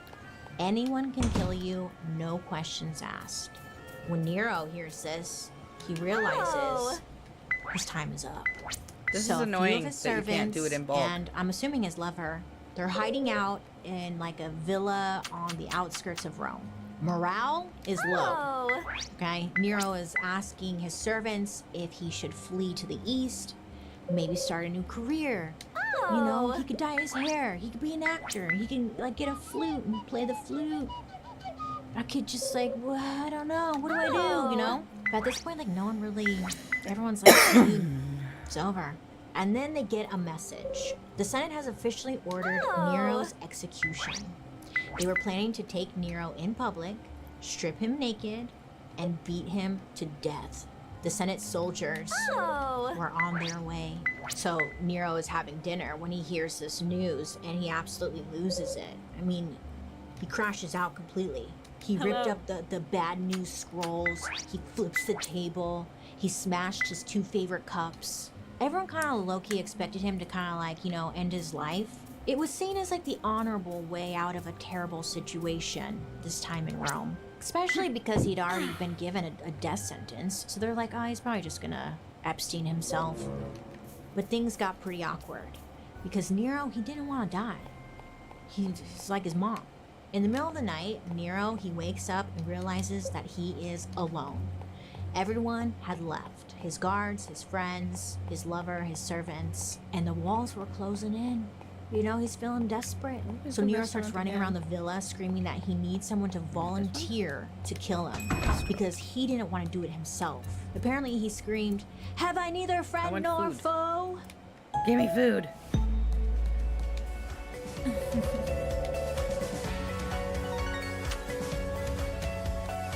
Ensuring life's journey and experiences along the way. AAA. We're always with you.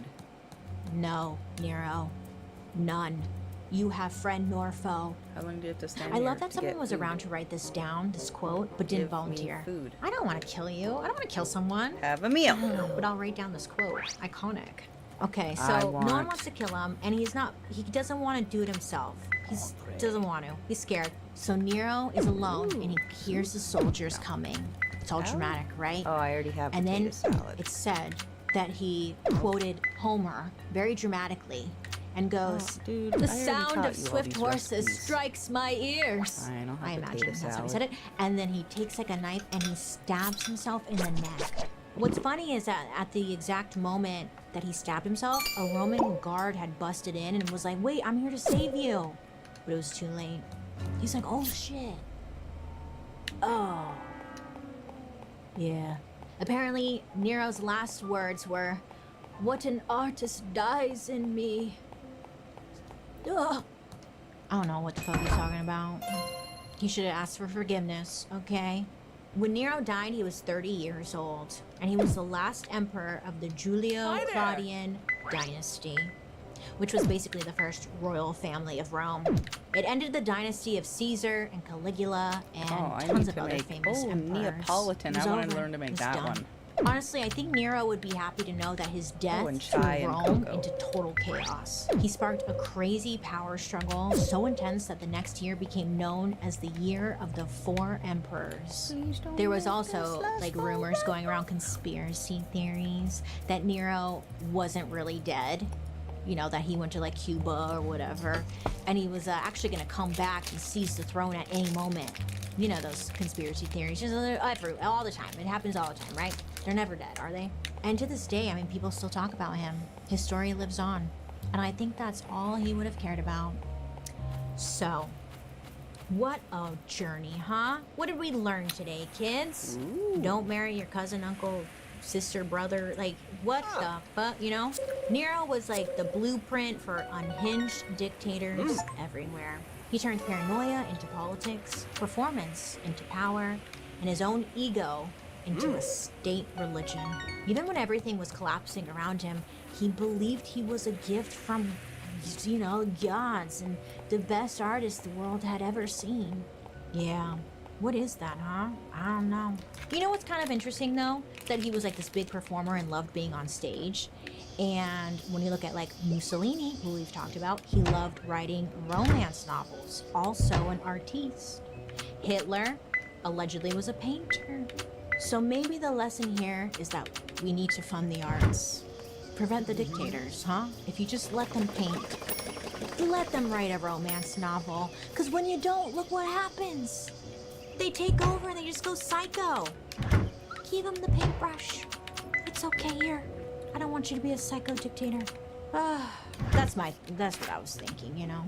And also, more people just need to hear the word no. Because when you think about it, Nero was never told no. A lot of the dictators we've talked about were never told no. He wasn't stopped until Mr. Windex stuck his neck out and decided enough was enough. Right? Yeah, more people need to be like, no, that's a bad idea. Maybe don't, like, kill your mom. Just thought I should say that. You know. In our next episode, we're diving deep into a phenomenon that used to be so fringe and strange that you never saw it outside of a circus. And even though it's completely made...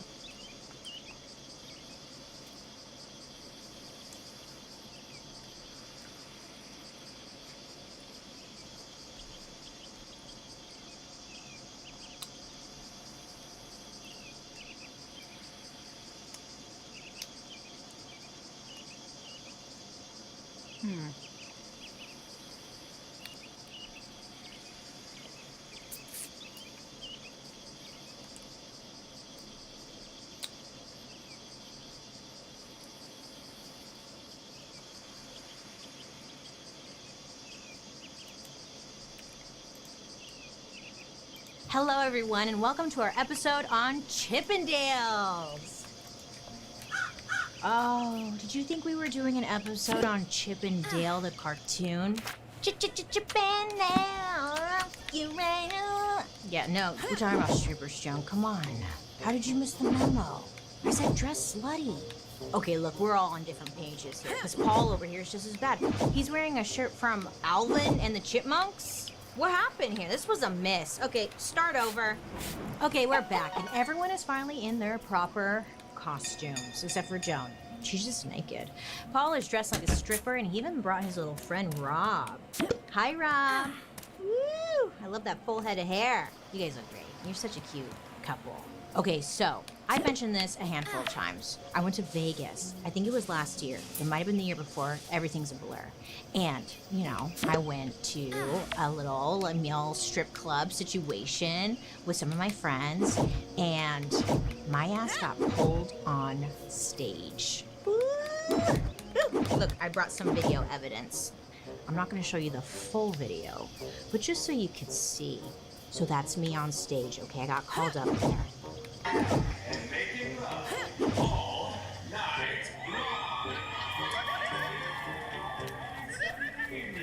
Okay, that's not the good clip. Let me show you when I'm getting dry humped. Okay, maybe I shouldn't show this clip, actually, now that I'm seeing it. Okay, I wanted to show you guys a clip, but as I'm realizing, probably not appropriate, but I got pulled up on stage. Let's zoom out. Okay, it was so much fun though. All these guys were on stage, all oiled up, the lights, the performance, the theater. It was so fun. And then I got called on stage and I was like, okay, I'm just gonna do it. I'm gonna do it, you guys. I'm gonna do it. I'm gonna do it. You know, so I go up there and then I realized, like, because there was 3 of us up there and each one was getting dry humped, and I was like, uh-oh, I'm next. And listen, if I'm gonna get dry humped on stage, I'm gonna perform, okay? And let me just say, I was fully clothed, they were fully clothed. I was getting dry humped, but I was like, you know, getting all into it, like, it was so fun. So stupid, but so fun. And then they picked me up. Yeah, I was like, oh, he's so big and strong. Oh, he picked me up and was just like, and I was like, oh, I feel like with male strip clubs, like, it's fun. It's just fun, it's silly, and it's stupid. We kind of all are under the agreement that, like, you're not actually gonna, like, sleep with them or anything, but it's just like a fun time. I probably hadn't laughed that hard in so long. Anyway, this got me thinking, what is the history behind male strippers? So I went down a rabbit hole and I stumbled upon a scandal that just so happens to be linked to one of the biggest names in male stripping, Chippendales. Oh, what could go on there? You won't believe it. Welcome to the dark history of Chippendales.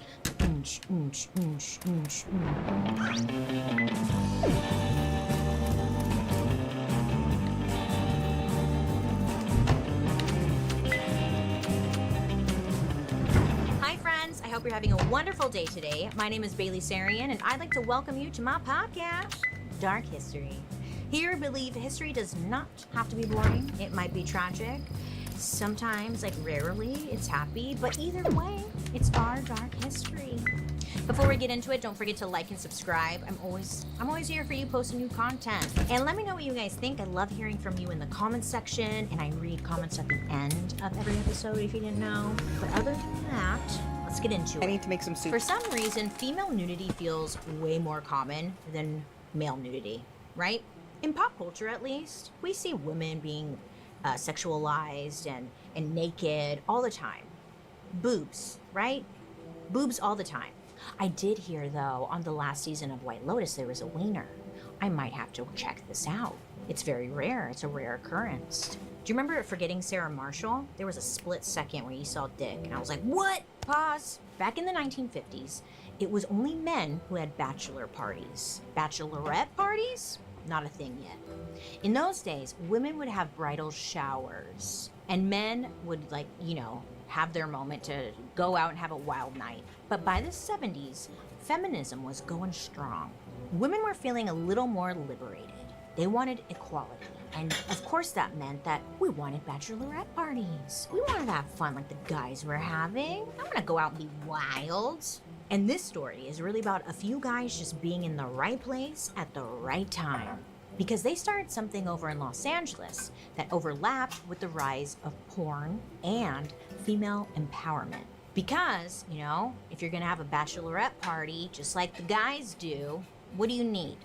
Booze, penis straws, and knock, knock, knock, knock. Hello, I'm here to arrest you. Has that ever happened to you where like someone knocks at the door and they come in and they're like, I'm here.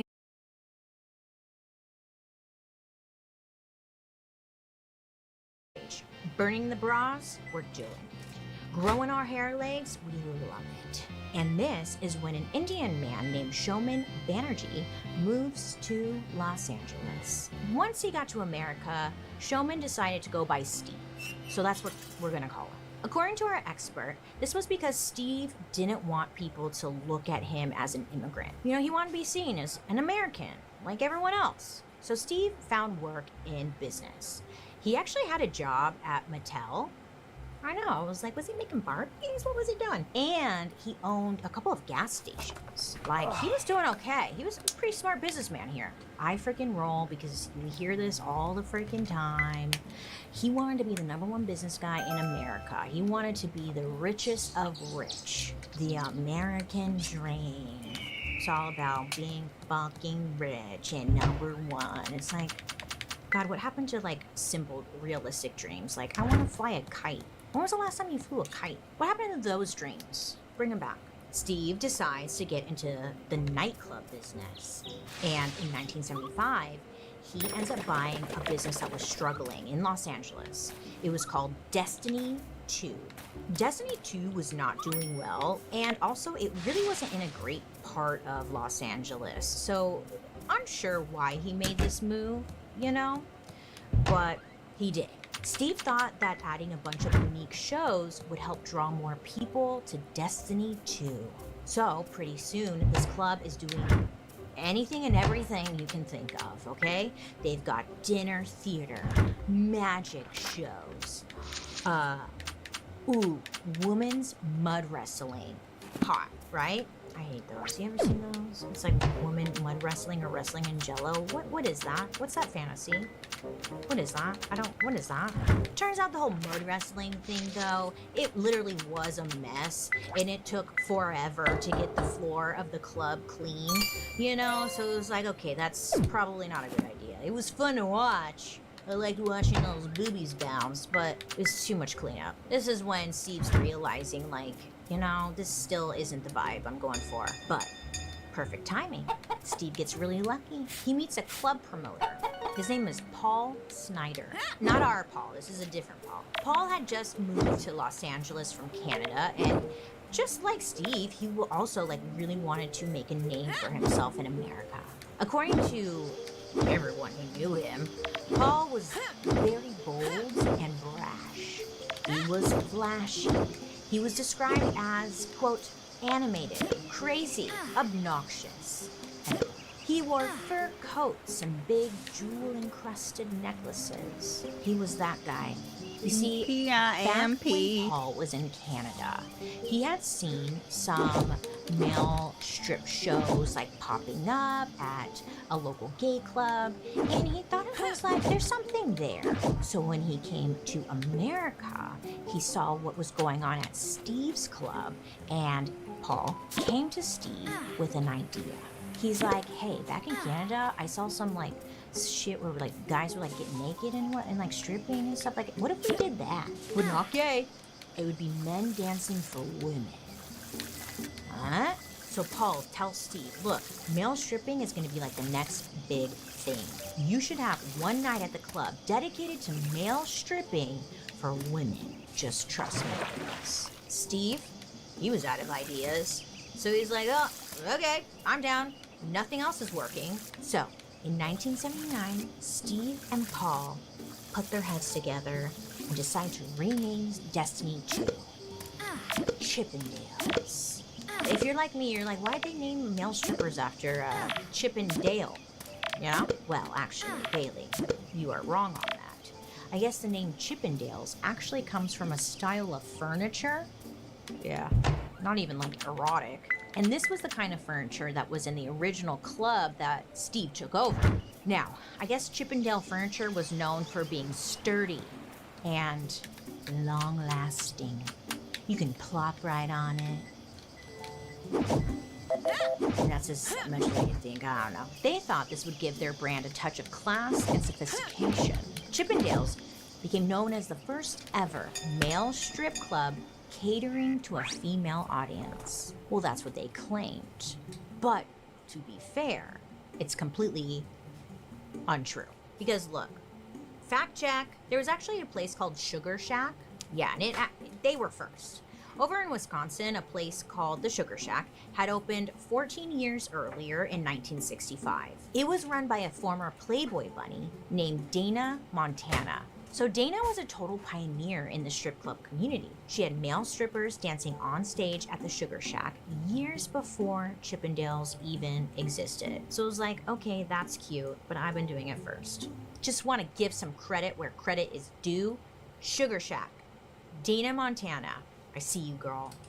Icon. So the Sugar Shack is actually still around to this day, as of right now. It's in Lake Geneva, Wisconsin. The difference here was that the Sugar Shack remained a local business, and Chippendales, they didn't want to be a local business. They wanted to take over the world. Hi, it's me, Bailey, coming from my basement. It's kind of giving Blair Witch a little bit. But I'm here to do an ad. Do you ever find yourself opening the fridge and just standing there, staring blank at a sad bag of spinach, wondering, hey, maybe if I add some spice? Using code DARKHISTORY to get 40% off your first box and a free item of your choice for life. hungryroot.com/darkhistory. Code DARKHISTORY. Thank you. Right from the start, Chippendales was at the right place at the right time. Los Angeles in the 70s. It's a sex-forward time, and porn is on the rise in a very big way. There were movies that were coming out, like Deep Throat, which turned out to be a huge hit. And during this time in the 70s, it was considered the golden age of porn. So, seeing male strippers was the perfect combination of something sexy and edgy that was also in a safe, controlled environment for normal people, you know? Refine coal. How do you refine coal? So, once the doors opened to Chippendales, ooh, the ladies just flooded in. In the beginning, the dancers had costumes. They had a very distinct costume. They wear those little wrist cuffs The collar, the bow tie, it's classic. If you're watching on YouTube, Paul and Rob, their outfits were inspired by the classic Chippendales look. Love it, you guys. You look so good. The idea for the iconic Chippendale look actually came from Paul Snyder's girlfriend at the time. Her name was Dorothy Stratton. So at the time she was 19, and she was a bunny at the Playboy Mansion, and she even was Playmate of the Year. Apparently, Dorothy suggested the look because it was very similar to like the iconic bunnies, their look, at the Playboy Club.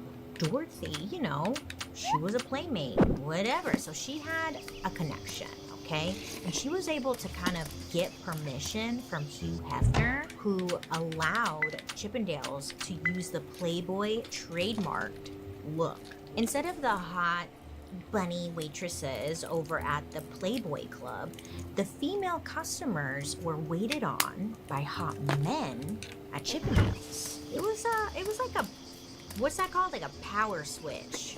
Now, in the beginning of Chippendales, they had a very specific look. Yes, the outfits, whatever, but they only hired white dancers. And this was intentional. Steve said he wanted white men who looked like Greek gods, which I was like, Steve, as an Indian immigrant, wouldn't you want like, you know, wouldn't you want to mix it up a bit? Or no? Okay. So racist like everyone else, huh? Well, eventually he would hire some black dancers, but apparently it was only one at a time. And the majority of Chippendales dancers stayed white. So Paul, the partner, was in charge of scouting. He would go to gyms and beaches all across Los Angeles to look for the right guys. And to be fair, Los Angeles is filled with so many hotties, you know? You go down to the beach, he probably found a lot. There was a lot of options. Meanwhile, Paul, the partner, was still dating Dorothy Stratton, the Playmate of the Year. In fact, they ended up getting married in June of 1979. And at this point in Dorothy's career, she was killing it. Like, her career was starting to take off. She had transitioned into acting and was getting some pretty big roles. She was even the muse of a famous director named Peter Bogdanovich. Peter directed big movies like The Last Picture Show and Paper Moon. He also was an actor on The Sopranos. So this director would just love Dorothy's look. I mean, you know, every artist needs a muse, and it was Dorothy for him. And this is when her marriage to Paul, the partner, starts to fall apart. Because rumor had it that Dorothy and Peter, the director, were seeing each other romantically. I'm sure they were. I mean, if some man tells you, "You're my muse," I'd be like, "Oh." Dorothy starts to distance herself from Paul, her partner, and this only makes him more jealous and possessive. Dorothy decides she needs to get a divorce, so she starts preparing to file. So, Dorothy preparing for a divorce. She had just moved in with her new man, that director guy. This left Paul, the partner, feeling humiliated and desperate. He was raging. He wanted revenge. So on August 14th, 1980, Paul lured Dorothy to his house, saying he was finally ready to talk about finances. That he would be civil. It would be just a conversation, whatever. He specifically wanted to talk about dividing assets and like all the boring stuff that sucks, you know? Dorothy decided to go because she thought, you know, Paul was finally being reasonable. But what she didn't know was that just a few days before inviting her over, Paul had purchased a 12-gauge shotgun. It's a trap, girl. It's a fucking trap, girl. So Dorothy shows up to Paul's house sometime between like noon and 5 p.m. He somehow got her into the bedroom, and then he shut the door and locked it. Then he allegedly started assaulting her. It escalated, and at some point he whipped out the shotgun, forced her onto her knees, and fired. So sad. Dorothy died instantly from a shot to the left side of her head. She was only 20 years old. It's so fucked up. Paul's like, now what? You know? For hours, he was alone in the house with Dorothy's body. We don't know for sure what he was doing, but he was probably doing something fucking weird. I bet you. Because we've seen it on Murder Mystery. Probably doing something a little weird. But then after some time, he actually turns the gun on himself and fired right away. News spread all over the media. You know, Dorothy was this like gorgeous, blonde, young celebrity. People were shocked. She was killed. You know, I mean, it's like, oh, her career was just taking off. Oh, no. You know, it was everywhere. This wasn't good news for Chippendales. The last thing Steve wanted was a bloody murder-suicide associated with his club. Because remember, Paul was like a partner. Steve's way to address the situation was to just deny that he knew Paul. He's like, I don't know who you're talking about. Never met that guy. That's crazy. It's so weird. I don't know why you keep thinking I know him. Never heard of him. Nope. Low-key, Steve was like happy to be the only one in charge again. Apparently, according to Steve, Paul, the partner, had been like a horrible MC and a pretty unreliable business partner. Steve hadn't been happy with him for a while. So as tragic as it was, it seemed like for Steve, he was like, Yahtzee. But at some point, Steve does realize that he's gonna need some help if he wants to keep Chippendales going. And this is where he gets really lucky for the second time. In 1981, Steve hires a TV producer named Nick DeNoia. He brings this guy on. He's like, I want you to run the show. You see, Nick was like kind of a big deal. He won 2 Emmy Awards. Yeah, I was like, what for? For a show called Unicorn Tales? Missed that one. But he won awards for it. You know, it was a kid's show on NBC apparently. So they start working together, and Nick comes in and takes the Chippendales choreography up a notch. So he starts teaching the Chippendales guys all the moves. You see, before Nick came in, the Chippendales like routine was really just like them up there kind of just doing their thing and taking clothes off. Like there wasn't actual like steps or like numbers or anything, you know? So now the dancing was getting more technical. It was becoming more of a performance. So yeah, I mean, there was a lot of press around Paul and Dorothy, that awful death, but Chippendales was able to kind of remove themselves from that, and they were doing very well. Oh, so well that the demand outgrows Los Angeles. So Nick and Steve decide to take Chippendales on the road. Okay, so the rumors are true. I guess push-up bras are officially back. And listen, I was scared at first. You know, I've tried so many throughout the years that either just don't look good. You know, they give you that kind of like bubble, that butt on butt look where you have like 4 boobs all of a sudden. Or maybe they're too big and then you've got a gap, whatever. But not with Skims. Now, if you're new here, Skims is a solutions-oriented brand that makes underwear, loungewear, and shapewear that's made to fit real bodies. They care about comfort and quality, but also about like how things look on you. Okay, so you don't have to pick one over the other. And their ultimate push-up bra gives you that sculpted, supported feel without the weird bulk or wires trying to stab you in the ribs. And the strapless version, well, I wore it for hours and I didn't even have to yank it up once. That says a lot, huh? That's a miracle. A miracle? Okay, Bailey. Yeah, you know, I have trust issues with strapless bras. I'm like, really? All right. So if you've been sleeping on Skims or if you're tired of bras that fight back, trust me, Skims nailed it. Shop Skims Ultimate Bra Collection and more at skims.com. After you place your order, be sure to let them know I sent you. Definitely upgrading the axe. In the survey, and be sure to select the show in the drop-down menu that follows. Thanks. Now, even though Steve was the one who hired Nick, they didn't really get along. Steve and Nick, I guess they were just constantly butting heads. So Steve was kind of in denial about how good Nick was at his job. Honestly, in my personal opinion, I think Steve was jealous that like, someone was actually kind of better than him, you know? But meanwhile, Nick hated that Steve was the owner at the end of the day. But, you know, sometimes you don't like your boss, whatever.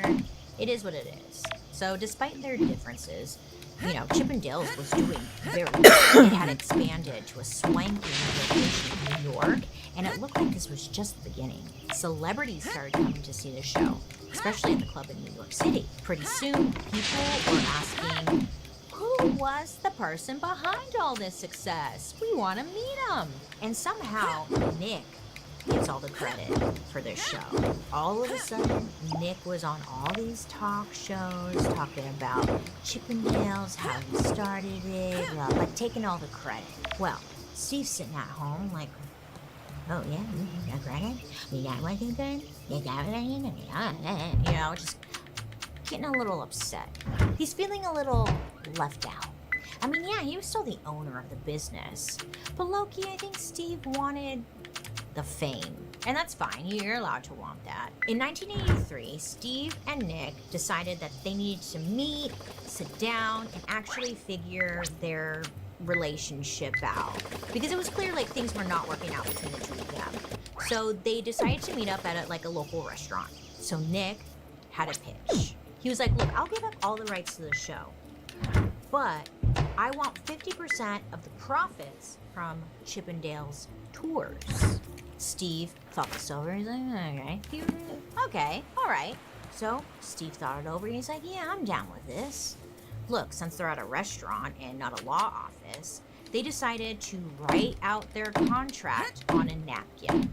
And this napkin deal becomes a truly infamous moment in business history. Now, there's no pictures of the napkin or even a direct transcript, but based on accounts from people involved, it said something along the lines of, Nick DeNoia gets the touring rights to Chippendales, 50-50 split, in perpetuity. So the two of them, they both agree to it and they sign it. And yes, fun fact, that napkin, it was legally binding. Napkin or not, I mean, the deal was in writing. Steve would learn later on that this actually was a problem. He had no idea what he had just signed over. So the Chippendales tour was actually a huge moneymaker. Chippendales was going to Philly, Atlantic City, and then they even went overseas, too. And everywhere they went, women loved it. The profits on the tour were around $80,000 per week. And this is in 1980s money. So if we do some math in today's money, that would be about $235,000 a week in today's money. That's pretty good. We should go on tour. Paul can strip. You can fly. I'll figure out what I'm doing. We'll talk about this afterwards. I got a great napkin deal for you, Joan. So, anyways, it's making a lot of money. And, you know, Steve is realizing he had signed away 50% of that money to Nick forever. Okay? And not just like the current tours, future tours forever. That's what in perpetuity means. It means forever. And it's a very predatory word. It turns out that Steve didn't even know what the word in perpetuity meant. So, Steve's mad. He ends up taking Nick to court and he's trying to get rid of that whole napkin deal thing. You know, it's ruining his life. But like I said, it was a legally binding contract. So they went to court, they tried to fight it out, and in the end, Nick won. The contract made him a partner, whether Steve liked it or not, and he would keep getting paid. So after all of this, Steve pissed, okay? He felt like he was losing out on tons of money because of like this stupid damn napkin. And on top of that, Nick DeNoia was like Mr. Popular, getting all the attention. Everyone loved him. And really, all thanks to Nick, Chippendales was the place to be. In one interview, someone called Nick Mr. Chippendale. And like, he's loving it. Steve, he's probably at home like his head's turning red. He has steam coming out of his ears and his nose. And he's going, oh. Steve felt like he was being robbed. Okay, I mean, after all, he's like, I'm the one that started it. There would be no Chippendales if it wasn't for me. So, Steve decides enough was enough. He was gonna do something about it. Steve was planning to get even, so he comes up with a little revenge plan. Step 1, he was gonna make his own tour. To him, this would mean that he would have some revenue of his own, you know? No Nick involved. It's like, okay, sure, that's a great idea. Well, unfortunately for Steve, that's not what the napkin said. On the napkin agreement, he didn't just have to pay Nick for the Chippendales tour, you know, whatever. Nick was entitled to half of every Chippendales tour forever. Well, Steve's kind of panicking. He's like, shh. To make things worse, it turned out that Steve wasn't paying his taxes. Yeah, and someone caught on. He got some notices saying that he owed back taxes to the government, and it wasn't cute. It wasn't like, $100 or something. It was a lot of money he owed. So he was trying to come up with some ideas in order to try and dig him out of this hole. He decides, okay. He's like, idea. What if I make a sexy calendar of the Chippendales dancers? Calendar, that's not in the agreement, right? So Steve does this. He sets up the shoot, does a little photo shoot, makes all of these calendars, gets them all printed. He spends a lot of money doing this, right? Well, he had some kind of little curse going on because the calendars, they all came out wrong. There was a mistake. Yeah, you see, when they printed the calendars, they accidentally gave every single month 31 days this is not how it works, So he had to reprint all of them, and it cost a ton of money to fix that little oopsie. But then, it looks like Steve's bad luck might be over, because something crazy happens. Really sad, too, but kind of good for Steve.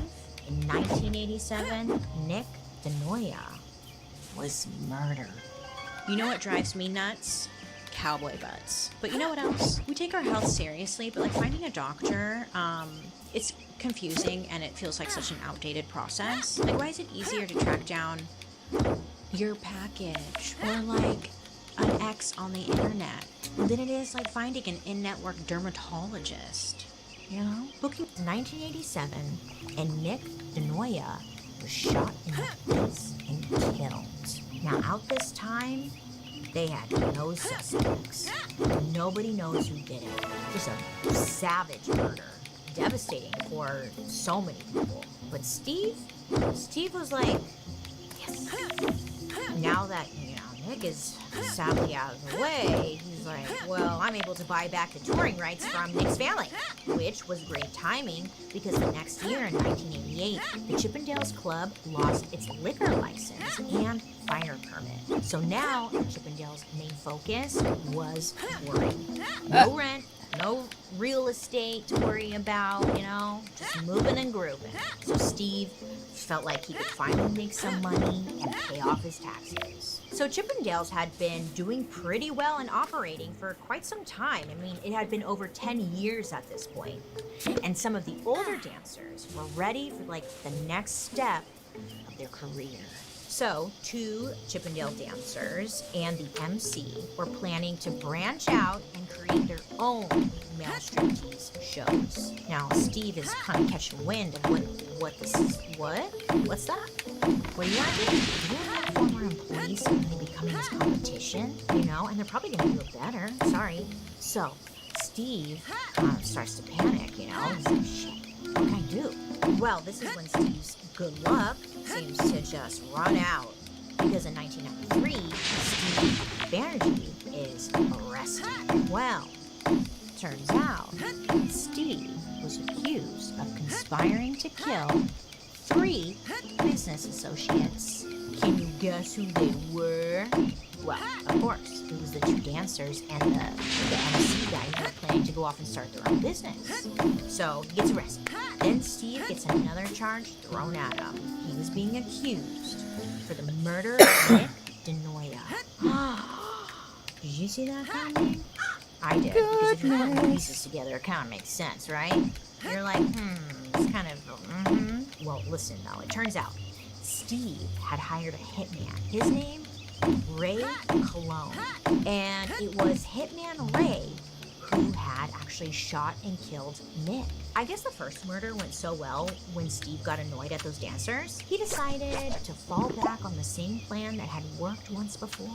This time, instead of hiring a hitman with a gun, Steve got a little creative, a little chemistry, and he mixed up some cyanide. Then he hired a new hitman, gave him the cyanide, and told him to use this to murder the 2 dancers and the MC. Good luck. Here's $5. This new hitman that Steve hired, his name was Strawberry. Yep. I mean, honestly, like, if you're a hitman, I wouldn't want to use an aggressive name. I would want to use something cute. That way people, you know, they won't think you're a hitman if your name's Strawberry. You'll never believe this, but Strawberry got cold feet. What? Strawberry the hitman chickened out? No way. Instead of killing people with the cyanide, Strawberry ended up going to the FBI. Ooh, good for you, Strawberry. You did the right thing. So, the FBI is now involved, and they decided to arrange a little sting operation. First, Strawberry called up the original hitman, Ray. Ray, yeah. Barry, buddy. Are you sure that damn stuff is gonna work? It's pretty red, buddy. Yeah, it'll work. How long is it gonna take before they croak and hit down? 50 solid, 20 silver. Yeah, right. This call was recorded by the FBI, which gave them enough evidence to go ahead and arrest Hitman Ray Cologne. Hitman Ray sat in jail for 7 months before finally realizing, look, the jig was up. Hitman Ray decided, F that guy Steve, I'm gonna turn on him. But apparently, the FBI wanted more than the word of a hitman to take down Steve Banerjee.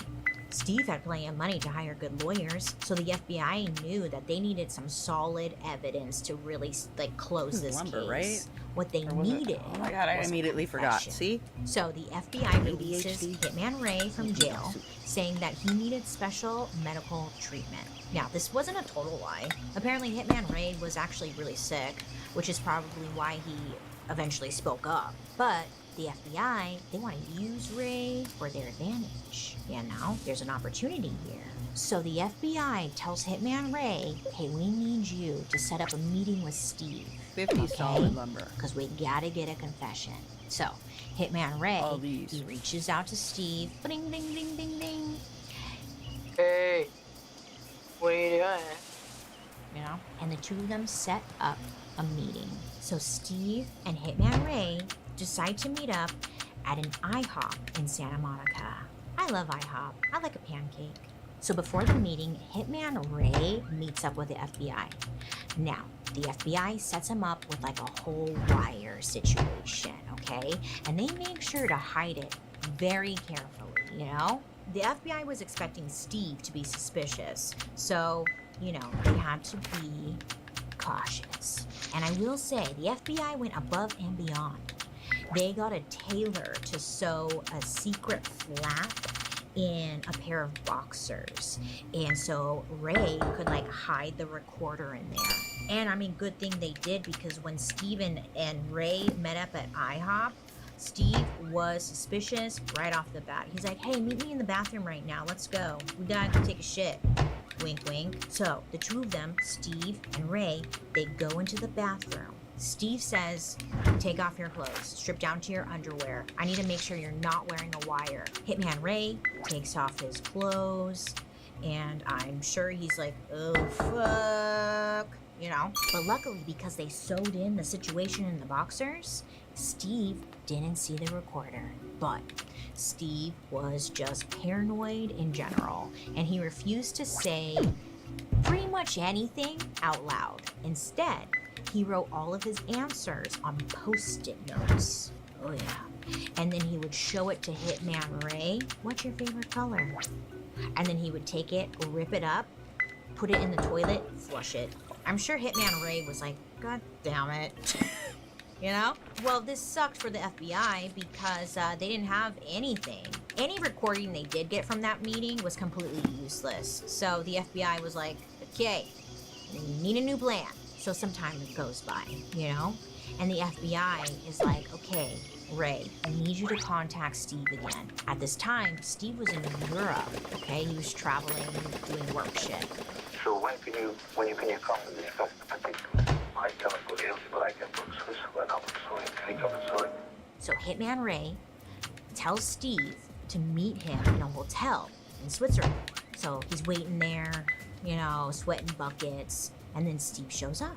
But what Steve didn't know was that in the room next door was the FBI. Oh, and they were there listening, ear on the wall, like, what is going on, you know?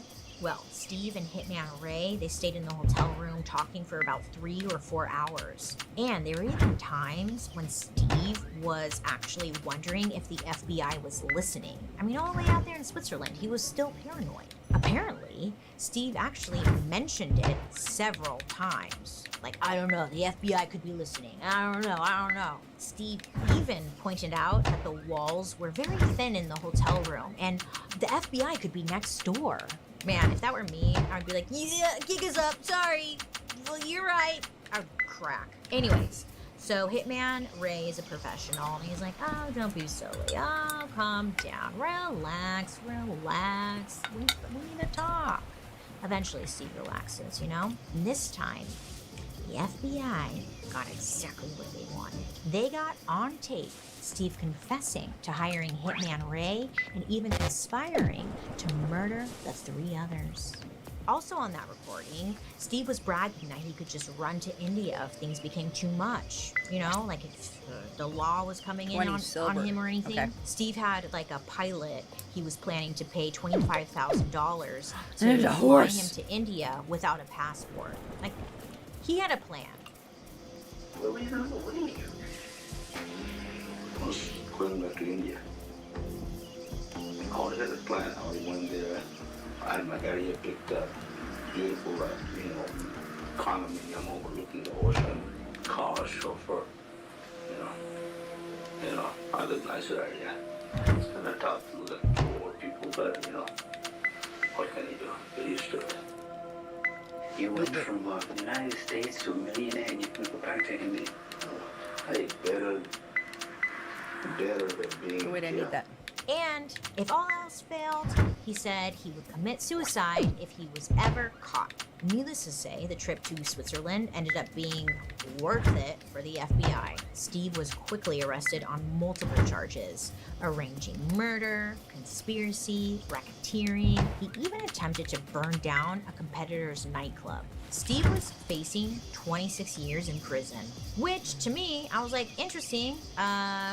You know, you kind of got this long list of crimes, kind of responsible for killing someone. You think you'd get a little bit more time. When faced with this, Steve decided to take a plea deal. The terms stated that the FBI would drop the conspiracy charges for hiring someone to kill the 3 Chippendales dancers if he removed himself from the company, Chippendales, which is karma happening in real time. Steve hired Hitman Ray to murder Nick so he can get his 50% back, you know? But now, Steve, you're facing losing now everything. Do I have that fish? That's what you get. I'm in the basement. You ever get an idea, No, I like a don't have weird, a salmon. amazing, maybe it's kind of like, it's a I had little a out there, lobster, but though. it's an idea, and you're like, I should put this on the internet. Well, same. Last week, I was like, what if I made a recipe book for all the dishes that have been served in my episodes of Murder Mystery Makeup? You know? Not poisonous, but it was an idea.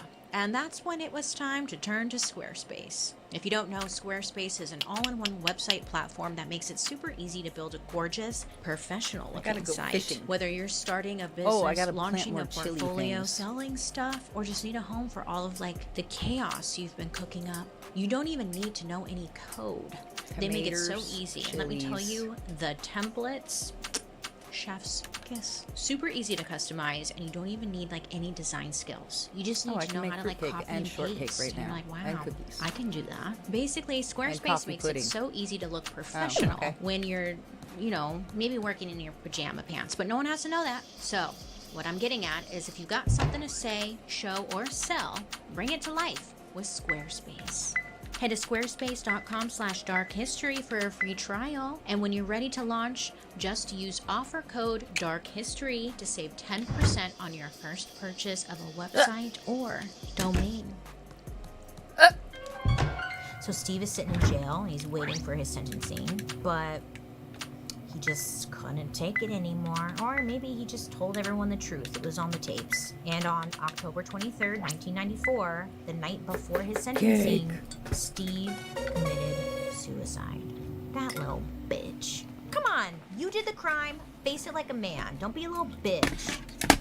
bitch. Sorry. He found out a way to hang himself in his jail cell. He was only 48 years old. Yeah, so when he would get out, he'd be, what, in his 70s or something? People believe he did this so that his family would be able to keep his stake in Chippendales. He wanted to make sure that the company went to the family instead of the government. And we don't know this for sure, but if it was Steve's plan, it worked. The ownership of Chippendales went to his wife, Irene. Irene ended up selling the business for $2.5 million, which doesn't sound like a lot. I mean, it's a lot of money, yes, we can agree, but it doesn't really sound like a lot considering that their tours were making hundreds of thousands of dollars a week in their heyday. But maybe she just wanted it to be over. We don't know. But she sold it. In 2001, the New York location of Chippendales closed. Now, this was like their most famous location, the one that all the celebrities were going to and stuff. And it was clear it was the end of an era. An oily, sexy, greased up, muscular era. From start to finish, the Chippendales business was closely tied to the murders of Dorothy, Paul, Nick, Steve, and at least 3 more attempted murders. Unfortunately, when you're looking at a hot, muscular man all oiled up, it's not something you really want to think about, you know? Kind of ruins that fun. But that's not even the end of the darkness. Today, it's not completely clear who owns Chippendales. It's very interesting. Apparently, it's a private equity of owners. Who? I wanted to know. Well, one investor we know for sure is a name you probably actually heard before. One of the investors was Lou Pearlman, the infamous boy band manager from the 90s and early 2000s. Listen, if you don't know who Lou is, go check out, we did a Dark History episode on boy bands. And we talk about Lou. And one of my favorite little fun facts about the man was that Lou loved blimps. He was really into blimps. And honestly, when you look at him, you're like, okay, that checks out. Blimps, that guy, you know? But basically, Lou was notorious for having allegedly assaulted the members of boy bands that he managed. Anywho, Lou, he actually ended up going to jail for a Ponzi scheme that he was running, and then he ended up dying in 2007. R.I.P. But despite all the death and darkness, the Chippendales brand, I mean, it hasn't died. So after, like, everything, right? The locations closing, whatever. Chippendales became focused on Las Vegas. Did you watch our Vegas episode? Where it actually kind of makes sense to be, you know? So, they're in Vegas still to this day. And in Vegas, they have been quite successful for over 20 years. The tour, because they still do a tour, has been to 6 continents and over 25 countries. In September 2023, Chippendales, they did like a tour stop at the Hard Rock Hotel and Casino in Atlantic City. And like 5,000 people attended, and they sold a bunch of tickets and made a good amount of money. People still love the iconic Chippendales dancers. I mean, yeah, there are other competitors out there too, but Chippendales is like this... It's Chippendales. I like a Thunder Down Under, I won't lie. A little Thunder Down Under, you know, I don't know. What's interesting is that after Steve's wife, Irene, sold the company, none of the Banerjee family wanted to be involved with the brand. They did not want to be involved with this darkness. That is, until 2020. Steve Banerjee, he had a son. His name was Christian. Christian decided to start his own male club. Christian Banerjee told the New York Post, quote, "It wasn't the fact that I wanted to be a stripper. It was my destiny. It wasn't like I saw Magic Mike and wanted to emulate what I've seen. This came from a much deeper place in my soul." End quote. Christian's company offers both male and female strippers. So he, you know, named the business Strippendales. Yeah. He said, quote, "I've always had this connection with my dad through Chippendales. I think he'd want to push me in this direction. He'd want to continue his legacy through his son." End quote. I was like, oh, okay, cute, yeah. But then I did math. Boop, boop, boop, boop, boop, boop, boop. And I was like, Christian, you were like 4 or 5 when your dad died. So what do you mean mutual connection to stripping? Since Chippendales, male dancer views have exploded. Well, there was a period where it was kind of dying, but we all remember Magic Mike. Magic Mike came through and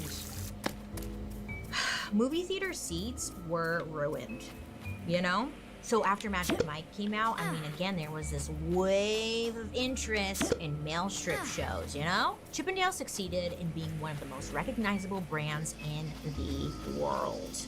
I know a lot of us probably don't remember, but in the 80s, allegedly, Chippendales was okay? It was a crazy phenomenon. Chippendales dancers had cameos in famous TV shows, and there was merchandise. You could go to the mall and get like Chippendales related stuff. There were eventually like better calendars. I had one, maybe, I don't know. Women then and now are willing to put down cold hard cash to see some dudes looking hot. Okay, looking hot. And I think that's beautiful. As long as there's nothing inappropriate going on. But I've been to a male strip club maybe 2 times now. So not a lot. But every time it's like it's a safe space. Like they're not being inappropriate. They always ask for consent, like, hey, can I bump and grind on you?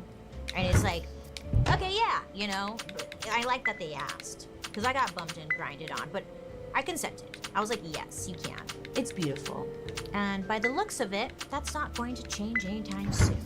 Now, since you guys loved our Caesar episode, we're returning to ancient Rome.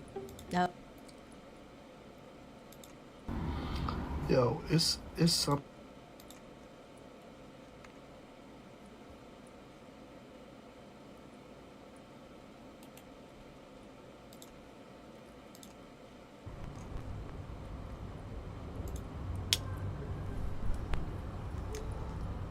Do you guys remember earthquake drills? Well, I grew up in California, so earthquake drills were just part of growing up. I don't know, it was normal. Do they do it everywhere? I don't know. But look, it seems like we did earthquake drills all of the time, okay? And despite that, honestly, when an earthquake does happen, I go blank. I don't remember what to do. When it's happening, it's like, do I go to a doorway? Do I hide under a desk? Do I stop, drop, and roll? Oh, yeah, that's for fires. Sorry, wrong emergency. I do confuse them though. When the last time there was an earthquake, I did roll. I stopped, dropped, and rolled. It did nothing. Anyways, some earthquakes are so big they have literally changed the size and rotation of the earth. The whole thing terrifies me because I learned that sometimes an earthquake is only the beginning of a major disaster. Earthquakes, scary, but they can trigger other events like tsunamis, fires, and even human sacrifice. I'm not kidding. And once upon a time, an earthquake almost caused a nuclear disaster. So, let's talk about it. Welcome to the dark history of earthquakes. Oh no, shaking! Oh, earthquake! I call them booby bouncers. Earthquakes? Yeah, they're booby bouncers. Oh no!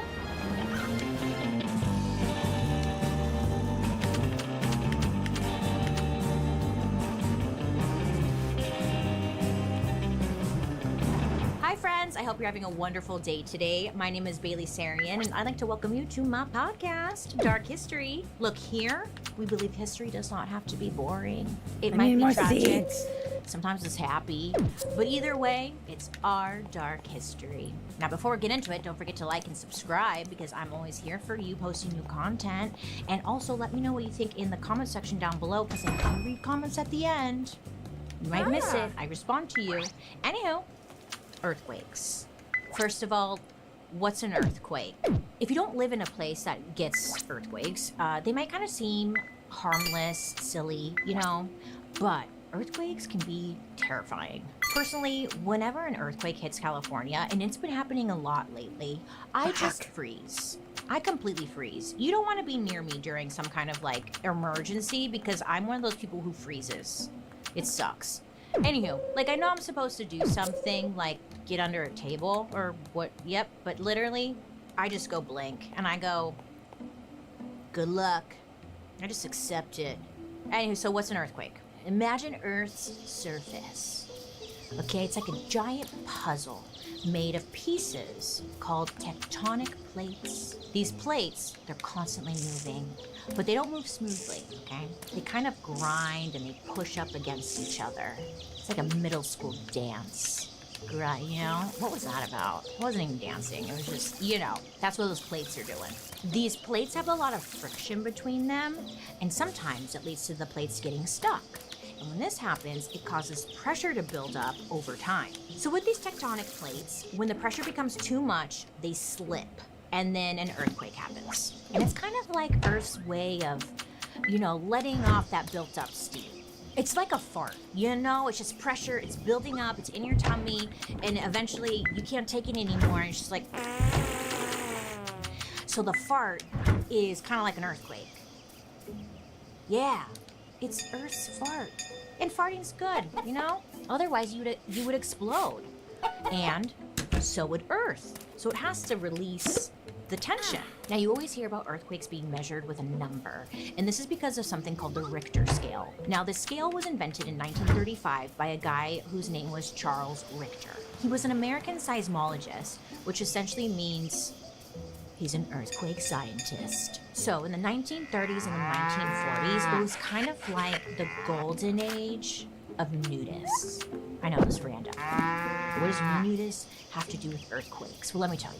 Charles Richter and his wife Lillian, they were nudists. They loved this little movement. They loved it. They loved the nudist communities. They were popping up all over the United States. And Charles and Lillian, they were always traveling to like up and coming nudist spots. So Charles and his wife are like on a vacation. They're at like a nudist camp. And they're all just like out like, yay, you know, nude and like nothing to be ashamed of. Love that. But then a major earthquake happened. Yep, the booby bouncer struck again. Could you imagine all the bits and pieces? They were just getting slapped in the face with your boobs. But anyway, so they're all naked and now things are shaking. So this happens and most people, they get scared, but not Charles. Charles was like, oh, hell yeah, like it's happening. He was really excited. So he rushed over. Well, first the earthquake happens, and then after that, he rushed over to his lab to like gather the data. And legend has it, he didn't even bother to put clothes on. He needed to get that information like ASAP, leaving a snail trail wherever he went. The Richter scale, though, is essentially a ruler for earthquakes. It gives us a number to see how much energy an earthquake released. The higher the number, the stronger the earthquake. When an earthquake happens, scientists use this machine called a seismograph that picks up on the shaking. You've seen it. There's that thing that shakes, you know? It's like, well, yeah, it's fluid. But the Richter scale then takes that data from those seismographs and it turns it into a number. Science coming together. Each number on the scale means the earthquake is 10 times stronger than the number before it. So, a magnitude 5 earthquake shakes 10 times more than a magnitude 4. Something we really don't think about, but like that's how it breaks down. Earthquakes have been happening for a really long time. They're not new. But nowadays, I feel like we hear about them more because of like social media and how easy it is to access information, right? So it does feel like they seem to be happening more, but just to calm you down, like calm your tits, like they have been happening for a while. Here's the thing. Thousands of years ago, you know, people didn't have the Richter scale, and they definitely did not have the technology that we have now. You know, they have like these apps and stuff that can give you a warning when an earthquake is happening. I don't know if you've tried these apps. I have. I get a notification after the earthquake happened. So I'm like, yeah, thanks. I felt that, you know? And like, not to be a dick or anything. Like, I know like it's hard to predict an earthquake and all, like whatever. But you think we would have like, we'd have it maybe figured out. I'm getting ahead of myself. I was just disappointed the last time. It was a scary big earthquake, and then my phone was like, an earthquake is coming. It already came, bitch. Anyhow, so look, back then they didn't have like earthquake resistant buildings. They didn't have any of the advantages that we do have today. So when an earthquake did hit back then, truly it was like the world was ending. You're living on God's etchy sketch. He's like, nope, I'm done with this one. And then there goes your whole life. Remember in the 90s there was like this movement of like Etch-a-Sketch art and like people would do like the Mona Lisa and stuff and you'd be like, whoa. You don't really see that often.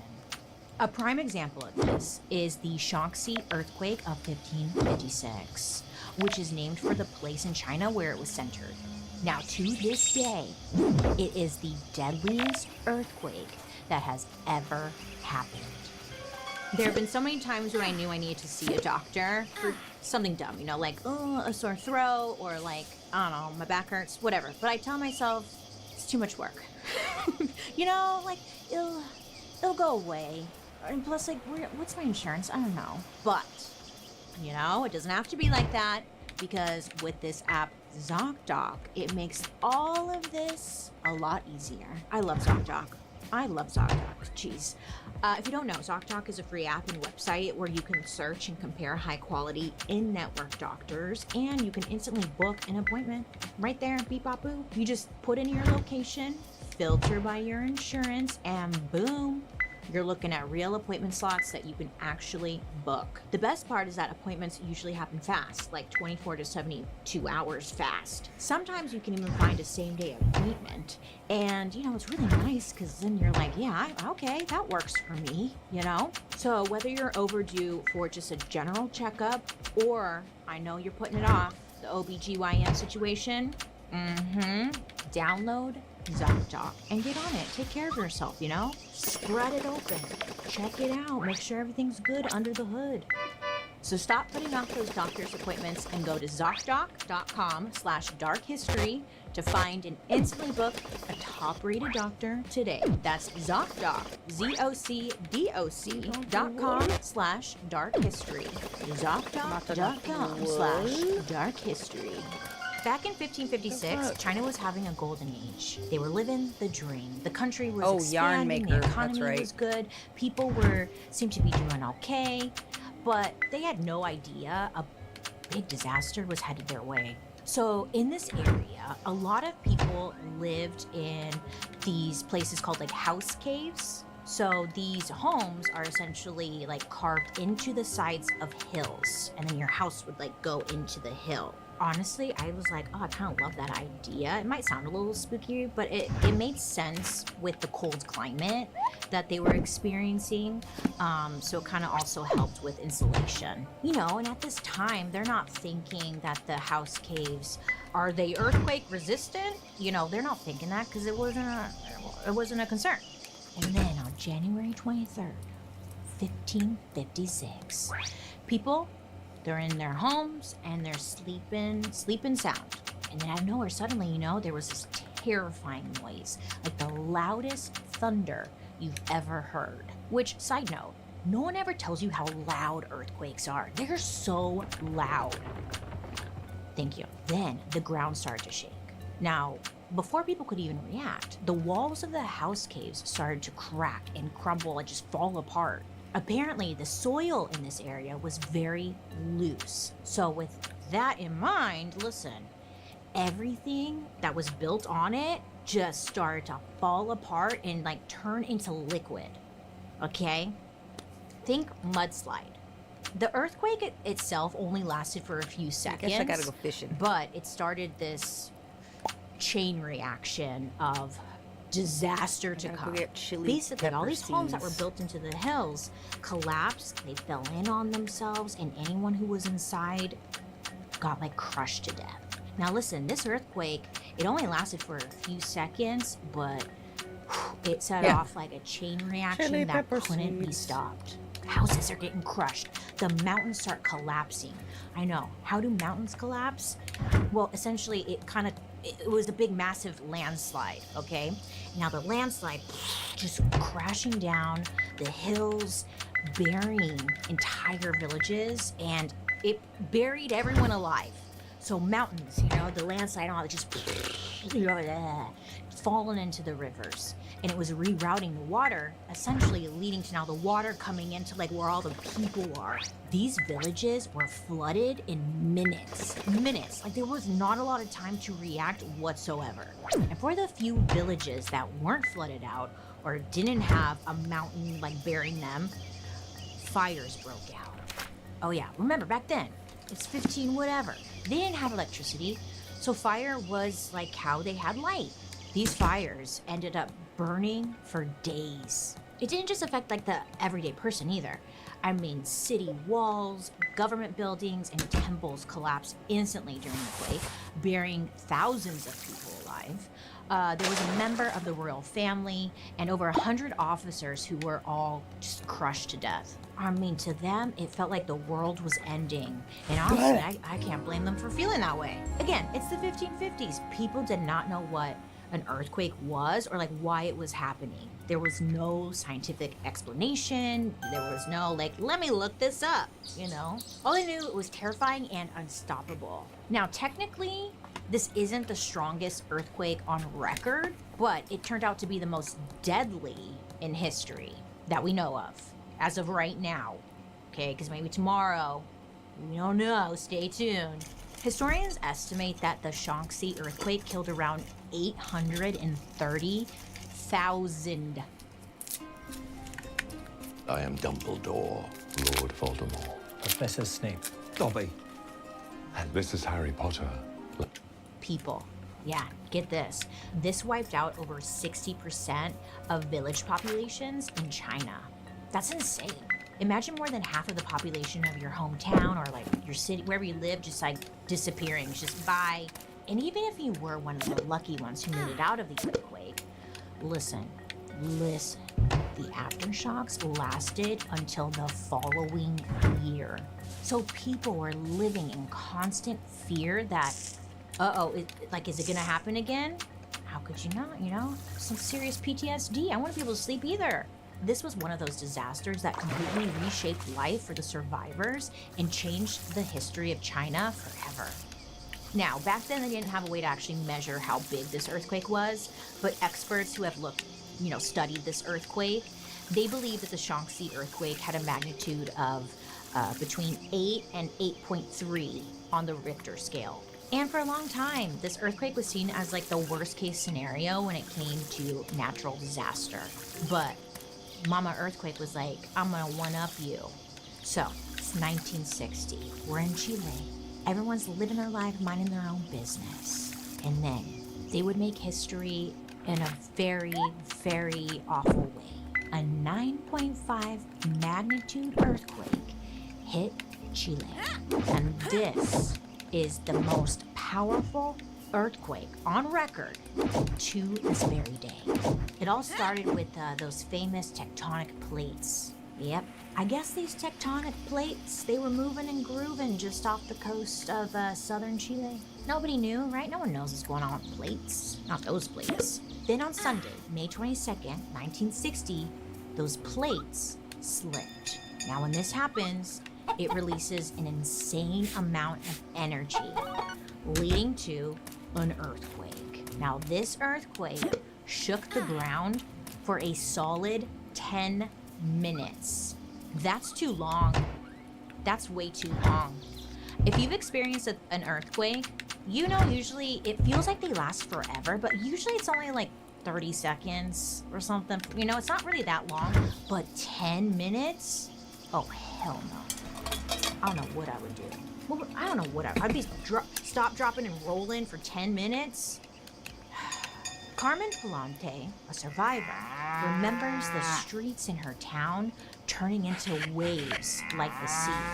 People couldn't even stand up. The area that got hit the hardest was Valdivia, which is a city in southern Chile. People there were running for their lives, just trying to get away from the buildings because the buildings started to just crumble. Sadly, many weren't able to escape. Most of Valdivia was destroyed during the earthquake and nothing was really left except crumbled buildings. But again, the earthquake was just the beginning. The earthquake triggered a massive tsunami that traveled across the Pacific Ocean. So, the shaking happens, you think you're in the clear. Nope. 15 minutes later, the water in the ocean started to pull back. So it pulls away from the beach. And this is a classic sign that a tsunami is about to happen. Kind of think of it like you're pulling back a slingshot, right? And it's like all the way back, and then it gets released. Ooh, that is a good analogy. I like that. Because listen, just a few minutes later, the water came back with vengeance. The Chilean coast was hit with waves that were bigger than anyone could have ever imagined. When I say big, I mean the waves were between 82 and 262 feet tall. Oh yeah, imagine a wave the size of a 26-story building coming straight at you. What are you gonna do? Nothing. Man. Now there were reports that there were Just a three little bit. major waves. Now these waves completely ate up, ships, houses, cars, of course people, anything was just swallowed by the water. When this happens, it's tragic. You either drown immediately or you're swept away. You're swept away in the water.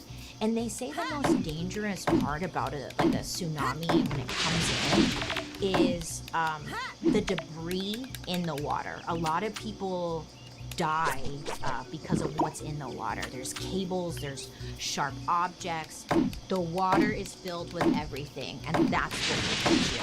After all this, the slingshot, the earthquake, all this, half of the town was swept away. The tsunami sent massive waves all over the world. 15 hours after the earthquake, Hawaii was hit with massive 35-foot waves out of nowhere. These waves wiped out an area called Hilo Bay, where 61 people died as a result. Now listen, Hawaii is 7,000 miles away from Chile, so it had a big effect. Almost a full day later, the earthquake happens to the waves, so the waves make its way all the way to Japan. 10,000 miles away from the original earthquake. It's like when you throw a rock into the river and the waves spread out. It was just doing that on a massive scale. So these massive waves surged into the cities, destroying about 1,600 homes, and 139 people ended up dying. So the waves weren't done yet. They made their way all the way to the Philippines. Philippines were hit too. Massive waves. And as a result, 32 people were missing or dead. In total, around 1,655 people had died. And the aftermath was awful. Lakes were overfilled with water, causing flooding everywhere, which led to whole neighborhoods disappearing. Everything was in chaos. I mean, a lot of the people who lived in these areas just packed up and left. They had to rebuild their lives somewhere else. After the earthquake, a lot of people in Chile were desperate for answers. Some of the local indigenous people, like the Mapuche, were trying to understand why such catastrophe could happen. So, they turned to their beliefs and traditions to try and make sense of it. In one community, there was a belief that when the earth and ocean were angry, there was only one way to stop further destruction: offering a sacrifice. Here, I sacrifice this bird. I don't know her.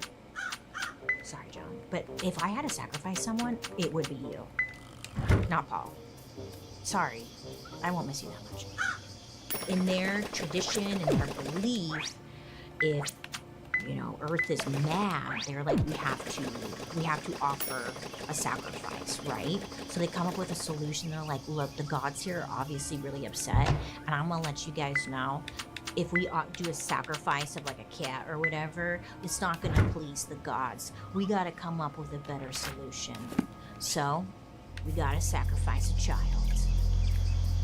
Yeah. If you know me, you know I don't like cooking. I try to love it, but it's hard, I like snacks. Snacks are great, but lately, I've kind of been romanticizing cooking, like the Hexclad, HEXCLAD.com/dark history. Make sure to let them know that, I sent you. Happy Father's Day and happy cooking all summer long with Hexclad. With ScribeHow.com, you can create documentation in minutes, not hours. What do pyramids, rocket ships, and Rome have in common? They weren't built in a... So while we were taking that ad break, Joan just informed me that the joke's on me. Yeah, I could offer her as a sacrifice, but she could just fly away. So, there goes that idea. The spiritual communities of Chile were desperate for answers. You know, they didn't understand how or why this could have happened.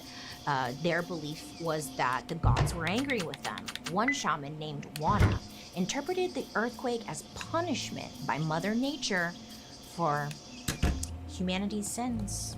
This shaman believed that a sacrifice was necessary, and not just any kind of sacrifice. An animal wasn't gonna cut it, you know? What they really needed to calm Mother Nature was a pure human sacrifice. In other words, a child. Jose Luis Pinacor, Why are they always so obsessed who with was killing around babies? 5 I years never old. understand that shit. All eyes were looking at him. Poor kid. He's like, what? What? I just lost my tooth. And everyone was like, So I guess the shaman, Juana, visited the child's grandpa, okay? And the shaman, very well respected, okay? So it wasn't weird. And explained the situation. It was like, look, gods are upset. We need a pure kid. Blah, blah, blah. We're choosing your kid. We can all judge, which we are. But the grandfather was like, okay, I understand. Here you go. And like gave the child up. Jose's mother worked in another city, so she wasn't around at the time. So she didn't know what was going on. Yep. And his father was also not around. Now, the choice to sacrifice little Jose was an act of desperation, and everyone involved did it with the full belief that it would restore peace and balance to Chile. So the shaman, Juana, apparently took Jose from his grandfather's house, took the young child to the beach, and sacrificed him. So a ceremony was done. Now, to be fair, there's not a lot of information as to like how the whole ceremony played out and like if they said certain prayer. We don't know. But what we do know is that little Jose, so sorry, his arms and his legs were removed. I know, it's like that TikTok. His arms are cut off, and like it's seriously that. And they removed all of him, so it's just like his body, and then they like stuck him into the sand. And this was their offering. Eventually, you know, the waves came up and the Pacific Ocean carried his body out to sea. Then they brought in the horses. I feel like they could have sacrificed the horses, but you know what, they didn't. But they did kill the horses, and then they ate them. And that was the ceremony. I wonder how, did they use, I hope they like used the horsehair for something, because like, you can make so much out of horsehair. Earthquakes. All of this happened in 1960. It's not ancient times, you know? And listen, what they did, technically, it wasn't legal. It was not legal. And they were not going to get away with that. A few months after the sacrifice, 2 anthropologists were studying the spiritual practices of this Chilean community. And so they started to like, you know, put some pieces together, and they're like starting to suspect that a human sacrifice had taken place. Now, locals, they knew about it, but it wasn't an open secret. It's not clear how they suspected it, but what we do know is that they suspected it, and then they ended up going to the police, and they're like, hey, his arms were cut off. His legs were cut off. You might want to check that out. So, the police, they go out and they investigate the situation, which led them to Juana and Jose's grandpa. And their suspicions were confirmed. Juana, Jose's grandpa, and there was a third person who they were all put on trial. They eventually confessed and were sentenced to jail. But 2 years later, Juana, Jose's grandpa, and the other man recanted their confession. They're like, yeah, everything I said, yeah, I was just kidding, LOL. It didn't happen. The judge ends up feeling bad for them, and he lets them out of prison. He said these people, quote, acted without free will, driven by an irresistible natural force of ancestral tradition, end quote. Look, I guess there's a law in Chile that says, quote, those acting out of an insuperable fear are exempt from penal responsibility, end quote. So I guess they did serve 2 years in prison. Sadly, Jose's story isn't talked about at all because it happened like right after one of the worst natural disasters ever. And also it's kind of like easy to maybe just, there's other things to focus on too, But it goes to show the impact the earthquake had on every level, culturally, emotionally, and spiritually. There was one positive thing that came out of the Valdivia earthquake. I'm trying to find a positive here, okay? This awful tragedy helped seismologists understand the nature of earthquakes a lot better. So, with the goal of, being more prepared. So scientists are learning something new with every major earthquake disaster. It's awful, but they're learning from it, and yes. But then a whole wrench got thrown into the mix because in 2011, scientists are figuring out earthquakes and all this stuff, but then they were faced with a disaster that they didn't even take into account at all. A nuclear disaster. So the other day I was filming a Dark History episode for you guys, and then out of nowhere, Joan just she just took off flying. Apparently she had to send a letter or something. I don't know. She knocked over everything. She scared Paul half to death. And I was like, Joan, relax. Just use ShipStation. ShipStation is this platform that takes all the mess and madness out of shipping and fulfillment. Things like tracking orders, printing labels, figuring out the cheapest rate. And they make it feel so easy. A little too easy. With ShipStation, you can handle every order in one simple dashboard. And you can have automation set up so the second someone places an order, labels are printed, tracking gets sent, and boom, baby, the package is out the door. It saves so much time, and the discounts are insane. We're talking up to 88% off USPS, DHL, and UPS rates, and up to 90% off FedEx. Sounds like they're ripping us off, huh? Yeah, that's real money back in your pocket. What I love most is that ShipStation grows with you. You don't need to upgrade or switch platforms once things, take off. It's built to stay. So whether you're just starting out or you're packing orders with your friend every night, it works. Calm the chaos of order fulfillment with the shipping software that delivers. Switch to ShipStation today. Go to shipstation.com/darkhistory to sign up for your free trial. That's shipstation.com/darkhistory. So it's 2011. Scientists, they're facing a crisis they never saw coming. That's because this crisis involved a nuclear power plant. Now, a nuclear power plant, does anyone really know what's going on over there? Truly. You never hear about it. They're around.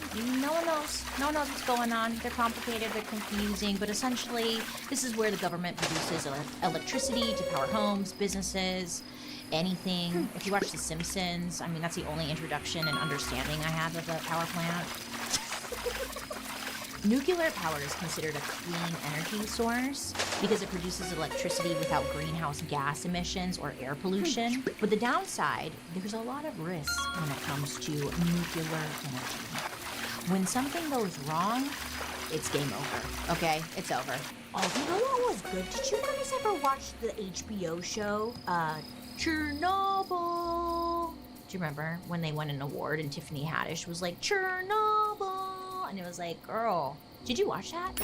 I thought it was really good. It was all about the nuclear power plant disaster that happened in Ukraine. There was an explosion and it released an insane amount of lethal radiation. The radiation that came out of Chernobyl was no joke. It caused horrible lifelong illnesses. Literally, look at pictures of people who were exposed to it. It's awful, it's terrifying, it's sad. If you were even just in the area, you were affected. And it affected generations to come. They would be struggling with thyroid cancer, radiation poisoning, birth defects. And then depending on how close you were to the radiation, all that, girl, you're gonna die. You were gonna die. And still to this very day, the power plant still exists. It's abandoned and it's not safe for anyone to be near. And according to science and math and all of that, no one will be able to live there, and it won't be considered safe to live there for 20,000 years. So not anytime soon. All right. So it'll be available in the year 21,986. Maybe invest in some property now. I'm just kidding. Chernobyl had nothing to do with earthquakes, though, to be clear. It's just an example of, like, what happens, what can happen if a power plant were to, like, explode or whatever, you know? So, the scientists and stuff, they're focusing on earthquakes, not thinking, like, there are power plants all over the world. Like, what if there was a major earthquake near a power plant? No one was thinking about that yet. That is, until 2011. Old Navy presents Holiday Demo. Dancing and dazzling. At 2:46 p.m. on March 11th, 2011, a 9.1 magnitude earthquake hit the Tohoku region of Japan. This earthquake also, like the Valdivia earthquake, it started deep under the ocean. Apparently it was caused by something called a mega thrust fault. I know, it sounds like a Pornhub search or something. But a mega thrust fault is what happens when one tectonic plate is forced, like they're rubbing right, but then it's forced under like another one, in simple terms, okay? So, this happens. 9.1, bitch. That's huge. Buildings in Tokyo, which were like hundreds of miles away from like the center of the earthquake, were shaking for 6 minutes straight. I hate that. I hate the thought of that. Again, the earthquake it does damage, but it's not the worst part. The real damage happened after the earthquake. The Tohoku earthquake triggered a ginormous tsunami. I mean, waves, they were reaching up to 130 feet high in some places. Entire coastal towns were swept away in minutes. People, homes, cars, building, everything just swallowed by the water, okay? Now, this is where the nuclear power plant situation comes into play. Because, listen, along the coast was the Fukushima Daiichi nuclear power plant. So when the earthquake hit, the nuclear power plant, they have protocol. So they automatically shut down the whole system, turn it all off so nothing would explode, which was exactly what you're supposed to do, right? Great. But then the tsunami came, okay? They weren't ready for that. So the water comes rushing in, and it crashed over the island's protective walls. Yeah, the tsunami was like, cute walls. Now it goes into the power plant area. It's flooding the entire facility, knocking out the backup generators that power the cooling systems. Now listen, without the cooling systems, the nuclear power plant began to melt down, okay? This was not good. Toxic radiation started leaking from the reactors, and then there was just a full-blown evacuation put in place in that area. They needed to get out of there ASAP. Thousands of people had to just get out of there, run for their lives, and leave behind their homes, abandoning everything, not knowing if they're even gonna be able to return. So everyone gets out. But 50 engineers stayed behind to stabilize the nuclear power plant. Now, this was very brave of them because there was a very slim chance that these engineers were gonna make it out alive. Now, there was 50 of them, so they would take turns working in shifts to try and limit the exposure. But they were still dealing with high radiation levels, heat, and constant risk of explosion. Firefighters and plant workers were frantically pouring in seawater to try and cool down the power plant. Again, they just didn't want this thing to explode. The whole thing was risky, it was chaotic, they were trying their best, they didn't know really what was gonna happen, but thankfully, it paid off. I mean, kind of. I mean, it didn't explode, but shit still got real fucked up. These engineers who stayed behind became local heroes. They were even given the nickname the Fukushima 50. Because of them, I mean, the thing didn't explode and make everything worse. And their bravery is still highly respected in Japan. They sacrificed their safety to protect as many people and lives as possible, knowing the risk that they were putting themselves in. That's beautiful and sad and beautiful at the same time, you know? This was the second worst nuclear accident after the Chernobyl disaster of 1986. Even though there wasn't a giant explosion, the power plant did leak radiation. Because of this, it created like a long-term environmental and public health crisis. To this very day, entire towns are completely abandoned. It's like the city was frozen in time. Because when all of this was going on, all the people just had to pick up and leave. So it's like nothing changed since that moment. You can see videos and stuff. It's crazy. And again, still to this very day, the radiation levels are so high, it's very unsafe for anyone to go back. You see, radiation, it just doesn't just like float in the air. It gets into the soil, the water, the food, the trees, the plants, everything is contaminated. Now, little side note here, because I'm fascinated with the Fukushima situation and Chernobyl too. I don't know what it is. It's just it has such an eerie feeling to it.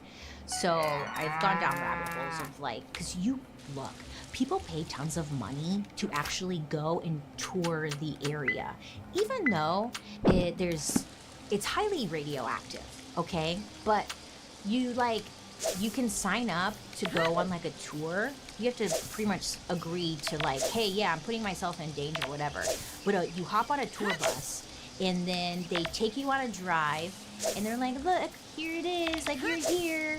And then they have these radiation monitors and they'll start going off the charts and the guide's like, yeah, well, you know, okay, you're here though. There was a show on Netflix, it was called Dark Tourist. I really liked that show.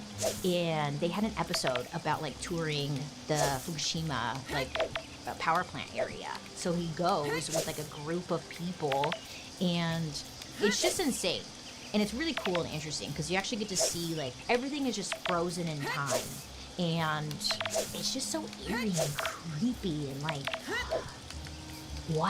I understand wanting to go there, but like, you guys, the fucking radiation. Like, okay, whatever. You know, it's kind of whatever. But people do that, they tour it. Plus there's tons of YouTube people who like go to the area and bring a camera. I'm like, you guys are kind of dumb, but whatever. I'm on YouTube too, so I can't hate on it. I'm dumb too. We ain't off track. If you do tour it, let me know. Send me pictures. Have you been? The earthquake not only killed thousands and destroyed countless homes, but it also made people realize that even our most advanced technology doesn't hold up against the forces of nature. The disaster even changed Japan's energy policy, basically like overnight. At this time, everyone kind of thought nuclear power plants were safe, but after the tsunami and also like Chernobyl, people were like, I don't know about this, like, you know, it's kind of doing a lot of harm. Between the earthquake and the tsunami, the Fukushima disaster led to thousands of deaths. The earthquake destroyed 123,000 houses and damaged almost 1 million more. Now, I don't know about you, but I think a lot of us are afraid of earthquakes. Maybe not, but okay, how about me? I know I'm afraid of earthquakes. But when I was reading this story, like doing this story, I realized I'm not actually afraid of the earthquake. It's what comes after it. That's the part that is dangerous and actually really scary. I've always hated earthquakes because growing up in California, there's this constant fear they love to throw our way. The big one. Oh yes, they've been talking about it all my life. The big one is coming. Are you prepared? No, I'm not actually. Like, I'm over here, stop, dropping, and rolling. I'm not prepared. Okay, I need a little, like, outline. What am I supposed to, whatever. But in 1994, there was a really big earthquake, and I was young, but I remember it. I remember it so much. And after that, personally, like, I've always been really afraid of earthquakes. And they've been telling us the big one's coming, the big one's coming. And it's like, okay, great, but like, give me solutions here. Give me advice. What should I be doing? Well, I have some hot tips for you when we come back. You know that feeling when you're so locked in on a good podcast that the real world just kind of fades away? Like this one time, Paul,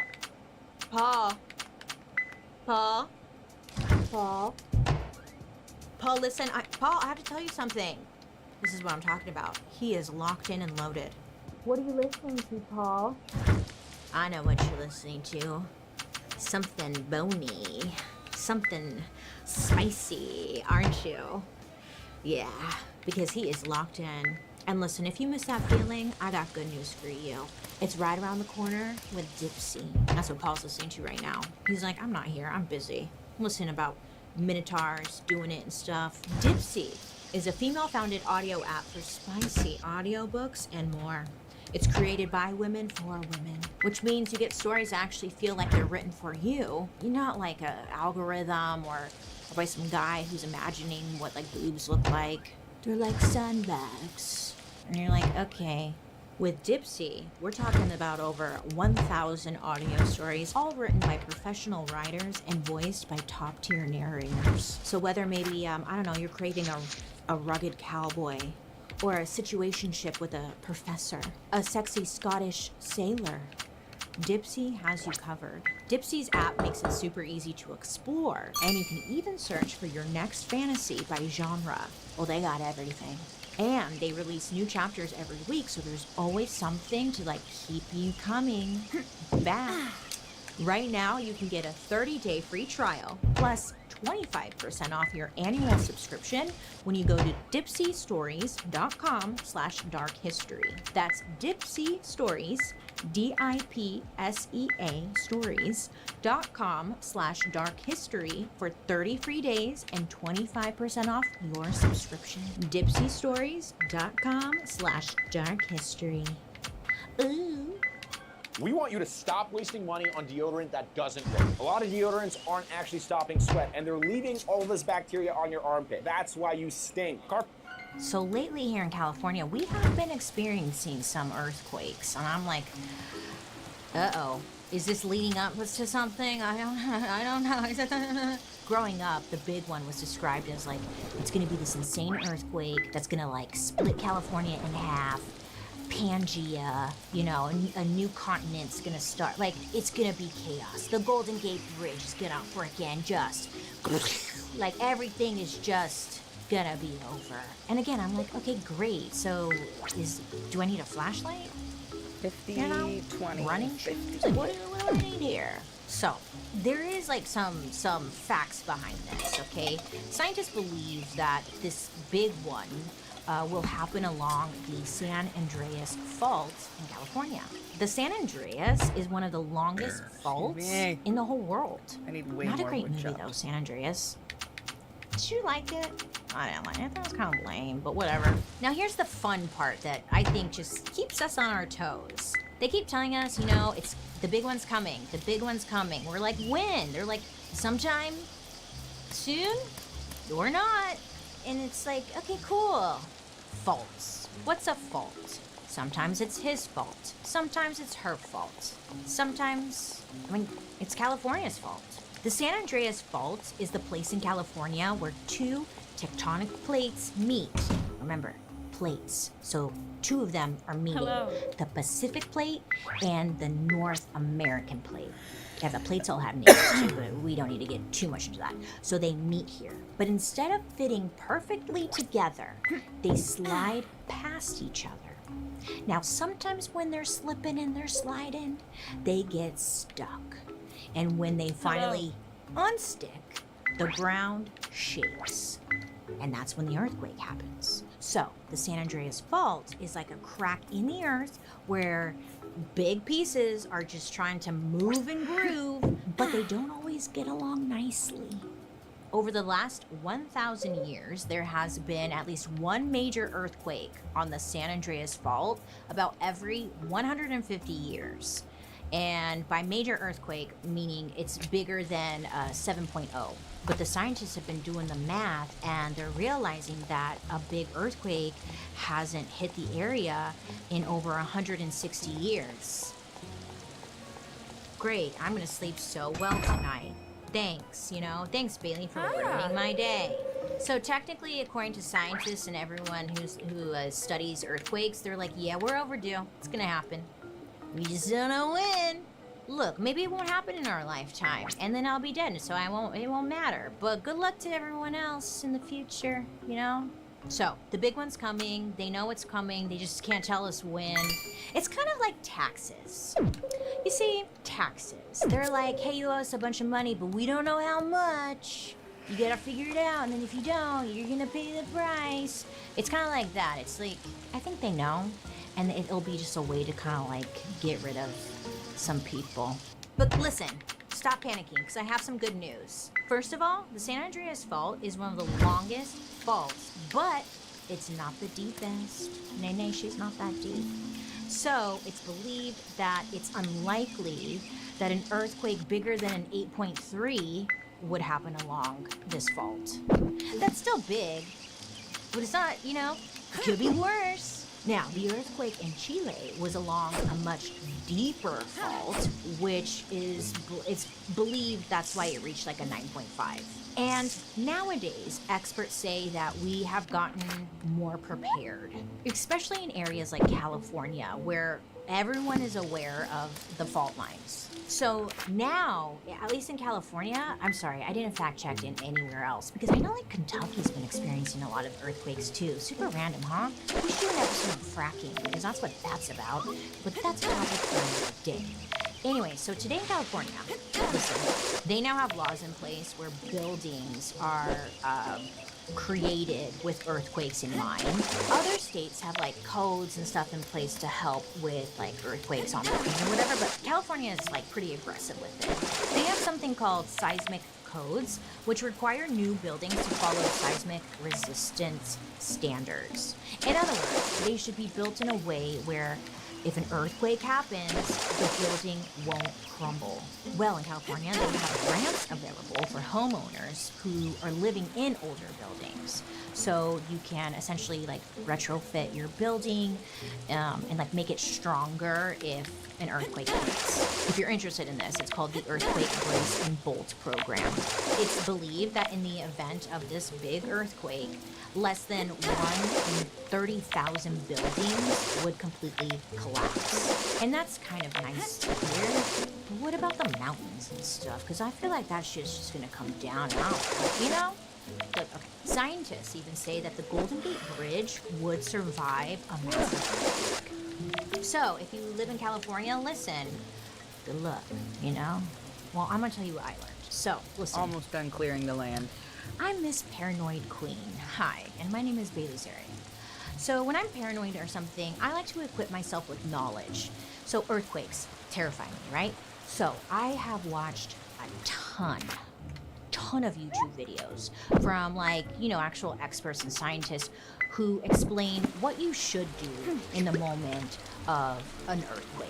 Because I don't know about you, but a lot of us, our natural instinct is to like get up and freaking run. And what I learned is that is actually not the right thing you're supposed to do. Scientists and like get in the bathtub. Specialists actually advise not to run because with the shaking and whatnot, your ankles are gonna break. Yeah, so don't run. If you live in an old house, you can get under a door frame. That's because back in the olden days, door frames were considered to be one of the strongest parts of the home. So that's where that rumor comes from. Now, in newer build homes, they're not as strong as they used to be, the door frame. So the whole door frame thing only works if you live in an older home, which kind of sucks because usually those older homes aren't like earthquake safe or whatever. What I also learned is that if you are near a table, get under the table. If you have to crawl there, crawl. But get under a table. And it doesn't matter how expensive this table is or cheap this table is, because I watched tons of videos on this. And This is how ridiculous I am. I watched this whole video where they recreated like big earthquakes, and they showed someone getting under a table, an expensive table, roof collapse, whatever, and it falls, when your roof collapse, it falls straight onto the table and you're safe. And then they did it with like a cheap $20 table.